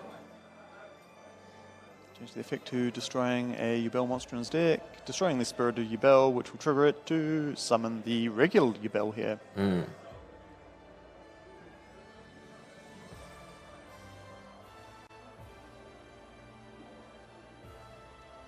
Jared just declaring that he's only got the 1 card in hand. There we see the Pearly. Shuffle a deck, and then we look at the top 3. I believe so, and he's allowed to add 1 Pearly card. There we go. That'll do. The only Change choice. of Heart and Pot of Prosperity can't be added.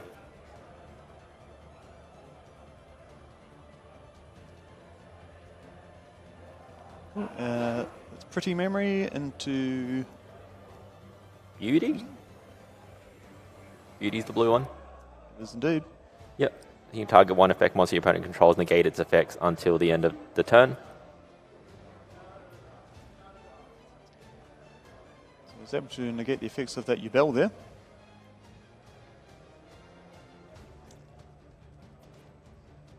And Jared doesn't want to risk the attack on his life points, so he's activating the Shavara now, destroying the Yubel.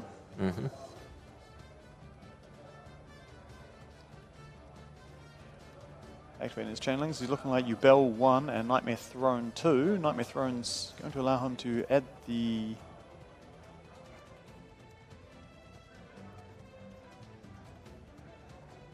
Ubel monster from his deck graveyard or banishment, whose level is 1 or higher or lower, and then special summon ignoring summoning conditions. And there it is, the Terra Incarnate.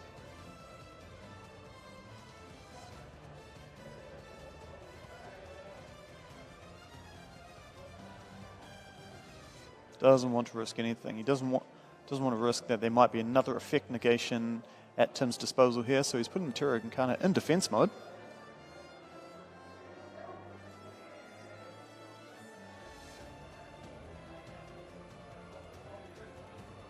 We've got just under 6 minutes left on the clock here. He's going to take one read of Yama, just to see how many monsters Jared's able to put up in defense position this turn.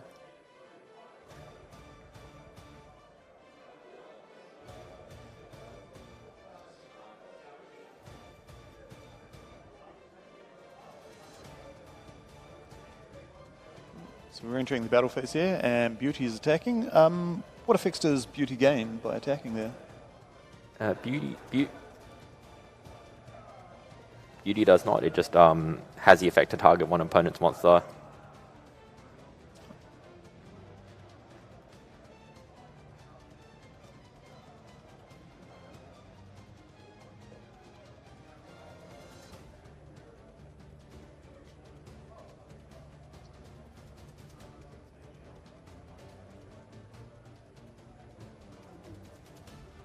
That is another pretty memory, giving both players 1,000 life points. That's nice, a little bit of reprieve for Jared there. And then pretty memory, you can send one card you control to the graveyard to send one card, target one opponent's card and attach it to this material. And we finally get the reveal of what Jared's face down card has been all along. There's a triple tactics thrust here. And main phase 2, Downed Magician into a huge Zeus. Amazing amount of materials on there.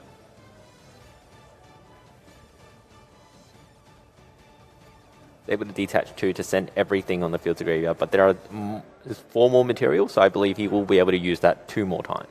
That's correct.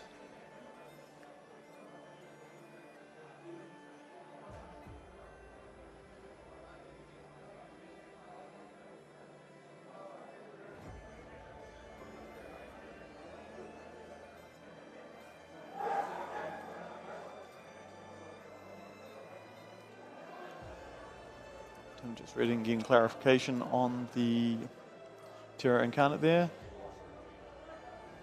So when this face-up card leaves the field, you can special one Ubel's Ultimate Nightmare from your hand, deck, or graveyard. Oops, so absolutely nothing here. Jared, though, no cards left, facing down a Zeus with 4 materials. So let's see what he goes.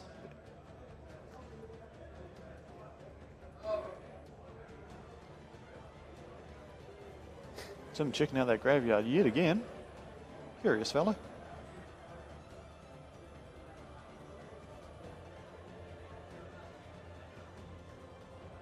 What is the draw? That's $1 million question, isn't it? What a posterity. You cannot ask for better than that in this situation. I guess it lets you see 6 draws rather than just 1. You can see from 6 cards and pick the best one from there.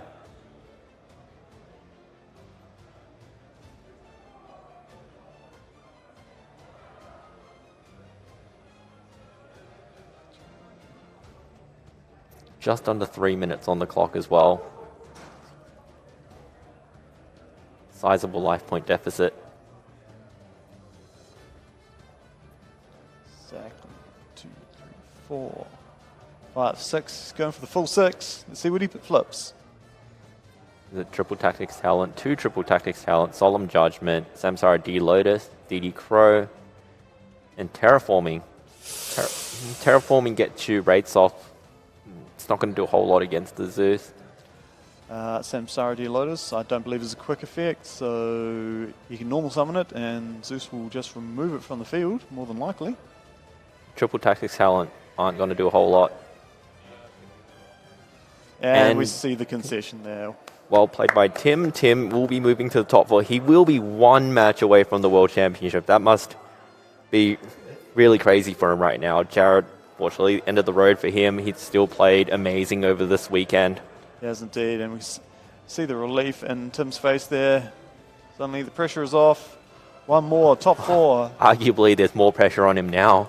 Oh, of course, isn't it? We are going into I would arguably say, the most important round of the tournament, right? Like, the winner of the next round will be going to the World Championship. I wonder what's going through their mind. Maybe we will do a number of player interviews before we go into the next round of gameplay. I reckon that'd be good. Yep. Give the viewers at home a little bit of insight into our 4 remaining duelists here today at the Oceanic Championship. All right, definitely. We will catch you guys very soon. Catch you soon.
Welcome back, everyone. We are with the winner of the top 8 feature match. Who are you and where are you from? My name's Tim Davis. I'm from Melbourne. How are you feeling now that you're 1 match away from the World Championships? Look, it's pretty crazy. I barely even made it into the top cut. I was 6-3 after Swiss and ranked 57th. So I'm actually like astonished that I'm even making it this far. What's your game plan going into the next round? Draw good, win dice roll. That's how Yu-Gi-Oh works. Let's hope for the best. Yeah. Yeah. How's your weekend been so far? Like, tell us about your travels and the tournament all the way up to now. It's been pretty good. Honestly, like I got my invite, but I wasn't expecting to do well, so I came here like a week before just to like sightsee and stuff. But the weekend here like has been pretty good. On Friday, I played like a couple of side events and I did like really well, so I was like feeling pretty confident about my deck, and I made some last minute changes on the Friday as well before that, and it just kind of solidified my feelings about it. And I think that I've actually like stumbled on like something pretty strong. And something that people aren't like really expecting. Yeah, are you happy with your deck list? I'm really happy with my deck list, and it's been treating me very well. That's good to hear. And what were the kind of changes you were making after your Friday experience? Did you like change what you were catering for, or what was your thought process? So I really struggle against like Tenpai, and also with like Yubel coming into the scene. I really struggle like. Kind of hand trapping Yubel and just struggle with Tenpai in general. So I put in cards that would help me better in those matchups, and just kind of I swapped out like 3 hand traps for like mind control and change of heart, just to help me kind of get that board break. Because if everyone's ending on Appaloosa and you take the Appaloosa, what are they going to do? Exactly. It seems like you are very well prepared for it. And do you have any advice for people at home who want to be in your position, like going into the top 4 of the Oceanic Championship, arguably the most important match of your lifetime? I guess just like play what you're confident with, because I was originally going to play. I was thinking about picking up Ritual Beast because I was like, people aren't going to know what to do against the deck, so then I'll have natural advantage. But if you can't play the deck, then that natural advantage is gone. So I just stuck with my guns. I've been playing Pearly for like ever since release, actually. Even after the first wave, I just stuck with it, and I've literally been playing it since. So I'm like super confident in how the deck works. So just stick with what you know. That's good to hear. And I would like to congratulate you again, and best of luck going into, like I said, the most important match of your career, right? Probably. For everyone else at home, we will bring the other top 4 players in shortly. Thank you. Thank you very much.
Welcome back, everyone. I am here with one of our top 4 contestants who will be playing arguably one of the most important matches, if not the most important match of his career. Who are we with and where are you from?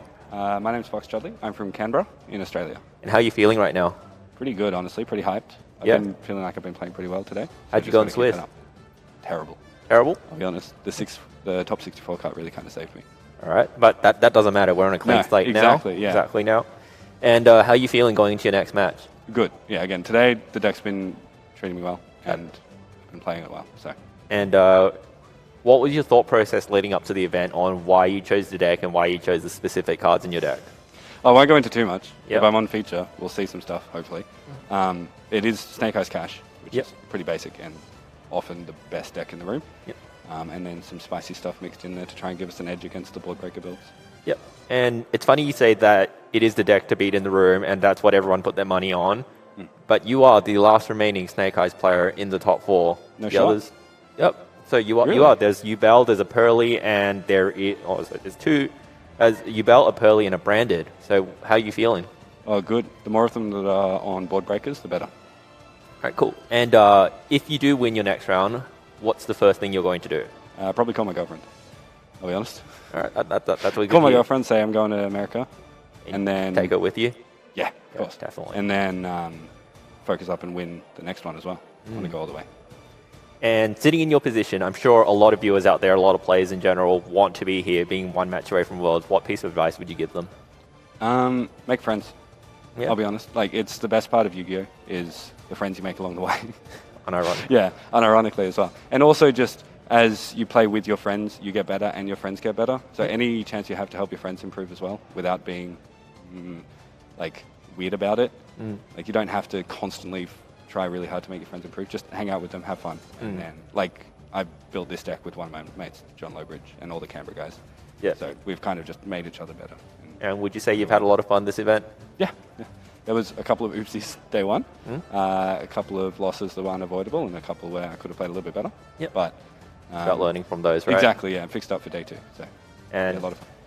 No doubt confident going into the next round, right? Yeah. I mean, as confident as you can be in a game of chance. I'll just play my cards as well as I can and see how it goes. All right. Anything else you'd like to say to the audience? Not for now. We'll see.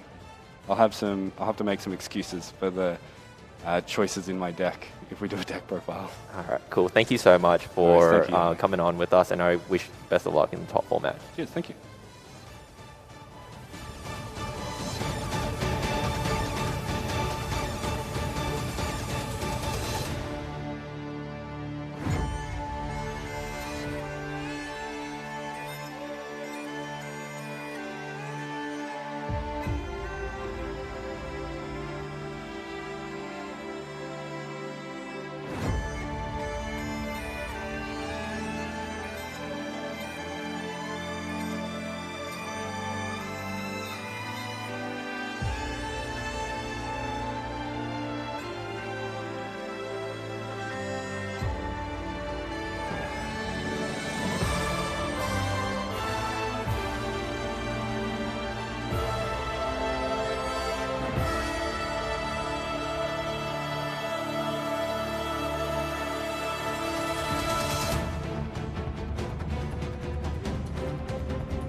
Welcome back, everyone. And here, joining me in the box yet again, is Ali. Welcome back to you.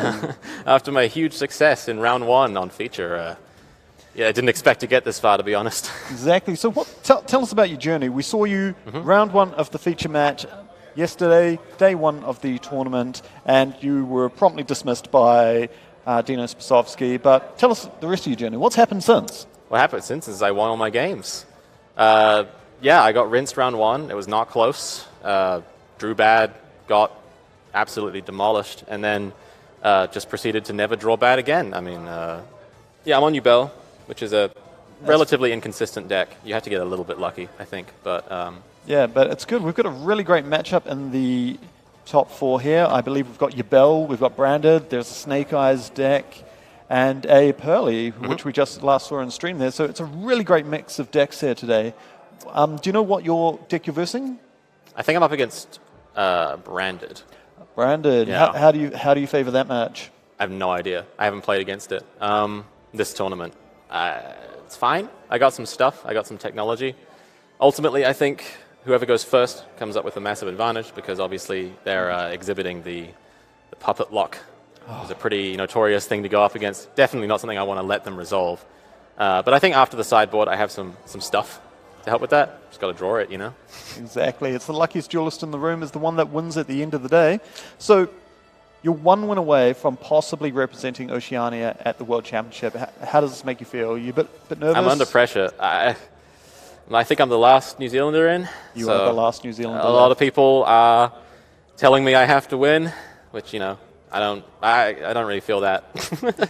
I don't want to get too stressed about it, right? Look, no pressure, but I'd love it if you were to win. Take out the whole. I'd love to win too, right? Yeah, you know? take out the whole tournament. Why not? But at least get to the next stage, and then we can. So every round of Top Cut has been, yeah, if I lose this, it's fine. I got to Top Cut. Oh, I got to top 32. Oh, I won a prize cut. Oh, this, you know, it's been a journey. Yeah, it's definitely stages up because like now you're top 4, you're guaranteed a trophy. But I mean, like the real trophy is in the next bracket, like that. Like a holiday. Yeah, I'll take it. It's really a holiday when you're sitting there dueling. Sounds like there's nothing better than playing Yu-Gi-Oh, baby. Exactly. Take it from me. Stay in the school of duel, and yeah, we'll be seeing you possibly next round against our friend Carlist on Branded. Cool. Can't wait. No worries. Thank you, Ali, and good luck for the rest of the tournament. Sweet.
Great, and if you thought you saw the last of me, it's definitely not. You're definitely wrong.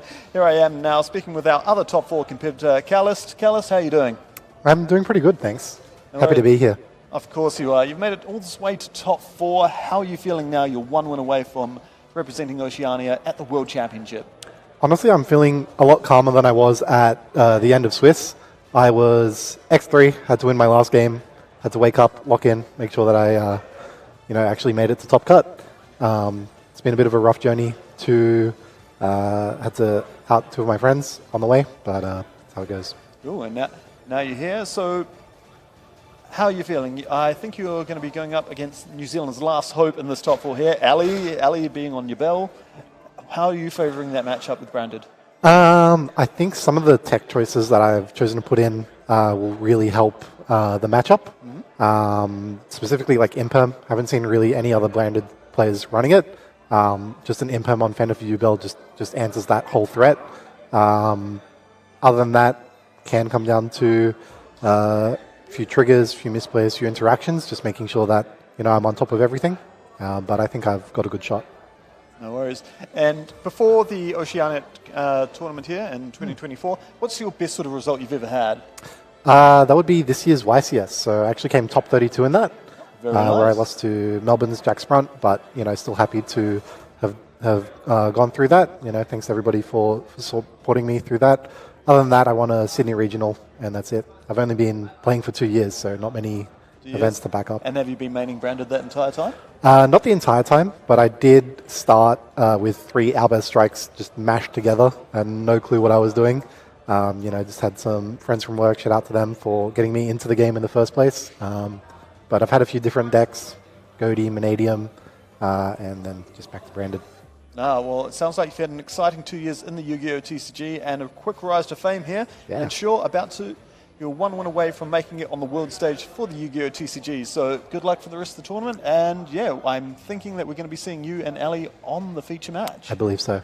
Well, anyway, congratulations. Thank you very much. Good to meet you and good luck. Thank you. Best wishes.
welcome back everyone. We are now at, I would say, the most important match or the most important round of the tournament, top 4, where the winner of each of the 2 brackets will be representing the continent at the World Championship.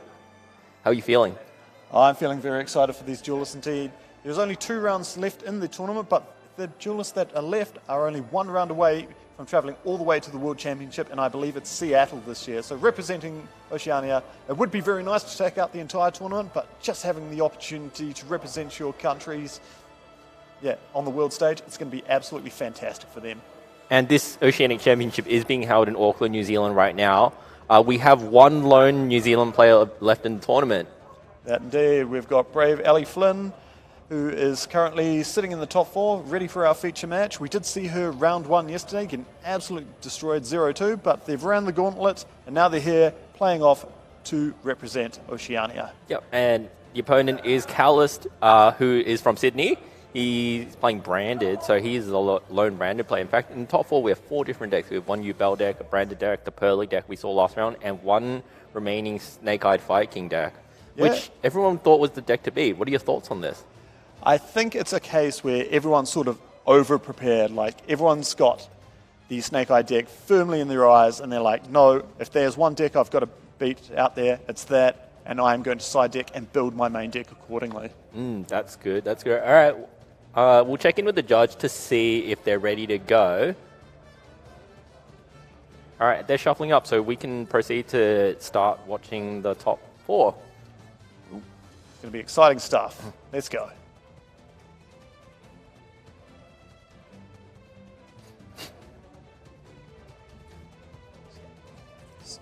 Certainly is. We've got Ali there in the blue. We've got Tim there in the red. So it should be Calist in the red. Calist, sorry. Still reading Tim there.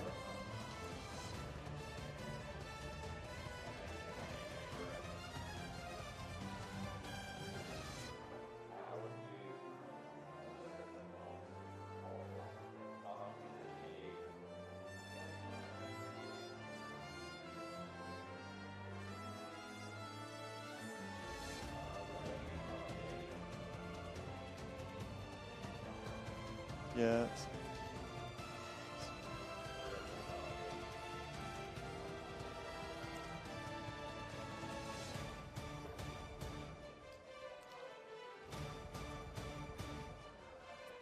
All right, looks like Calist is starting. Calist leading off with the Albion, the Shrouded Dragon. Are we absolutely sure about that? Because we see a face-time sorry, trap card I on did Ali's miss side that. of the field. That is my apologies. Technical gremlins in the background got us to miss the first turn of the match. But here we are now. And off the top, Branded Fusion. Does it go? It goes. It flies. Now Calist here, despite the name, what the name says, is going to be flying through his combos. Albion comes down, sending Lubellion and Elbaz to the graveyard there.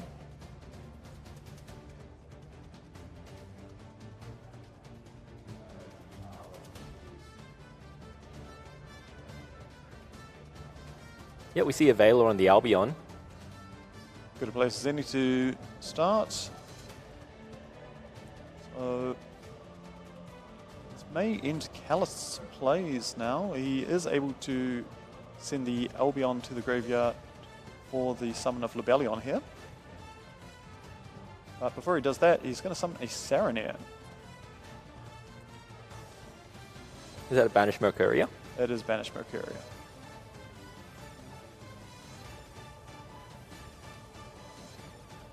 Mercuria banished. It's going to add the Cartesia.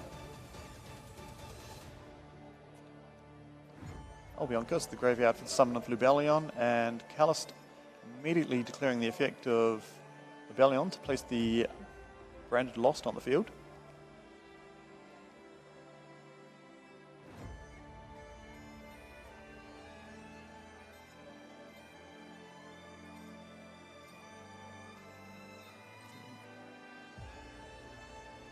I believe the Albion is still in the graveyard, so Cartesia got special summoned and going for a direct attack, and there is Spirit of Ubel in Ellie's hand here. Card we've seen a number of times this weekend.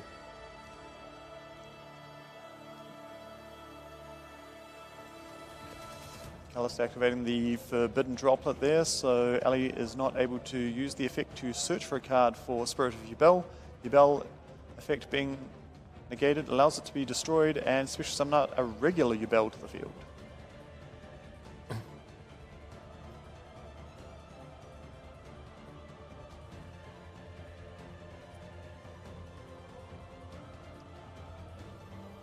believe this is Cartesia's effect. And it's hit with the Ghost Ogre. It won't negate the Cartesia's effect, but it will prompt... Cartesia does need to use herself, is that correct? She does not. Right. So Callist will have to continue with the Fusion Summon unless he has no valid targets, in which case... And doesn't appear to, because we've gone to the end step and he is already resolving the LB on there. You'd have to play a monster which can Fusion Summon with Lubellion and Saranir. Which, yeah... I do not think most players would. Yeah. What wasn't there thinking of the Borreload Furious Dragon, but that requires 2 Dark Monsters, and of course Lubellion's a light. So a refill. 2 fusion decks, but we didn't see a fusion summon from either side. Oh, we did see the Albion, but an infield with no fusions on either side. It's crazy.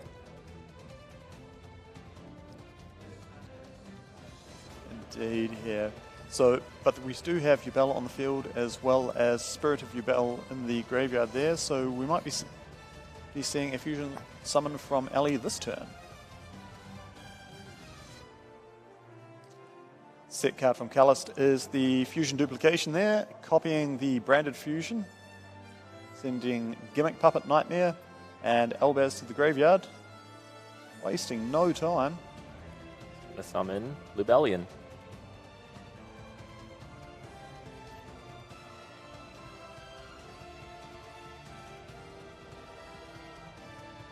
Yep, just taking a read of the fusion duplication. Lubellion effect 1. Now Branded Lost is on the field, so Ali is not able to respond currently.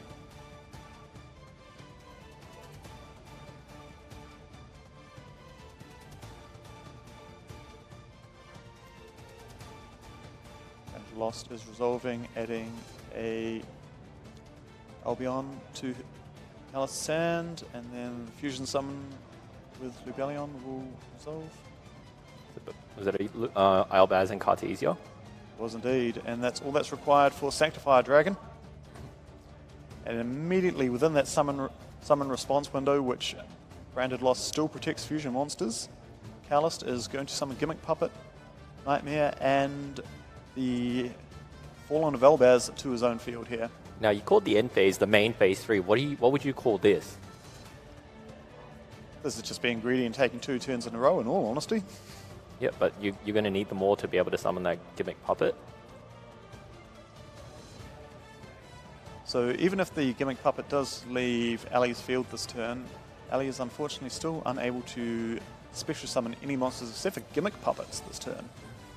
I think it'd be a very safe wager that Ellie does not play any Gimmick Puppets in the deck.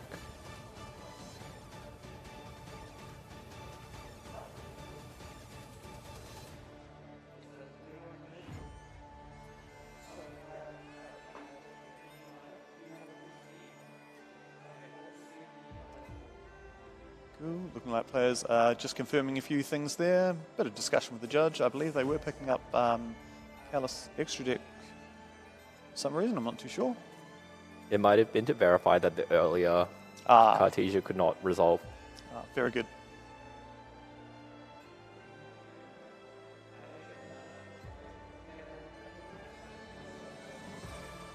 Both players nodding in agreement there. Looks like we're about to move.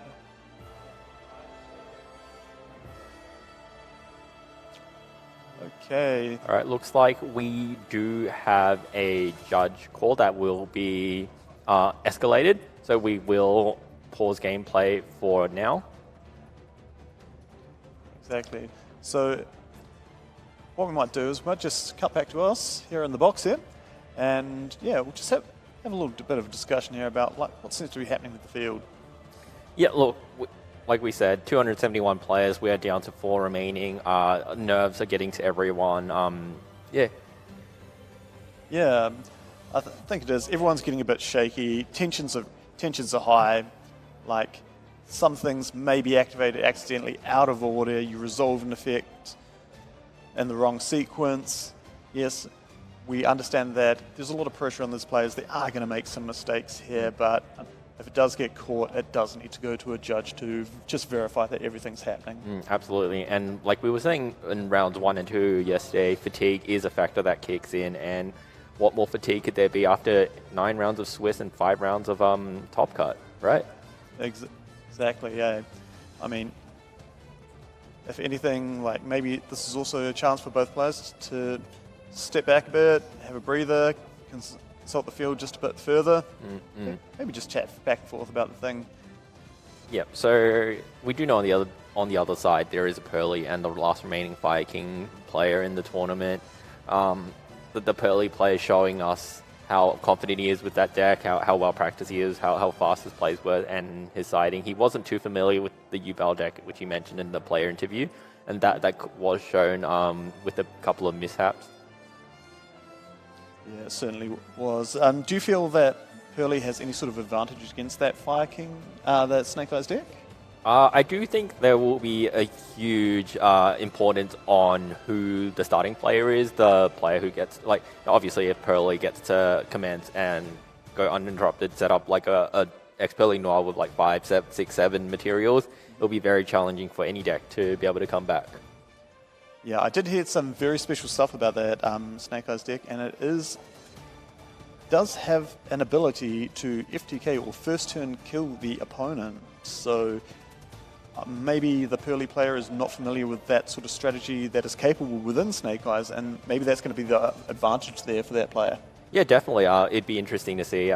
Maybe the finals will feature that Viking deck. Well, either player, I'm sure will show us a great match.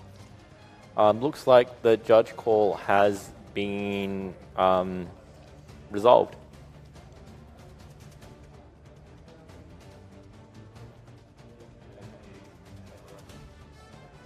Yep, the head judge has resolved the dispute and the game will proceed.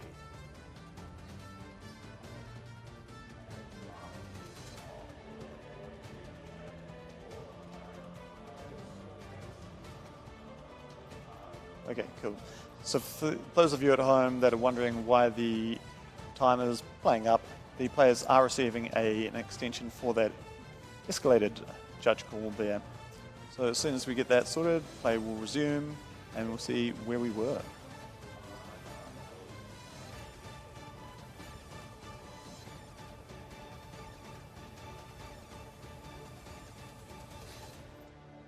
Alright, the game seems to be proceeding and it looks like it went back to Callus' turn. He will start with the Foolish Burial.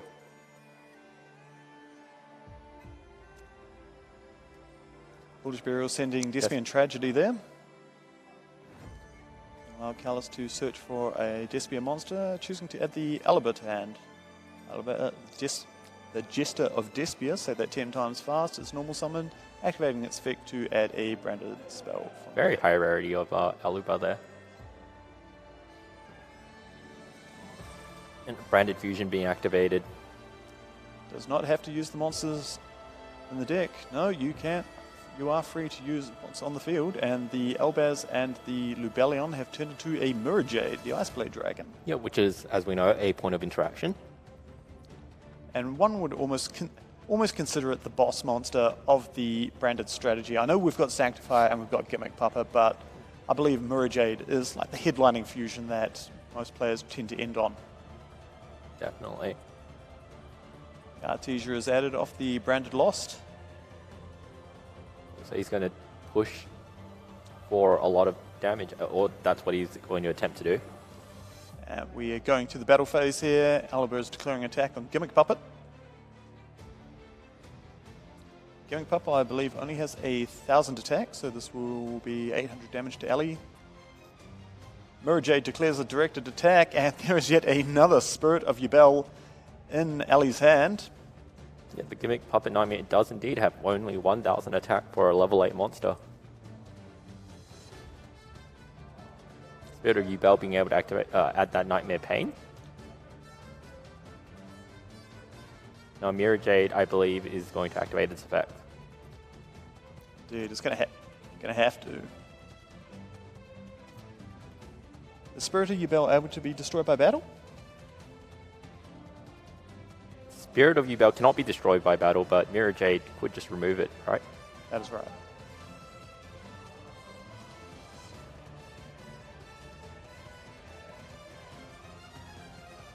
Special summon of the Cartesia. Yep, so it looks like we're in Kaelist's main phase 2. Summoning a Granganol, the Dusk Dragon.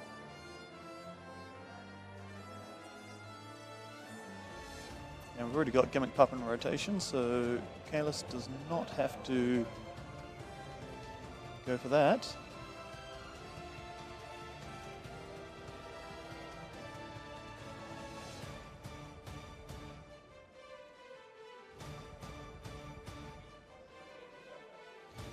Choosing to send the Albion the Shrouded Dragon to the graveyard there. And looking like we're already going to the end step and Albion's resolving. Brand of Retribution is being set. It's going to be very challenging right now to be able to play through a board of 5 monsters as well as an imminent Gimmick Puppet Nightmare. Yes, indeed.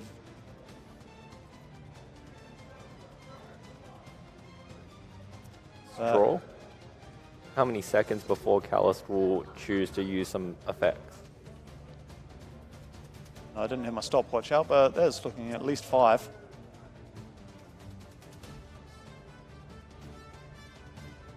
Yep, looks like it will immediately be happening. And opting to special summon Ali's Ghost Ogre and Snow Rabbit to his own field. Now, Ghost Ogre and Snow Rabbit is a little strange amongst the Ghost Girl hand traps because it's also able to use this effect on the field as well. Yep, which is going to be able to stop that Nightmare Pain that was searched earlier. Very, it's a very nice interaction and a very well played by Kaelist. Activates Nightmare Pain and just switches Spirit of Yubel to attack mode.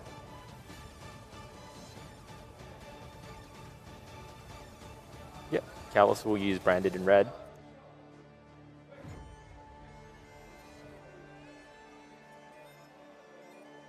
I've got my Shroud Dragon to hand with the Serenair banishing. And there's the Guardian. That's Guardian Chimera. Guardian Chimera. What was the third monster used? The Lubellion, was it?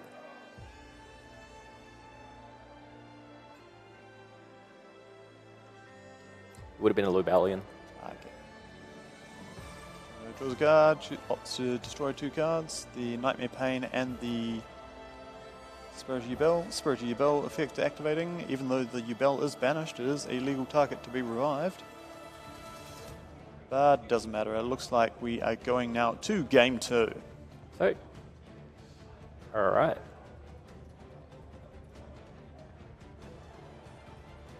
I currently do not have access to their deck list, but you know we've seen. Oh, we actually do have Ellie's deck list. We can take a look at that one.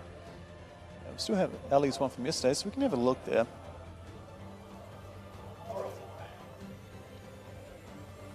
So checking out Ellie's list here, Ellie is probably going to choose to go first, and in her side deck here we see 2 Bastille Druisworm, 1 Bastille Magnamud. Those are very top picks there. Even the 2 DD Crows as well, I think would be very solid to bring in, as well as the Rivalry Warlords and even the Skill Drains as well, just helping to like floodgate out Kaelist there.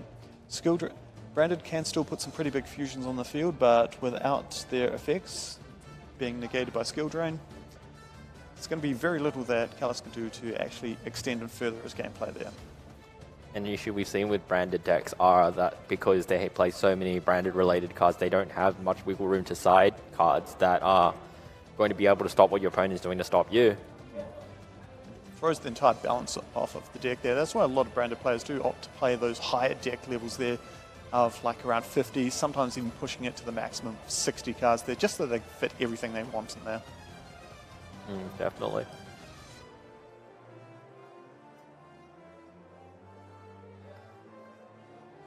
Kaelist being 1 game away just from the World Championships. Ellie's got to fight 2 games in a row.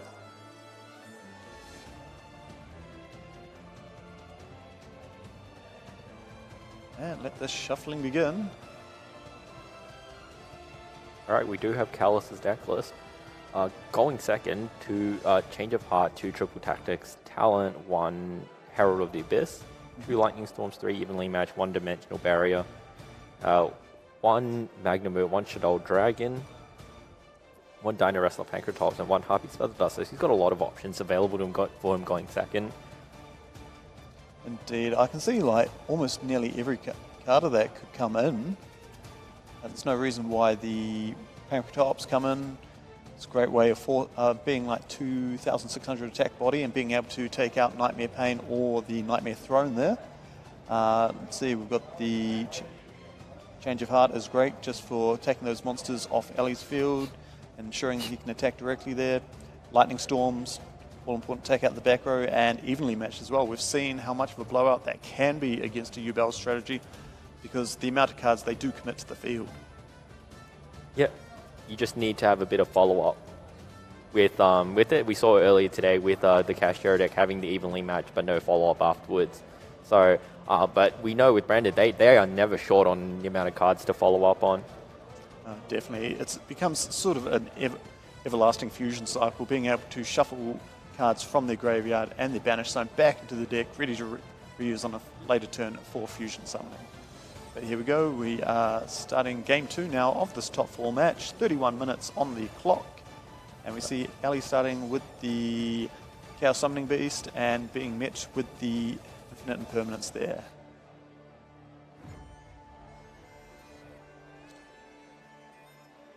That's 1 set card, and that's all for the Yubel. You see 1 spell card, it is the Branded Fusion, I believe. If it is, that is a very good hand indeed for Callus there. He is starting his turn by normally summoning Cartesia, I believe. You think Callus wants to be able to ensure that he can optimally resolve the Branded Fusion. It swiftly gets met with the Ash Blossom. There's 1 card you save Ash Blossom for in the Branded matchup, it's that. But now we see Skill Drain. Ellie did indeed bring that in, so paying 1,000 life points here. I don't see any way for Callus to be able to interact meaningfully with that skill drain, at least not with 3 monsters in hand. Yeah, and I believe that Skill Drain was activated in response to Cartesia's effect, so that's why no fusion summon was performed. But Cartesians are able to attack over the 0 attack Dark Beckoning Beast for 500. And here we see the Druid's Worm here. Nice, easy summon under the Skill Drain, and definitely bigger than that Cartesia. Definitely. Now, I think Ellie's strategy now is to try and stick that Druid's Worm and just attack over things with neither player being able to use monster effects until such point where Ellie decides to be able to turn off the Skill Drain. Exactly. So attacking over the top of the Cartesia, 1,000 life points out to Carlist. Set of a monster from Ellie, and there we go. Forbidden Droplets. Fortunately, that is not a way to remove the Skill Drains. Also, activating Aliba's effect now. He is chaining the Forbidden Droplets here. This is a very cunning play. So in normal circumstances, you wouldn't be able to negate the effect of monsters whose effects are already negated, but Forbidden Droplets does have the added effect of modifying attack and defense values. I believe that's its primary effect as well, is modifying the attack and defense values and then negating the effect. Oh, it's good to know. That's why it is able to activate under Skill Drain this thing. Interaction that Carlos is very well versed in, so he knows how to play under opposing Skill Drains. And the Shadow Dragon that we saw earlier, he did side it in, so he was able to, send it. Brilliant bit of play indeed, in which case triggering the Cartesia and channeling to the Shadow Dragon means Shadow Dragon destroys the Skill Drain and the Quem is able to resolve. Sending the Retribution to the graveyard, because it indeed mentions Fallen of Elbaz, and there we see activating the Branded Fusion. Here we go. There we go. There we see the Fallen of Albaz. And Lubellion. Pumped an Albion play here. Albion looking at the graveyard there.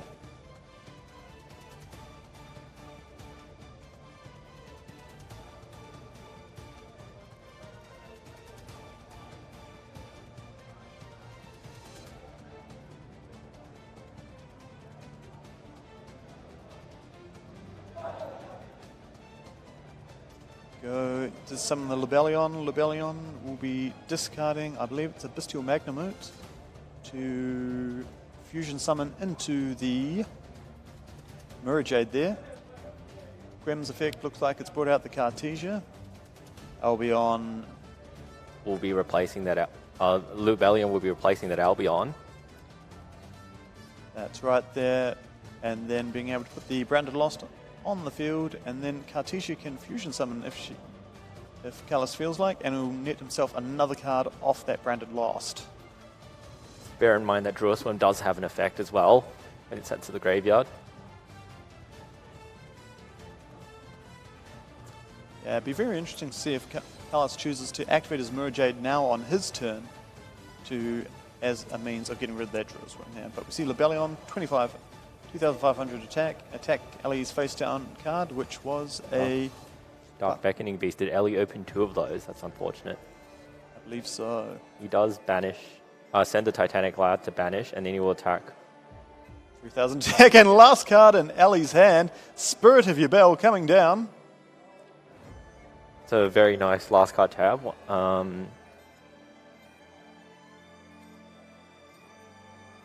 Adding the Nightmare Pain. Callus pushing for game there, and slight miscalculation there. Who could have seen that though? We do see him continuing to play. Now he has full information of all cards that Ellie has. So fusing into Grand Guignol now in defense mode, which is going to prompt the Branded Lost and Grand Guignol sending Gimmick Puppet Nightmare to the graveyard here.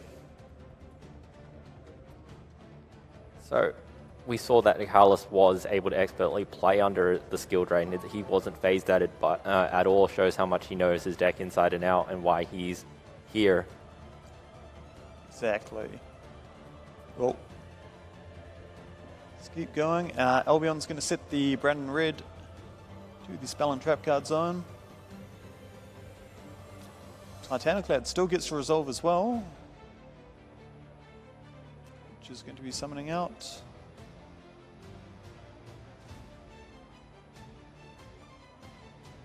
a Fallen Velbaz.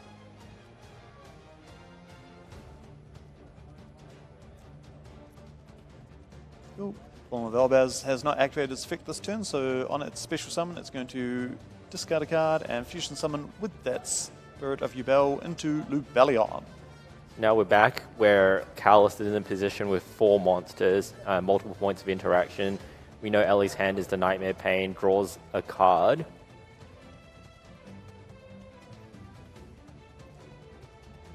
This is a very sticky spot. So it was a monster drawn. Yeah. And we do see, we know what's happening. Branded in red for Albion the Sanctifier Dragon there, and in that summon response window with the Branded Lost up, choosing to activate the effect immediately, targeting Bestial Magnamute and the Gimmick Puppet Nightmare. And the Magnamute will activate, being able to fetch a dragon during the end phase.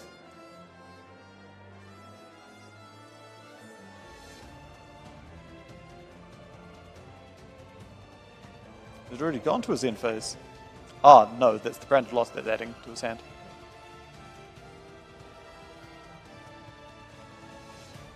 Ali here, this is looking like a repeat of game 1, but we have the Nightmare Pain. In a weird stroke of luck, it didn't matter what monster Ali drew. Gimmick Puppet Nightmare is a dark monster which will fulfill the requirements for Nightmare Pain. Yep, indeed.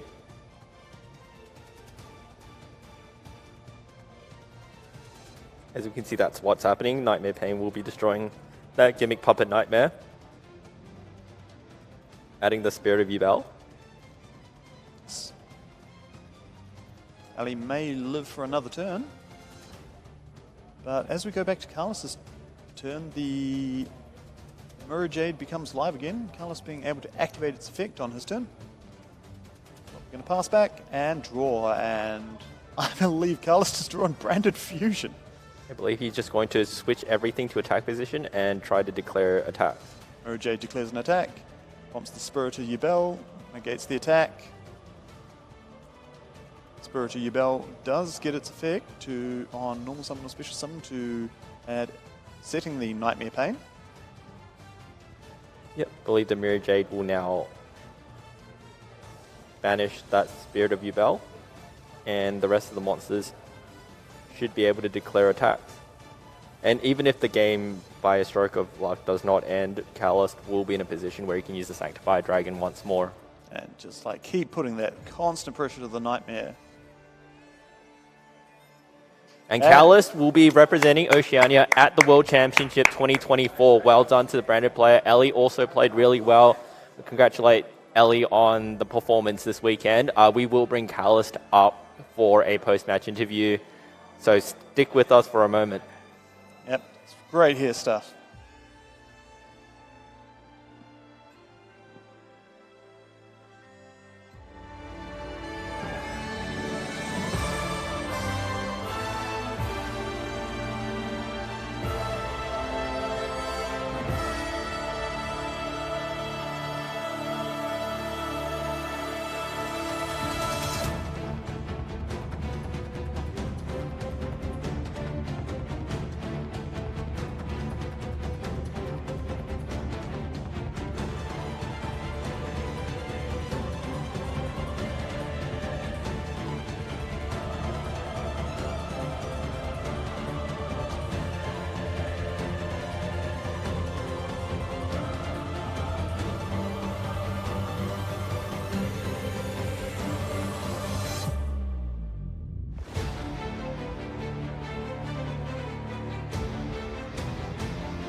Gallus, my man, how fresh is your passport? Because you're going to the World Championship, baby!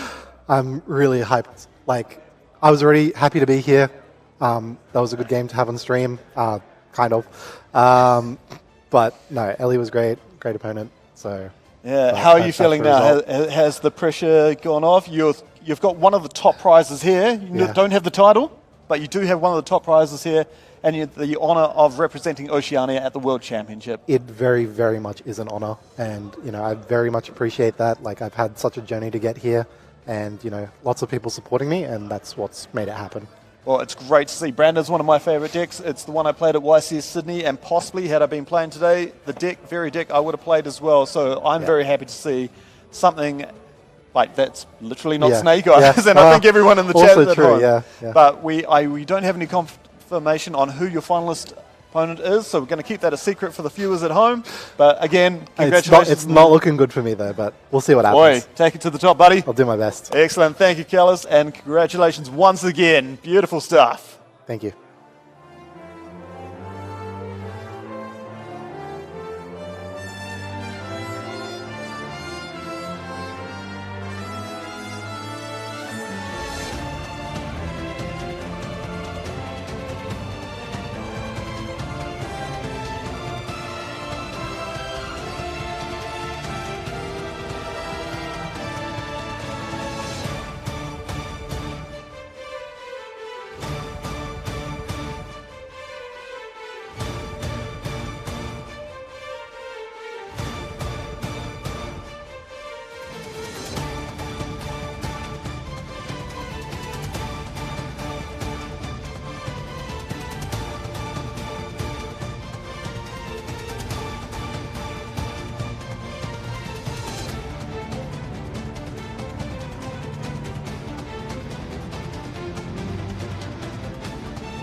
Let's go. Let's start.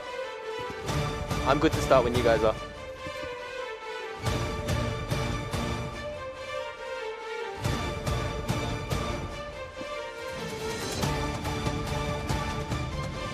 Welcome back, everyone. We are now in the finals of the Oceanic Championships 2024, the Oceanic WCQ.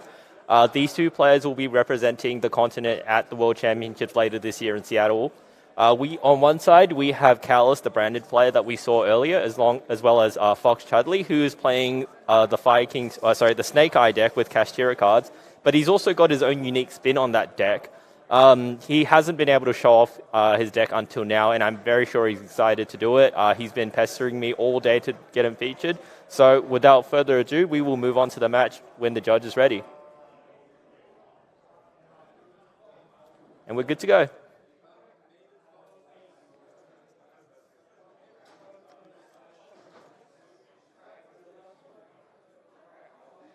Right. In this match, I'm pretty sure it's very important for either player to win their match, given they both have strategies which require them to go first.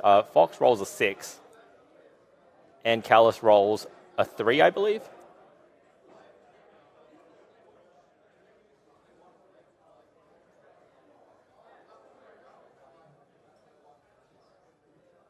Looks like, no, Callus won the die roll.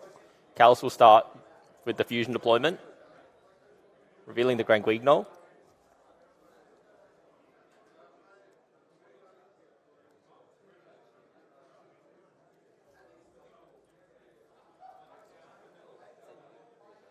Yep, so reveal one fusion monster in your extra deck and special summon one from your hand, one of the fusion materials listed. So that will be the Cartesia.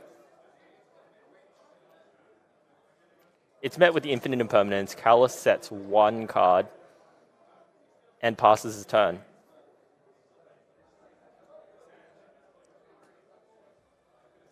Looks like Fox will start his turn with the normal summon of a Snake Eye Ash, a very powerful opening play, as we've seen all weekend.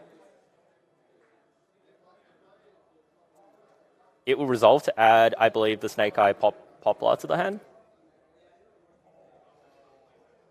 These players no longer have then, I believe that's a Kurikara.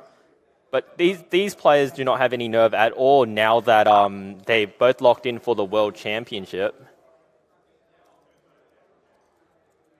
But they still want to take home the title of the Oceanic Champion as well.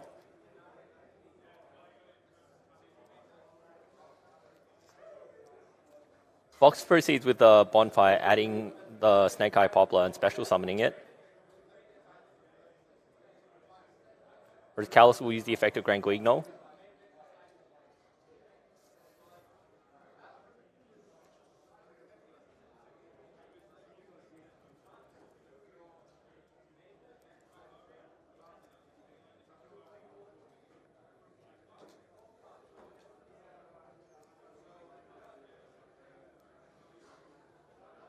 Grand Guignol having the effect where when it's fusion, someone can send a level 6 or higher light or dark monster from the deck to the graveyard.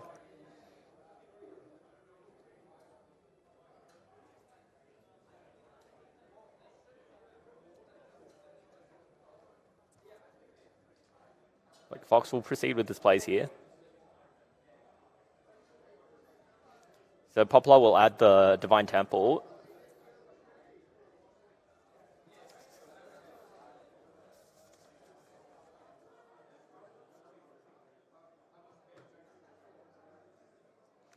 Fox adds the Divine Temple of the Snake Eye. And he'll use it to place the Snake Eye Bellstar from the deck to the Spell Trap Zone.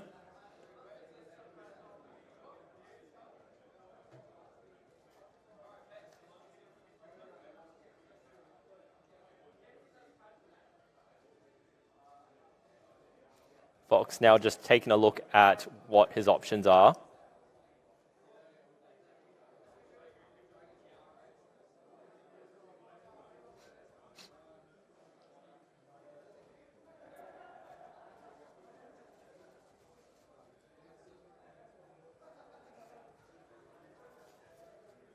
Look at this back and forth interaction here. Fox is playing a variant of the Snake Eye, which aims to summon out the Blaze Phoenix, the Bombardment Dragon, using the Proxy F Magician, and then summon that multiple times to deal a lot of damage to his opponent. But we can see that Catalyst has a lot of plays on his own. Now he summons out a Titanic Cloud.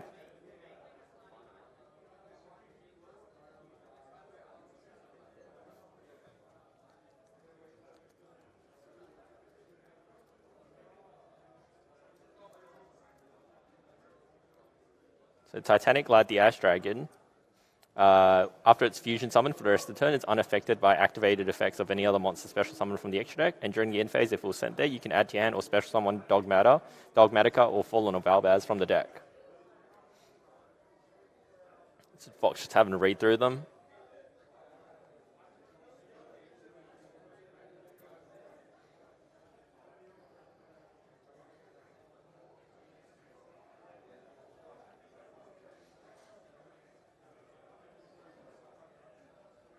Fox does discard a Jet Synchron special summon Dear Bellstar.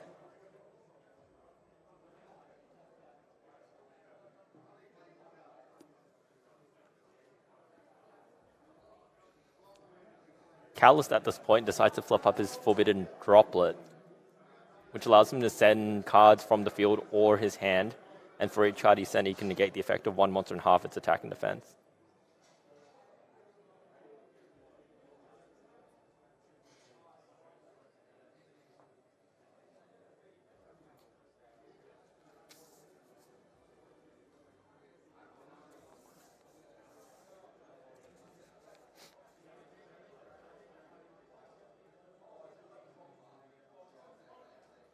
Yep, Fox proceeds using the Poplar and the Dear Bellstar to link summon a Dark the Dark Charmer, Gloom,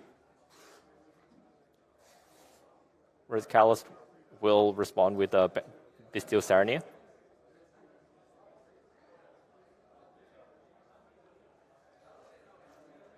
Banishing the monster that Fox is choosing to summon back to the dark. Yep, Fox then proceeds to summon back the Jet Synchron, sending the top card from his deck to the graveyard, and will use Jet Synchron and the Dark to link summon the Promethean Princess, Bestower of Flames. Effect to special summon a fire monster from the graveyard, being the Flamebird, and Flamebird pushing the Despian Quoritus, I believe that's its name, to the spell and trap. Then link summoning Salamangreat, Raging Phoenix, and using the Flame Burst to special summon back the Ash and the Poplar from the graveyard.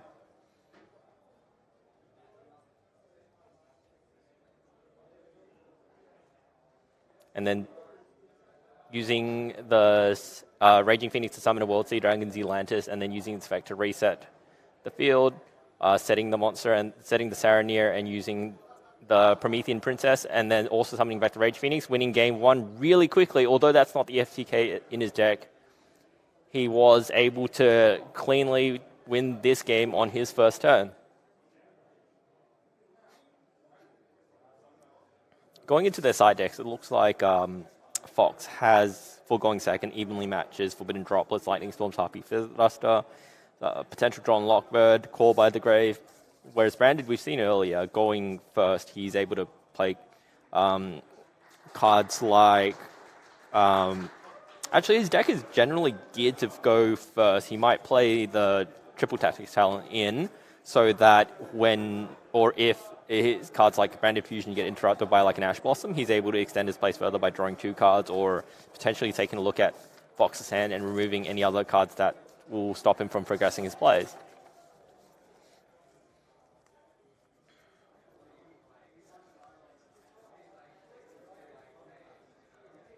A very quick game one, with just under 10 minutes.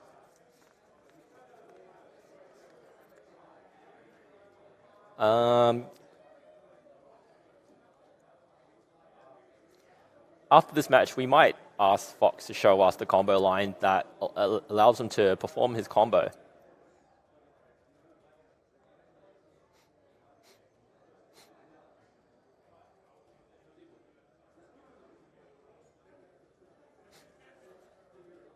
So we can see that Catalyst was not able to utilize the effect of the Gimmick Puppet Nightmare that game despite going first, which is very unfortunate. Fox, great viewmanship. He's showing us what he's siding in and siding out.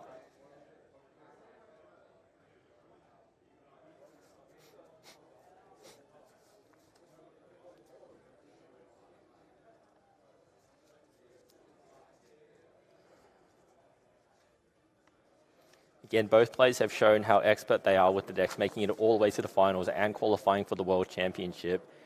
This game is a lot more relaxed for both of them. They've achieved their goals.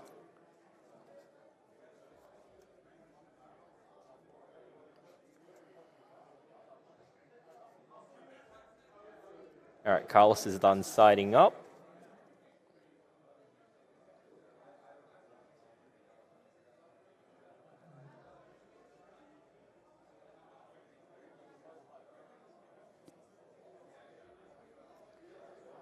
All right. Looks like we'll be heading into game 2. I'm most certain that Carlos will choose to go first.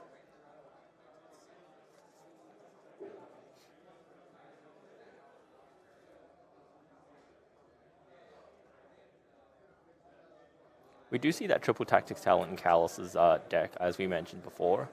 He starts with the Alubar to be able to search a branded fusion. It's met with an infinite impermanence, which, as it's not a monster, it won't trigger. It won't allow triple tactics talent to be activated. But the Ash Blossom on the branded fusion is a monster effect, so Carlos is going to be able to activate the triple tactics talent this turn.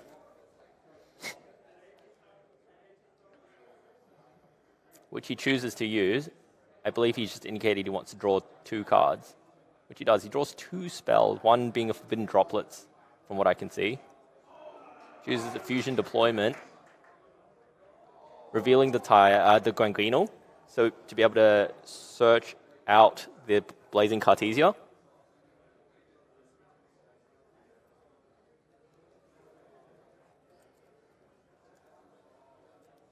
So Blazing Cartesia, the Virtuous. If you control a Fallen of Albaz or it's in your graveyard, you can special summon it from your hand during the main phase as a quick effect. You can fusion a level 8 or higher fusion monster from your extra deck, using monsters from your hand or field as material. And during the end phase, if a fusion monster was sent to the graveyard, you can add this card back from the graveyard to the hand. So Carlos will be using that effect to fusion summon the Gangrel, which is able to send a level 6 or higher light or dark monster, but Fox has the Ghost Mono. Fox opening your hand with 3 points of interaction. Carlos is forced to set 2 cards, and will pass turn to Fox.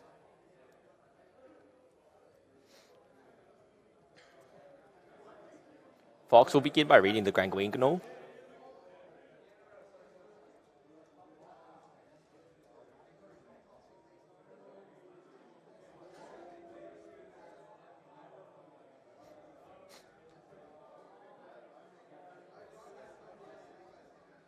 Having a good think about his turn while he shuffles his opponent's deck. And again, we see a normal summon of a Snake Eye Ash.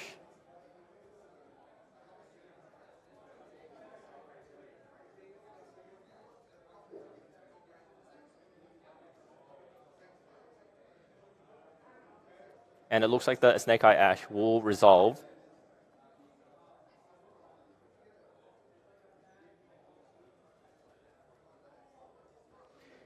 Go for Poplar, or last game he did show us the Kurikara. That's also an available option, which he goes for again. Kurikara being an effect where you can use it to clear off monsters which have used their effects. He has 1/1 discarding the effect veil. It looks like Fox opened four copies of interaction as well as a Snake Eye Ash, or he drew 1 at one point. And Carlos is now using the Gangrel to banish it from the field or graveyard and special one Dogmatic card from the deck, or 1 Despia monster from the extra deck.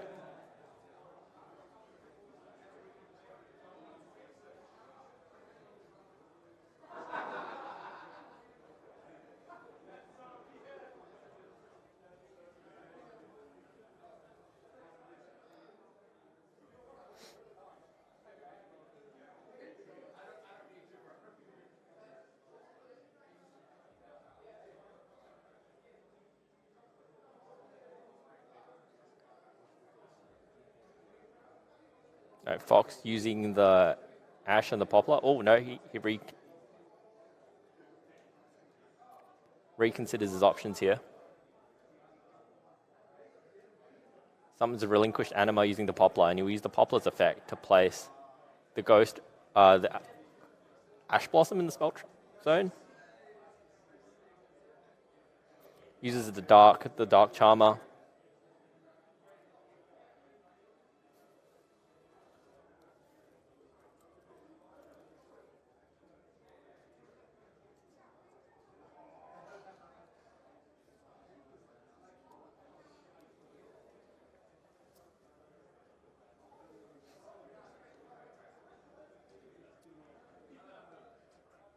Again, the Dark is met with a Saranir, so he will just banish whatever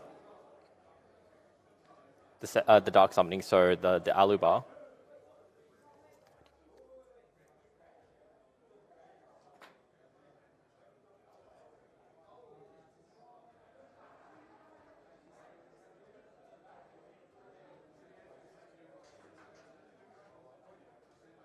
So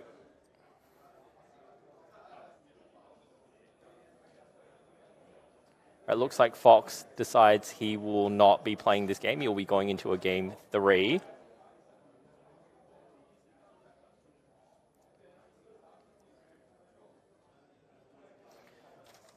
So going first into game 3, Fox has the option of utilizing the Blaze Phoenix. I'm sure he would love to be able to show that off. Otherwise, he still has his skill drains, even though we saw Carlos expertly navigate around that last round. Whereas again, Calist has the evenly matches, the triple tactics talent, lightning storms, Harpy's Feather Duster. Harpy's Feather Duster being an option to be able to stop cards like skill drain and potential anti-spell fragrances coming from the opponent's side.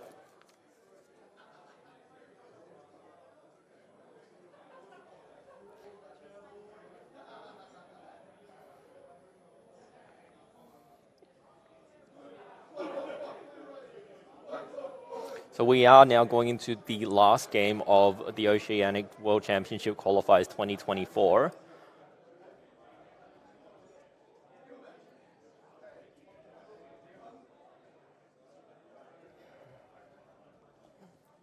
It's 28 minutes on the clock, plenty of time.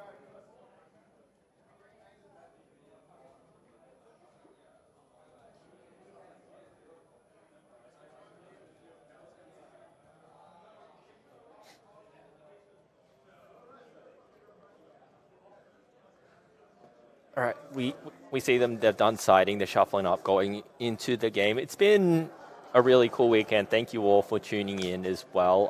I'm sure the players have loved all the support you've given them. I know there's been a lot of people from Australia who weren't able to attend and wanted to, and they've been able to cheer on their friends. I'm sure a lot of people wanted to be here as well. The weekend has been great. Good vibes all around. I've seen a lot of clean play. I've seen everyone just be very nice to each other, and I think above all else, that is the most important thing, especially in a smaller community like Oceania, where you're likely to be interacting with the same group of people across several events. So be nice to each other, play fair, and that's what we all want to see.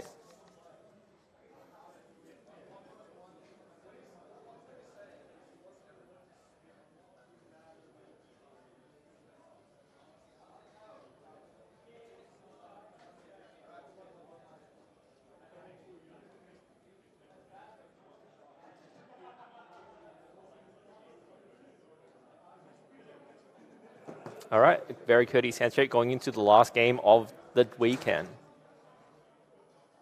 See, one Infinite Impermanence in Calist's hand.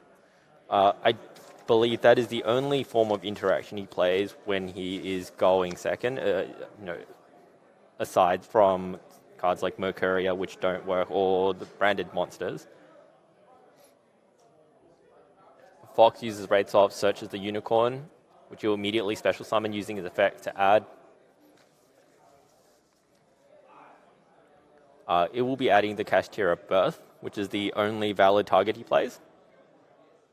Kashtira Birth being a very powerful card, allowing him to constantly, every turn, special summon a Kashtira monster from the graveyard or banished.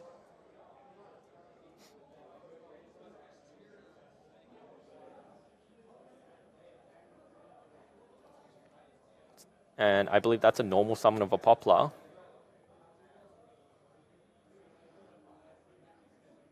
Callus really thinking about his 1 point of interaction here. He allows it to go through.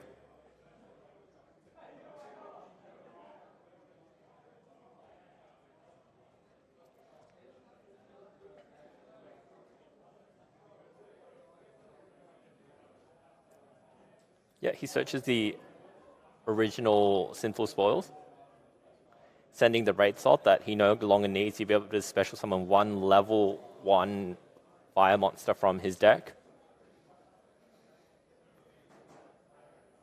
That will be the Snake Eye Ash, and he will attempt to use its effect, I believe.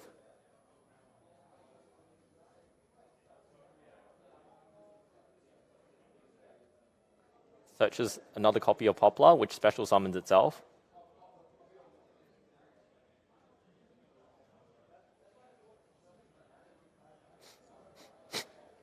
At this point, I'm not sure if just the 1 point of interaction being that Infinite Impermanence is going to be enough.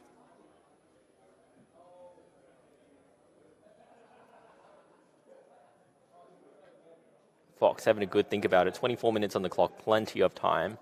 So Kashtira, Unicorn, and Poplar here being used to make the IP Masquerena. Poplar then placing itself in the Spell and Trap zone. Before promptly being sent to the graveyard with Snake Eye Ash to special summon a Snake Eye Flamberge.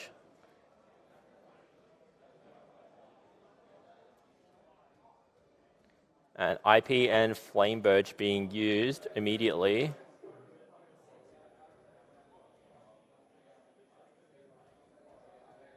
For Promethean Princess Bestow of Flames, and the Promethean Princess will summon back the Flamberge, while the Flamberge will summon back the Poplar and the Snake Eye Ash before placing IP Masquerade and the Spell or Trap.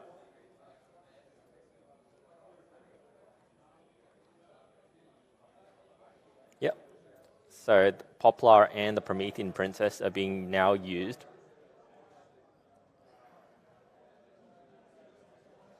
To make Heater.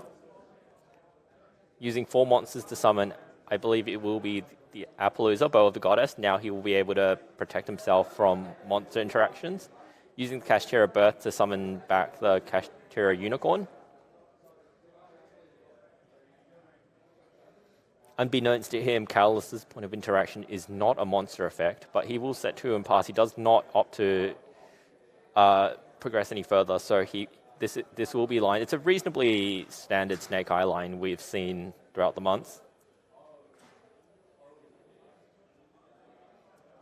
Now Callus is likely held the Infinite Impermanence for a while to stop the FTK, the first turn win, but was not able to. Looks like he has an Albion in his hand.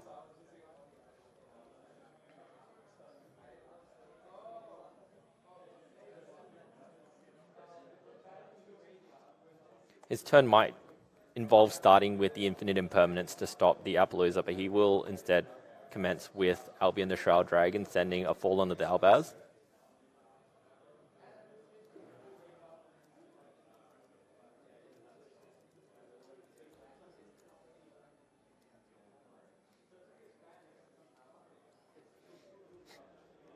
So you send that, and then you can special summon the card. Sorry. Because the Fallen Albaz was sent from the deck, it will be able to place this card to the bottom of the deck and then draw 1 card.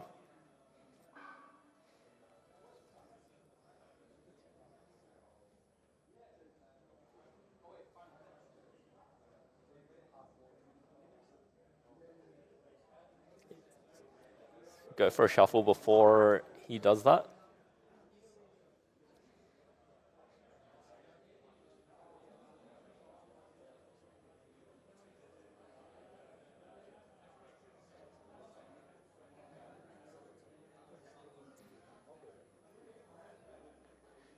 Callus now re-evaluating his situation with that new card in his hand. I think his line will still commence with Infinite Impermanence on the IP Masquerena.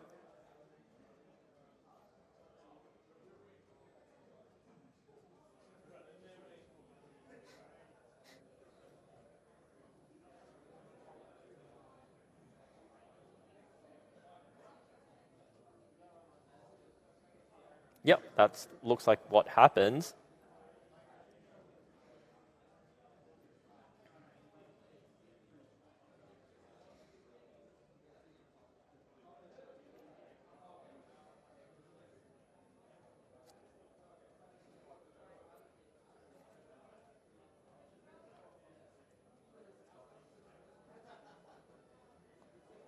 He activates a fusion deployment, revealing the Grand Guignol that we've seen several times to be able to special summon the Blazing Cartesia from the deck.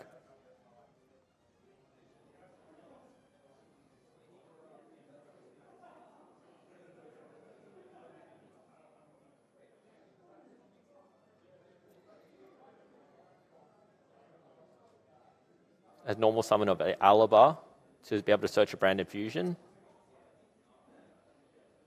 Gets met with an Infinite Impermanence. And then Infinite Impermanence on the Blazing Cartesia as well. Whereas Callus will chain the Branded in red.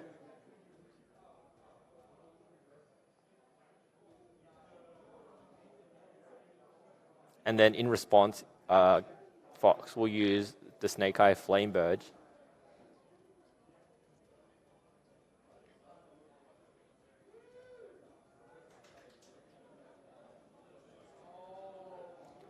Yep, now resolving the chain links, the Flamebird resolves, special summoning the IP Masquerena.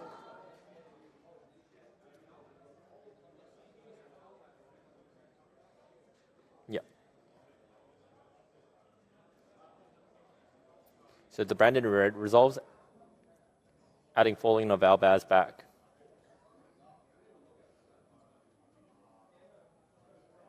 Summoning a Lubalian.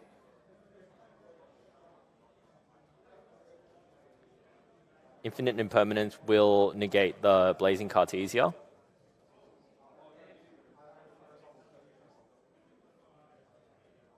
Yep, and the other Infinite Impermanence will resolve without effect.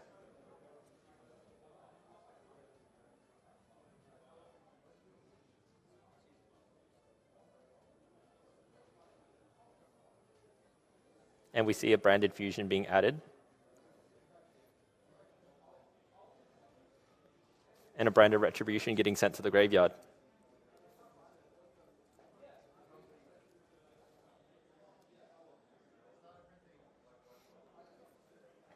So Branded Retribution has enough graveyard effect. You can banish from the graveyard, then target one branded spell or trap in the graveyard, except Branded Retribution, and add it to your hand.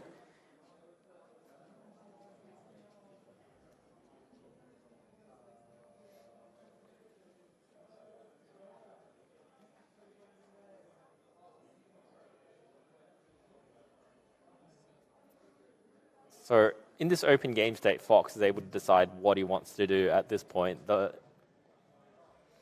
In response to Rebellion, the summon, he makes the SP Little Knight. Also, the Unicorn activating in response to look through your opponent's extra deck and being able to banish.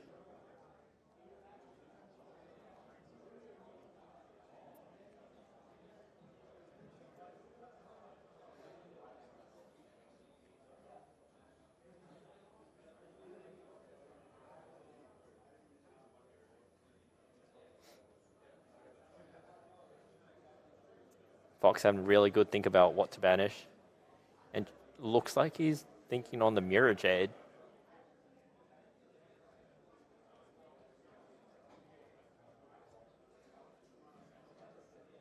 So the Balian will resolve with itself and Cartesia.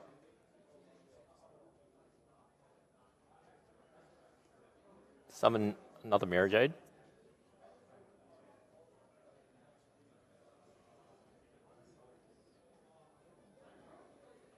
And now in the new set of chains, SP Little Knight will attempt to banish the Mirror Jade, while Fox will try to use the Flamebird Dragon to special summon 2 monsters from the graveyard. In response, Callus will use Mirror Jade's effect, sending a Titanic Lad to banish, maybe Albion instead.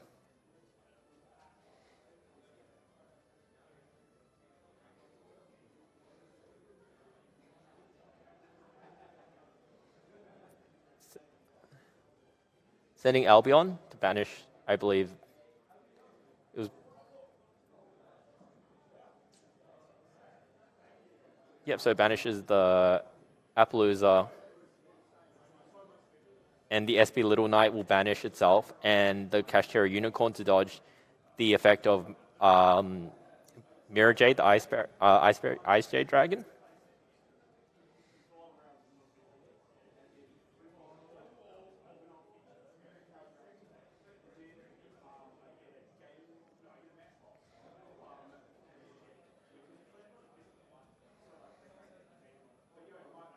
Yep, with the Poplar and the Ash, Fox will be able to add Oak and Divine Temple from his deck to his hand.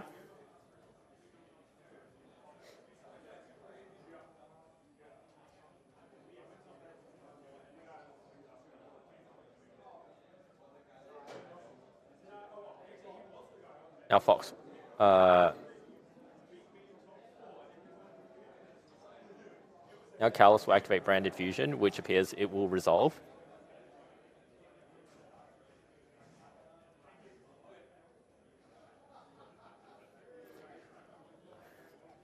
And we can see here that Callus is in full control of the game. He'd potentially lock out the game now, or if not, he will be able to go into that Puppet lock with the Gimmick Puppet Nightmare.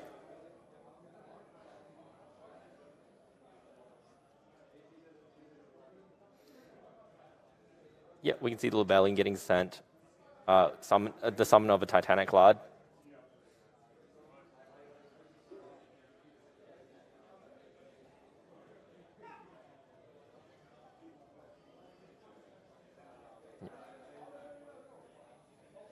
And then Callus will tribute the Titanic Lad to special summon back the Libellion, and the Titanic Lad does have an end phase effect to special summon or add.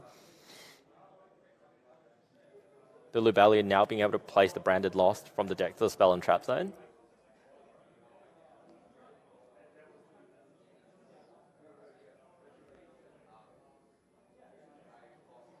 Do note that Fox has a Promethean Princess in his graveyard that he can choose to special summon when he needs it to come back.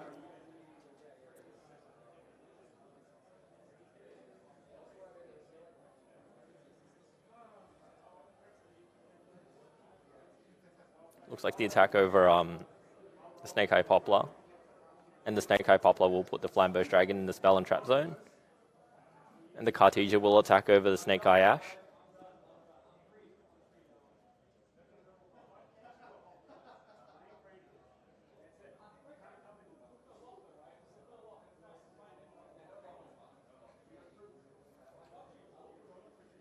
So Callus just taking a look through his graveyard to weigh his options.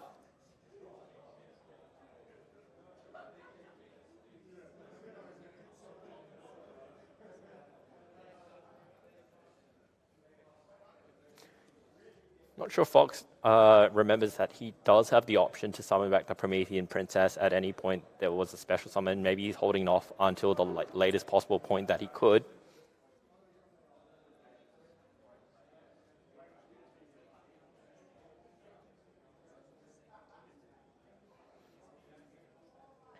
It's like we're heading to the end phase, and Callus is resolving the effect of the Branded Fusion monsters.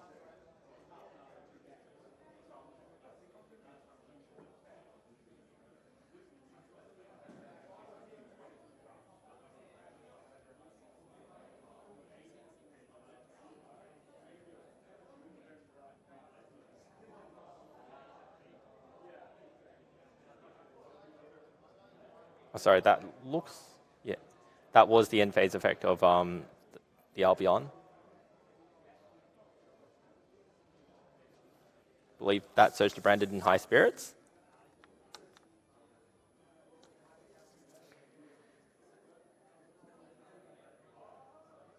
And Fox will, during the end phase, Fox's SP Little Knight and his Kashtira Unicorn will return to the field.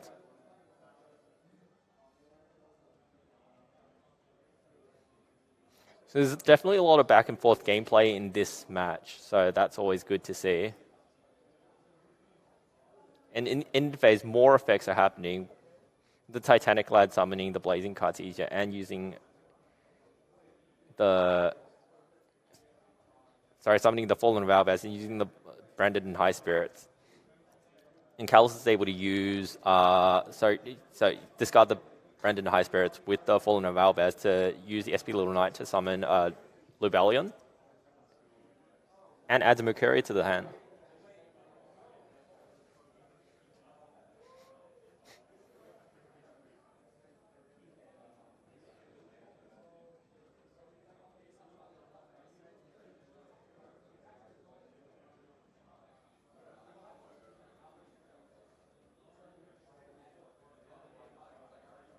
I believe this is the effect of Kashtira Birth.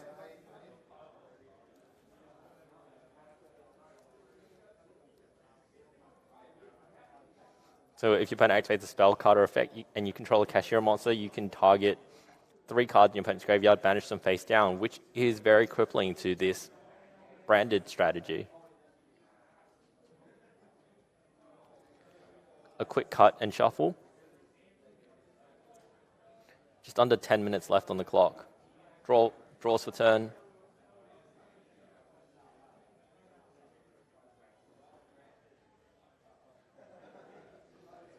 Fox just going through his extensive graveyard.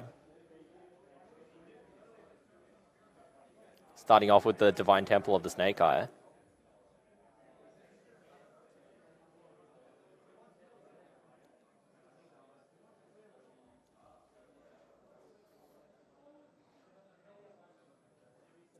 Placing a Snake Eye's Diabell Star from the deck to the spell and trap zone.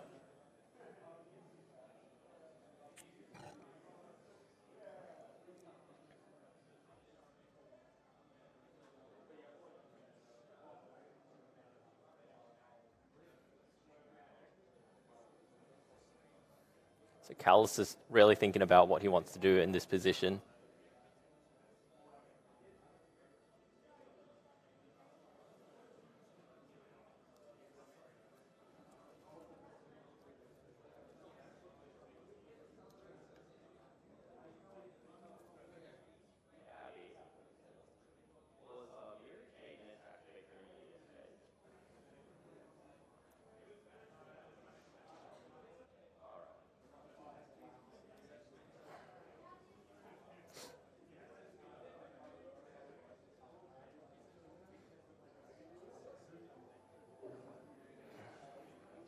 So we are getting a few questions about the Mirror Jade. The Mirror Jade, being a mandatory effect, does activate first, destroying everything when there was nothing on the field before SP Little Knight returned to the field.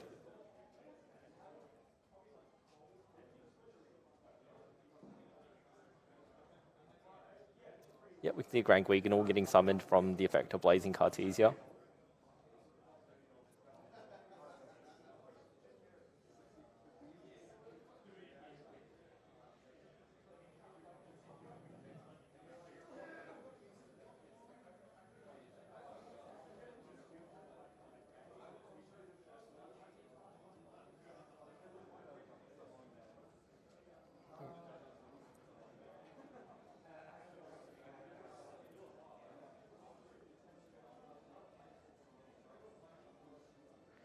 Right, looks like they are making decisions in an open game state.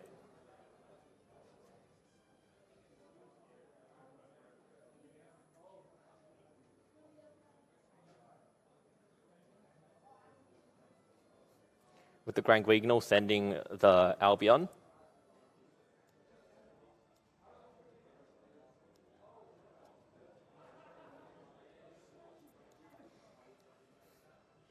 And then that triggers Fox's Kashtira Unicorn, so now you can look at the extra and banish more cards face down, this time choosing the Guardian Chimera. And this has all been at the start of the turn, so we haven't actually had actual gameplay during the turn yet. We are going down to just over 6 minutes left on the clock. But it is a reasonably complex game state.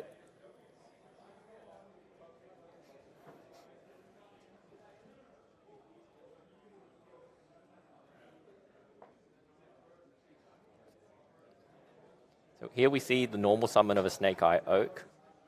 And on summon with special summon back the Snake Eye Ash. Snake Eye Ash will activate. We've seen before that Fox plays the Kurikara to be able to search if he wishes to.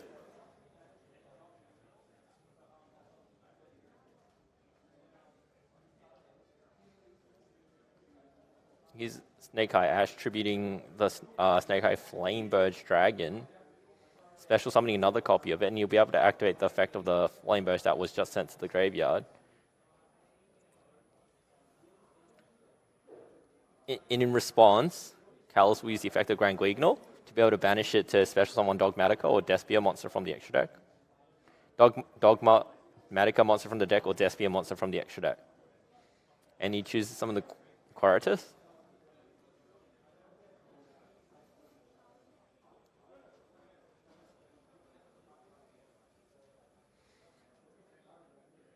And then Fox will now trigger the effect of his Promethean Princess to be able to special summon itself, destroying Lubellion and Snake Eye Ash.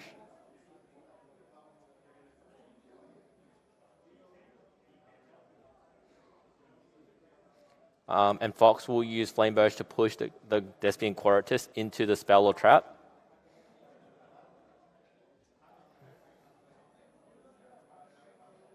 Fox is just going to look through all the graveyard to make sure that he's not missing anything, because he does have an opportunity to push for a lot of damage, but he just wants to be on top of everything.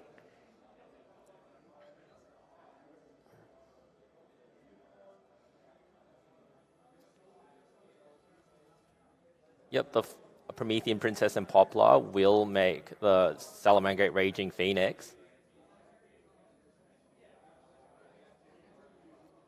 The Poplar placing the Flameburst Dragon back into the spell or trap zone. Fox still has a Snake Idea of Elsa, which has not used its effect yet to be able to special summon itself. Fox just thinking right now if he wants to use the Raging Phoenix to summon a World Sea Dragon, Zealantis. Fortunately, I think at some stage, Callus would have used his Despian Quaritus to reduce the attack of all his monsters to 0 attack. So Fox will have to change which monsters were on the field. So you can see that he's now made Nightmare Phoenix, discarded a Jet Synchron to destroy a set branded in red, and then summoned back. And summoned, no, he didn't summon the Jet Synchron yet. World Sea Dragon Zealantis is summoned, and Fox is in the battle phase able to use its effect to destroy 2 cards because it's co-linked. But he will enter the battle phase, and that looks like it is wrapped up. Fox Chudley will be the 2024 Oceanic World Championship Qualifier champion. Well played from both of them. We will have Fox on shortly for a post-match interview, and I'm sure what everyone wants to see is how his deck performs the 1-turn victory on his first turn. So please bear with us. We'll be back very shortly.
Hey everybody, welcome back. We are now wrapped up with the 2024 Oceanic World Championship qualifier. We just have a post-match interview with the winner, Fox Chudley, and the long-anticipated combo which he utilizes to be able to win the game in one turn, usually the first turn. So let's go move to Fox. Hi Fox, how are you today? I'm doing all right, Yowie. Can you hear me? I'm speaking. Hello. Hi. All right, we can hear you now. Yep. Okay, cool. Cool. Yes. All right, hey, so Fox, introduce yourself, where you're from, and what deck you're playing. My name's Fox. I'm from Canberra, Australia. I'm playing Snake Eyes Kashtira with an FTK option. So, I guess we'll use the term a one-turn victory option, right? So, Oh, sorry, yes. Yep, cool. And how excited are you to be here, knowing that you are going to the World Championship? Pretty chuffed. It hasn't fully set in yet. Yeah. We'll see how I feel tomorrow. And so, what are your feelings overall about the whole weekend and your whole tournament experience? It was a really fun tournament. I had a lot of fun in the preparation leading up for it, playtesting and building with my friends. Tournament itself, yeah, it was run really well. Had a great time. Yeah, and how excited are you moving into a new format? I understand that word on the street is people are getting a little bit fatigued by the fire strategies. What are your thoughts? Are you enjoying the fire? What are you looking forward to coming up? I don't know, honestly. I'll play it as it comes and just do my best to enjoy it. Most of what I enjoy about Yu-Gi-Oh! Is not actually the deck I play. It's more about who I play against. All right, that's cool. All right, let us see what you played this weekend. Like, show us. I'll give it a quick run through. Yeah, cool. Yep, for the audience. I'll go through the normal stuff really quick. It's just normal. The main deck is normal Snake Eye Cash with hand traps, with one or kind of two extra additions. So yeah, normal stuff there. And then the cash engine. How many Kashtira cards did you play? Well, if you count the bad ones. So do you want to move them closer to the middle for the audience to see? Yeah. You can put them just right in the middle there. Yeah. If you include the bad ones, or the bad one, then 6, plus terraforming, which is just an option between that and the cash field spell. Yeah. Yep. You go. Go on. No, so you go on. Oh, no, I was just going to keep going. Yep, cool. Go. Yeah, and then also 1-for-1s, because this build plays 50 cards, because we do have an added, not a brick, but not a great draw. And also this allows for a, what was it? First turn victory? Yeah. Yeah, first turn victory. 1-turn victory? Yep, Whatever. definitely. And then, yeah, so still on the hand interactive cards? Interactive cards, these ones. Both my testing partner John and I didn't want to get gamed by the by the 1-turn victory. So we were pretty keen to stay on hand traps, although the board breakers are definitely a lot better in Swiss. And but we stuck on the hand traps. And just kind of normal stuff. We played crossout, so we were playing the one-off draw. Yeah. And then 2 mourners? 2 mourners, yeah. Again, 51's too much. 50's okay, 51's too much. Yep. So how many points of interaction are there in total that you have? 9, 7, 16. Right, nice. Was that a good number, did you feel? I do think I wish I played more. All right, cool. At least extra mourner, go up to 51. All Maybe right. another draw, who knows. Cool. Next up? Were the other non-engine cards, which is just crossout, because it's good. And if you draw this, plus Witch, plus Unicorn, you can win the game through 1 interruption. Yep. So this is a Snake Eye Cash deck. You don't go for the instant victory, I'll say. Every game, you only do that when you're playing against the board breakers, mainly. Or if your opponent hasn't seen a hand trap. Usually you just play like normal Snake Eye Cash. Yeah, absolutely. And how did the Kurikara perform for you this weekend? I adore this card in the main deck. I think it's really funny to drop it game 1. People aren't expecting it. It's usually okay if you draw it going first. Going second. If you draw it going first with one of these, you just discard it. But mainly it's in there as an option in the deck. I think I did that game 1 against Branded there. If you have an Ash Bonfire, it just makes it so much better, especially into the board breaker stuff. Very cool. And is that the last card that you have in front of you? Or? Last card is the 1 Jet Synchron. So this is needed for the instant victory. Yep.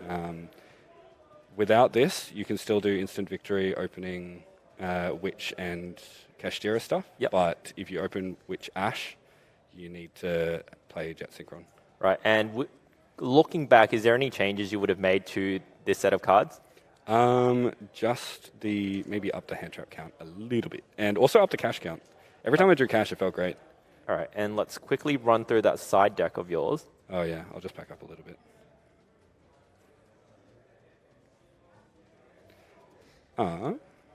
Side deck is a few breakers, the ones that we felt were the best.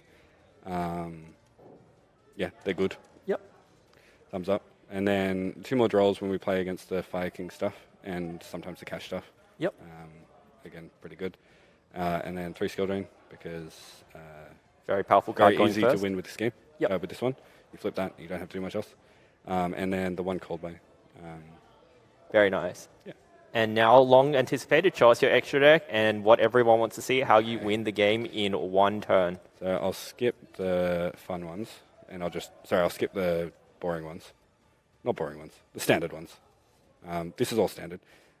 From normal lists with number 38, Hope Harbinger, or Typhon, Access Code, Underworld Goddess, that spot, or Fucho, that spot, instead, we played instant victory cards, because if you can make 38, you can instant victory. All right, let's see what they are. They are... Or actually, show us the combo. Everyone is highly anticipating. Okay.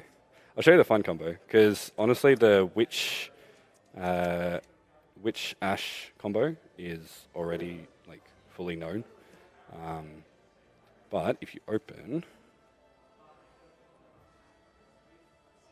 these two, and let's just use Imperm as the blanks. All right, what's this? This is side deck stuff. So open your 5 cards. Do normal stuff. You can play around hand traps a bit differently sometimes as well. You can use the Unicorn, get the Burst, you can go the Witch, send the Imperm, set the original, make the Dracosac, wherever that is. You can summon, you actually detach Witch with this line. Summon the 2 tokens. The Mecha Phantom Beast tokens? Mecha Phantom Beast tokens. Then you can go this. You send the Dracosac, you summon Ash, and you just play normal Sneko combo now. So you go Ash, Poplar, Temple, place this one from memory. I don't know, I'm going to go quick, but maybe that comes up to bite me later. You go the Ash, summon the Flamberge, and then you do your first kind of especially weird thing, which is you can go the Flamberge, target the Witch, because that's the last time we have Flamberge on the field. Oh. Yeah, we go these 2, and we summon our first Spicy Boy, which is Proxy F Magician, which has a fusion summon effect. So we'll go Chainlink 1, Flamberge, Chainlink 2, Poplar, put the Snake Eye Boss Star back down, summon 2 bodies, and with a Pyro and a Machine, we can activate Proxy F. Yep. Send a token and that to summon Blaze Phoenix. So here, sometimes you're activating this effect to summon a hand trap out of your hand. We don't have one here, obviously, but because this, when a fusion monster summons to its own points to, summons a monster with 1,000 less attack. I summoned Oak here a couple times. That was really good. Sometimes I just made this to summon Oak from hand, which is always fun. Yeah, so this card deals 300 damage for each card you have on the field, or each card on the field, including opponents. So we can go Birth, bring back Unicorn, and we can go Witch. Sorry, Snake Eye, Diabell Star. Put just something in the spell trap zone. Yep. Then we have 1, 2, 3, 4, 5, 6, 7, 8, 9, 10. So depending on the 2 different versions of the deck, you need to either get to 10 or 9. Sorry, 2 different versions of the 1-turn victory and what the opening hand is. So you can do this, burn for 3,000. Make those 2 away. Summon this one. Effect. Bring back a fire. Another 3,000. Yep. And then you can use this. That's 6,000 damage. 6,000 damage. You can use this with another fire. Summon a Link 4. Goes away. Raging Phoenix. Yep. Summons Atlantis. You activate Atlantis. Everything gets banished. So the token doesn't come back. Everything else comes back. And then this is 7, which is 2,100. So you activate this effect and deal 2,100 damage. So that's... If you have... Sorry, go on. 8,100 total. If you have spell traps and stuff, you can set them and deal more damage as well, so you don't lose to Ogre. And as with most Snake Eye combos, it changes a little bit depending on what's in your hand. But that is the kind of basic combo. You can either use Draco Sack or I don't want to go through the Witch combo as well because it's online as well. So at what points do you decide that it's better off for you to go for this line as opposed to a normal standard Snake Eye line? Well, if you start with normal Ash, you pretty much instantly check for Veiler and Imperm. Yep. So that's one hand trap check done. Yeah. And then if you summon Witch, that checks for Morna. Unicorn doesn't really check for much, but you can get a general vibe of what your opponent's doing. So really the only things that are possibly in their hand are like an Imperm they're keeping for their turn, a Ghost Ogre, or a Nibiru. And the chances of your opponent drawing Nibiru as the only hand trap is pretty low because most people are of the deck building choice at the moment that to play Nib you need to hit a critical massive hand traps because you need to see Nibiru plus another hand trap or two for it to actually be useful. So if they don't have any hand traps so far, the chance of them having a Nib as well is low. But also kind of, if I'm not sure, I won't go for it. All right. It's better just to play it safe. And All right, very nicely done. Congratulations again. Any last words you would like to say? I'll give a big shout out, actually, if I can. Can I do shout outs? Yeah, do a real quick one. Yeah, I'll just shout out my girlfriend. All right, very nice. All right, thank you so much. We congratulate you again, and we wish you the best of luck at the World Championships later this year. Thank you, Yama. All right, no worries. Take it easy. Thanks, everyone, for tuning in this weekend. This was your champion, and we hope to see you back next year.